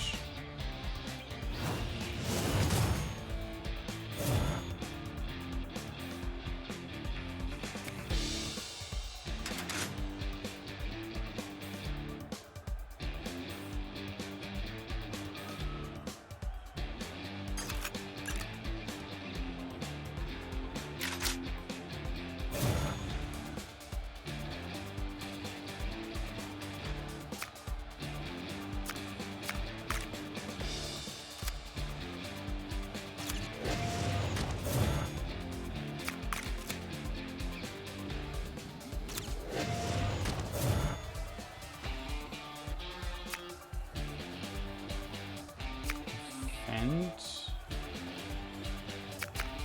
attack.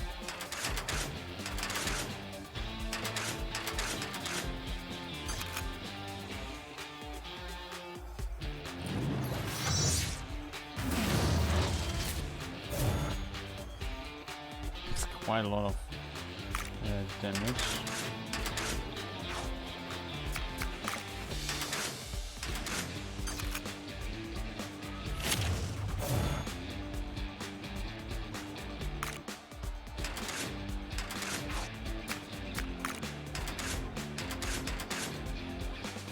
Still don't get the reload skill, to be honest. So do I have to buy ammunition? Why can't I use ammunition? Like, huh? It's so strange to me right now. Might give us trouble.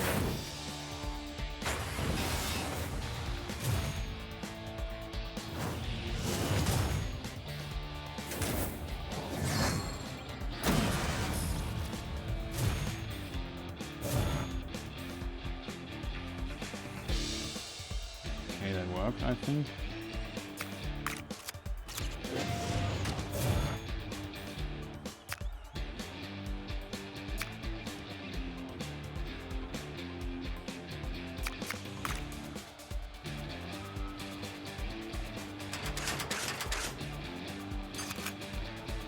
And we have now the opportunity to hit him really hard with this here. That's all we need to destroy to actually kill this guy.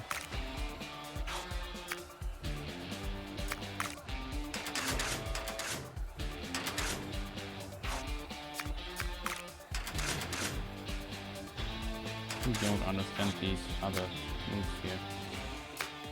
Defend, attack. I can move him back one time, that would not bring us anything though. We would probably lose our arm. What attack, what arm do we need for this here? Requires right arm.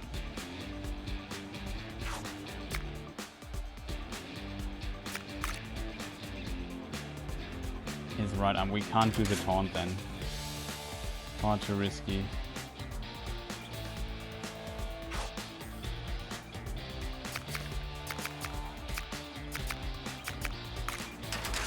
This here would help, but it has 2 rounds cooldown, so it doesn't help us at all.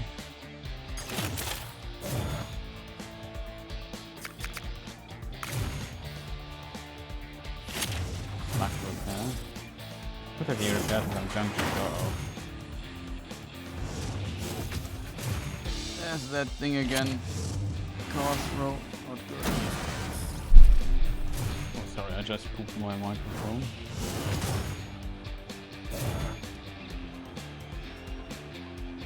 Pretty decently healed quite a lot. So it heals over time. That's pretty decent skill then. Like armor back and so on. A bit of healing. We definitely need to repair though in the future.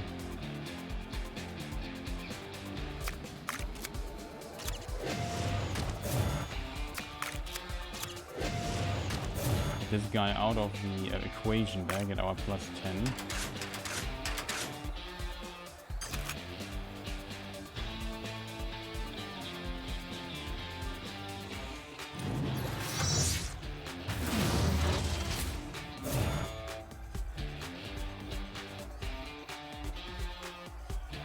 Now we can repair.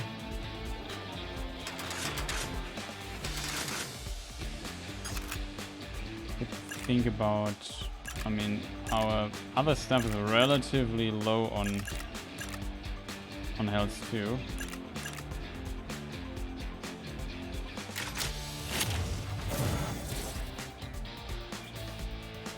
I think that might be the smarter move. We get an additional repair, we have some armor left.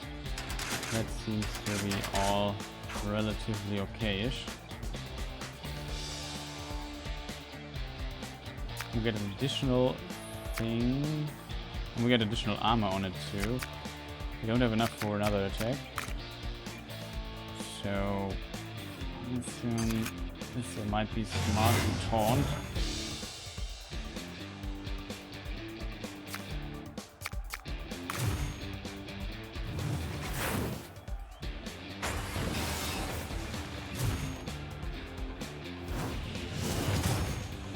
Comes a shield dash or whatever. Huge. Ouch. Still decent, I have to admit. And only on sitting on the 5 field, so we can move 1 field forward, get plus 10, and then see what can we attack. Okay, his arm is then toast, I think. Guess we should do that then.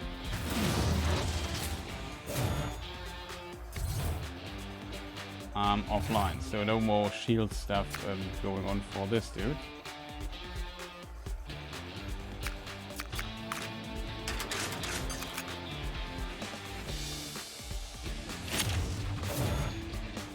Now we have 45 armor. Ha! I have to survive, I think. We don't get another healing though. Something we have left. We could move, but plus 5 is the best we can get, I think. I can't move him further. I could move him to plus 10, but I don't want that. Let's see what he's doing now. Now it's, I think he's probably a bit more limited now. Throw a card up. Sure, why not? Our head. Seriously damaged.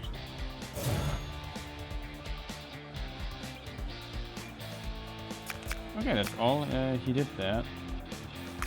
We can now do this. We can now move him away and hit him really hard.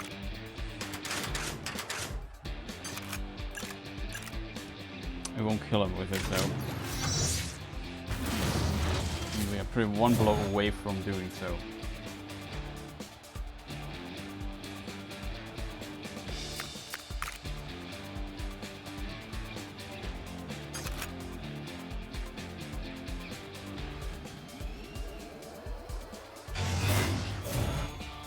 Oh, we have max armor already, then it was not smart to do this. I thought it would get up one more time. Let's see what he's doing. The overdrive pushes us back.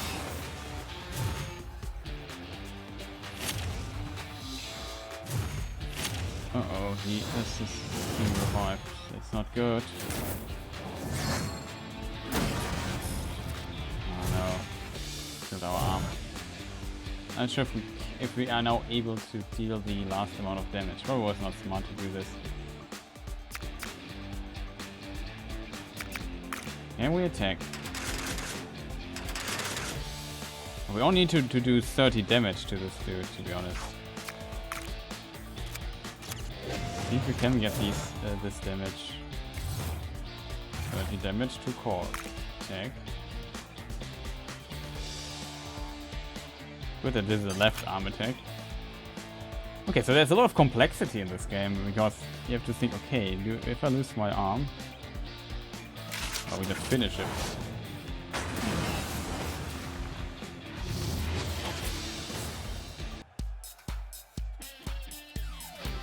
Phew.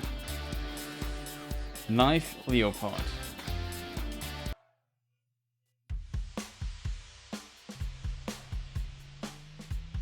That's it for our single. However, these characters were permanently stuck in battle limbo. Have a rematch with Warmageddon and fence the boys many times as they want. Play forever. Okay, that's pretty cool if we can replay those matches. Just don't forget, we got a whole album coming. Wolfstride's incoming. Thank you for playing our demo volume. See you all around, people. Trash.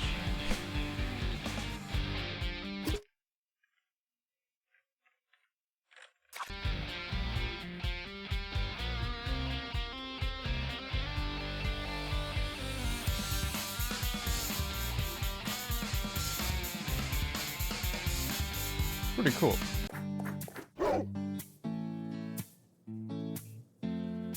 Well done, kid. We are the champions. Now let's sell this trash pile and cash in.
Okay, still have to... One thing before we continue with another game. I just don't understand what the ammo things... How that works. Did it again, chat.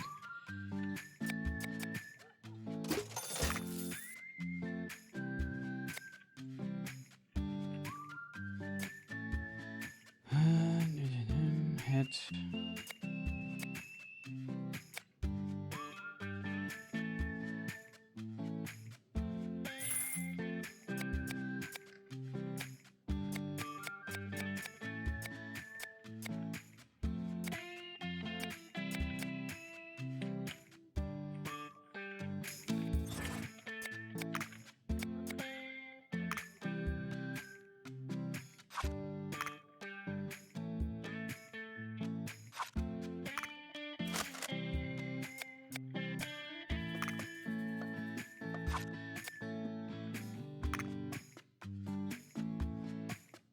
With ammo 1.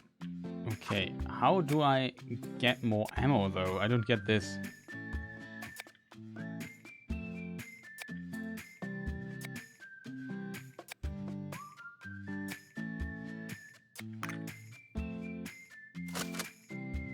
Ah, it has ammo. Oh, I get it.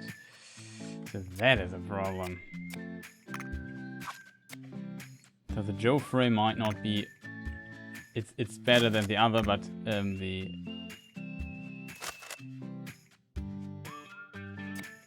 I get it now.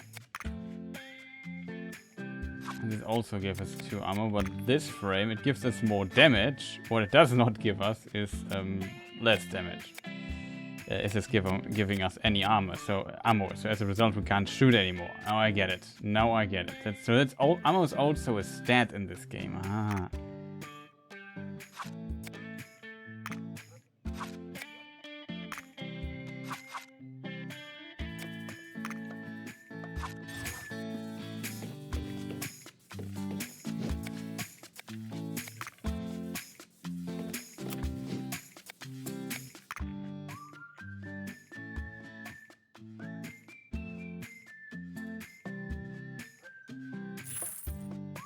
I did it again, Chad. I always buy it. I don't want to buy the Joe engine.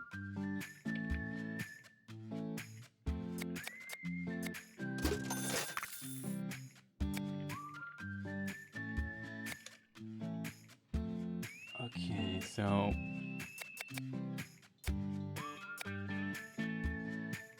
we have the sturdy padding already.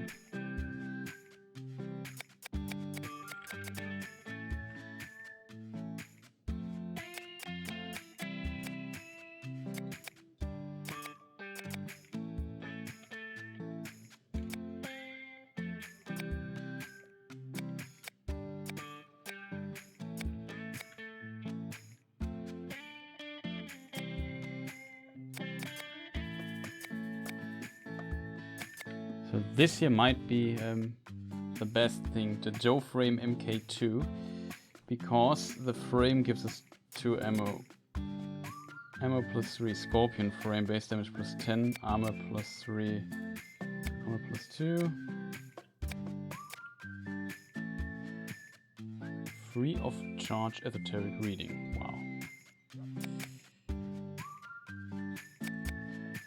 I know 60 HP seems to be a lot losing here for this here. So I think this one might be the better option in comparison. A little bit of armor, but still might be nice. So plating.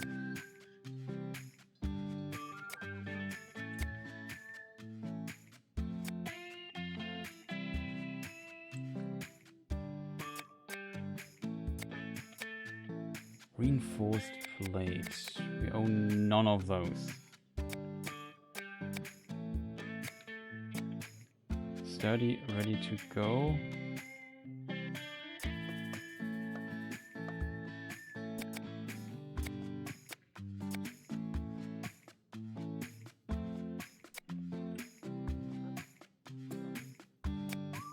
What is better? 10, 15 armor. There's no armor. I think this plate might be better. There's the nano fluid recharge minus 5% thing. Okay.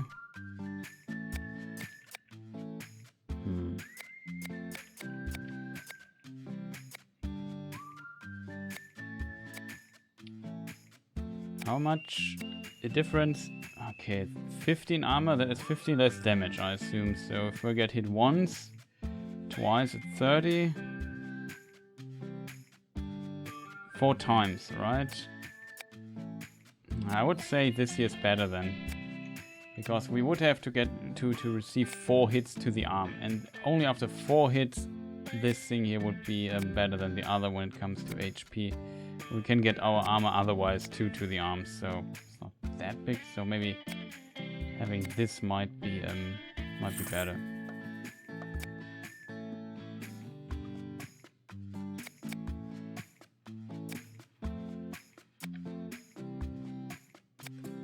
Similar to this here, I have to admit.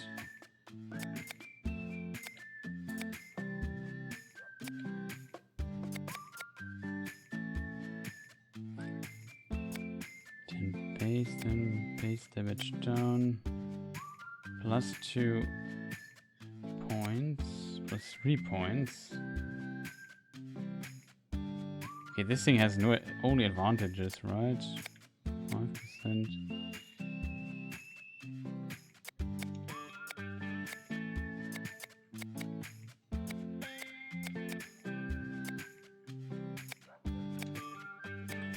If your mobility, oh, we got it. ZZ Prototypes engine.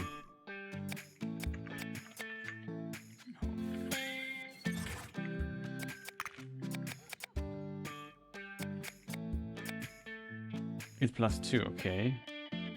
That wasn't ever alive.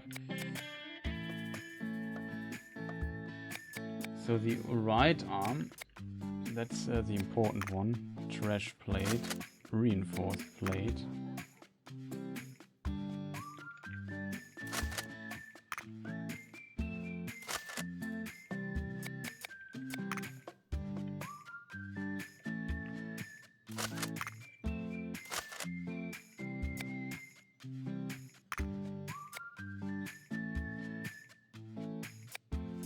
Oh, the Scorpio one costs us 1 movement.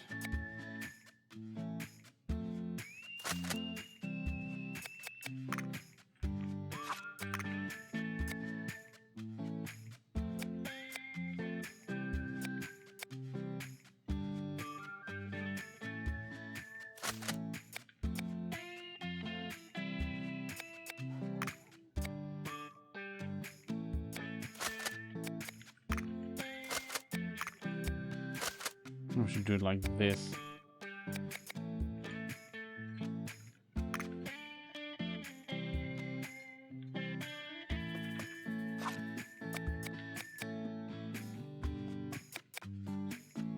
We need still another plate. I hate this happens every time. I wanted to move further with Q. The controls are a bit unusual for my taste.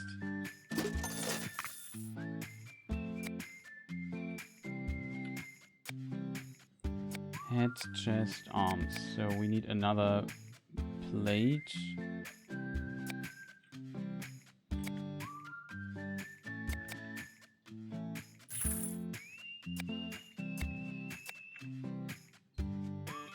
And we need the dead engine, right? One of the engines. So if we get this here instead of the other, we don't lose any movement points as a result. So we have to get this engine here.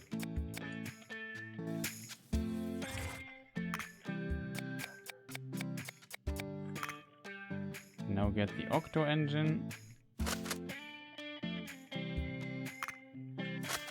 Else we all would have only 2. So now we're back to 3, which is good. Garbage plate, trash plate, dirty plate.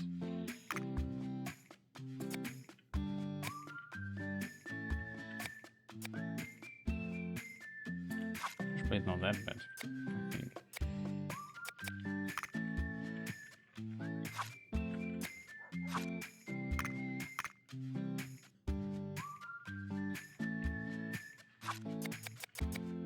Okay, so now we are pretty powerful. Now we have also 3 ammo, so we can at least shoot our weapons, even though we have to reload.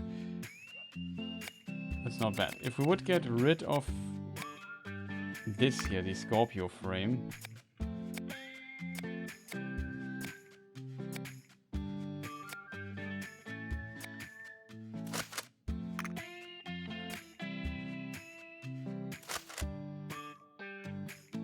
We could live with that, right?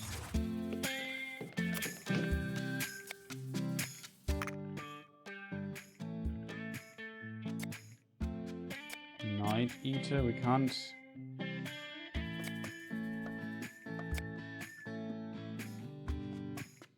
Yeah, we can't get the Night Eater, which we already got. 40 damage. It's kind of really funny ability. Naturals have increased pit stop, reduced pit stop by enemy -30. Oh, that's, I think not. It's only 1 AP, no one. That's pretty good, I think. Last engine overdrive. Finally, read the manual. Knockback 2, gain 1 MP. Also pretty decent, to be honest.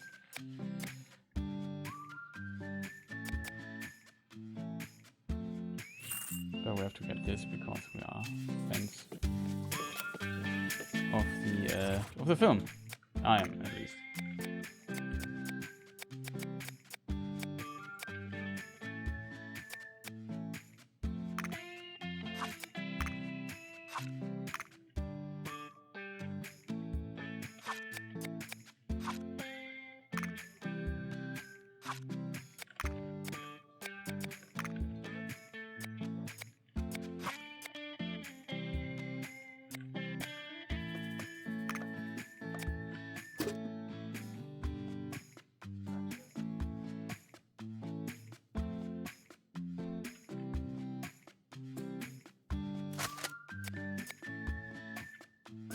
No, okay, we can't use it. We have not enough ammunition.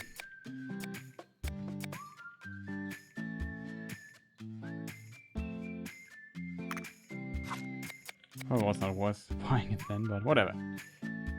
Mistakes were made.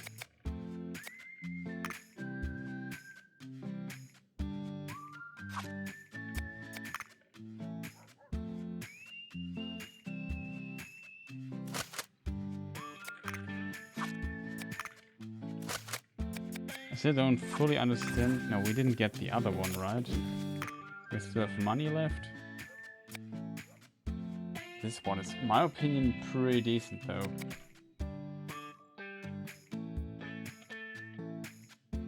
Okay, this is also kind of nice. A lot of interesting abilities. So there's kind of a surprising amount of, not surprising, but it is a turn-based game. In those games you always need like some depth to the gameplay for it to work out. But it seems like you can definitely customize and go for builds and so on. Quite interesting.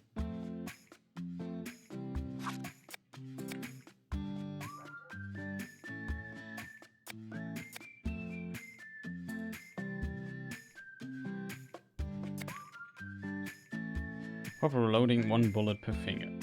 5 ammo reloaded. Interesting.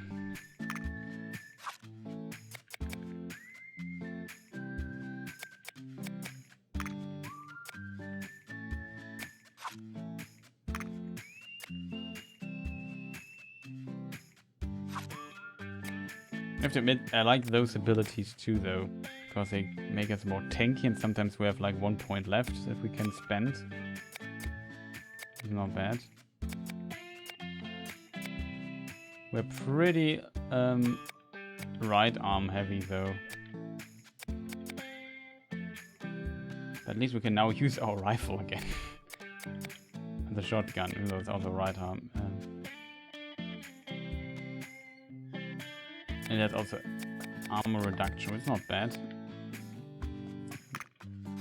I would like to take one of those out and replace it with a defensive skill. Seems like you can also unlock another skill. But yeah, really interesting game. Just wanted to see what we can do here.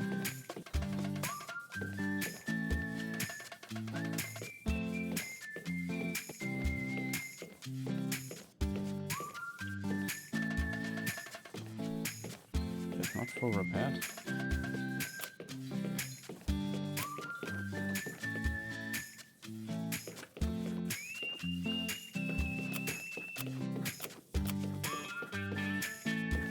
It is, but yeah, very interesting idea. You can see that's being kind of fun.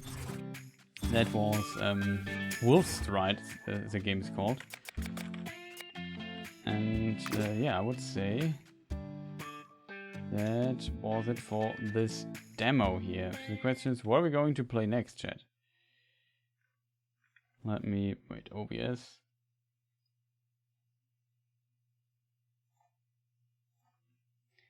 Wolfstride. So what other games could we play? Well, it's already late, so I probably should end the stream soon. There's something we could check out just as an interesting thing. There was still a Nadaka Blade Point. Not running away though, already downloaded it and installed it. Kind of curious what's going on with that.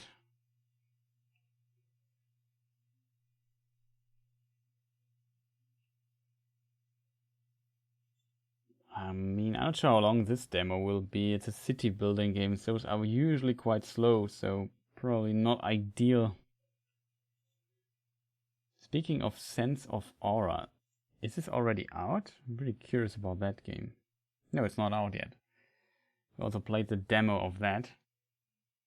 Then there is the last spell. I can't play the demo anymore. They deactivated it seems, which is unfortunate.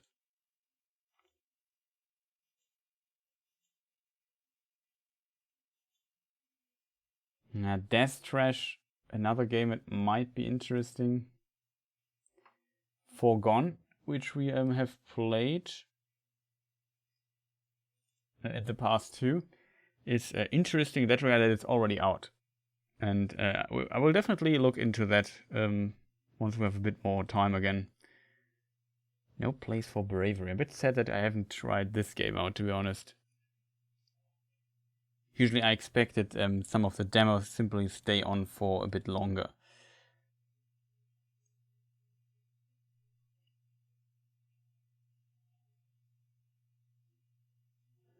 But yeah, I guess I call it a day.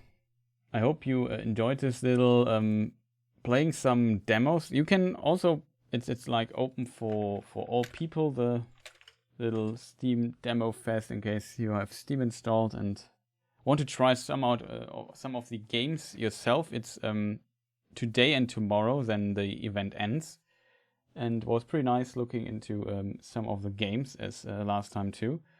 Pretty neat stuff there. We still have like War Tales, which look pretty interesting, to be honest. There's adventure open world medieval indie game thing with a lot of things. I'm not sure what's going on there exactly, but looks, I know, from this perspective, Mount and Blade-esque, but of course it's very different from that game.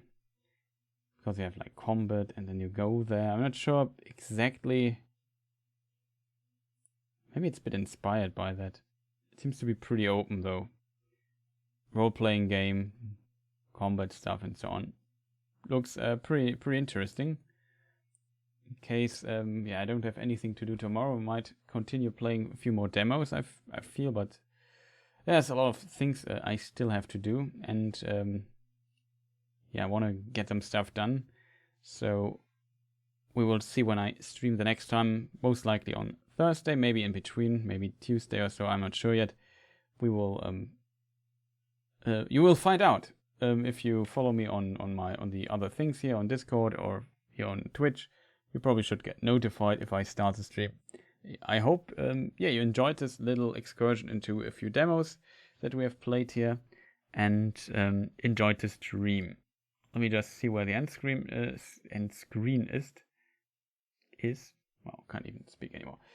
Yeah, so thank you all for watching. I wish you a fantastic rest of the day or a fantastic night, wherever you watched this. I hope to stream soon again. Maybe if I can stream tomorrow, so later in like, I don't know, let's say 16 hours or 18 or something like this. If I should stream again, we might play a few more demos that we have missed so far. I'm not sure yet.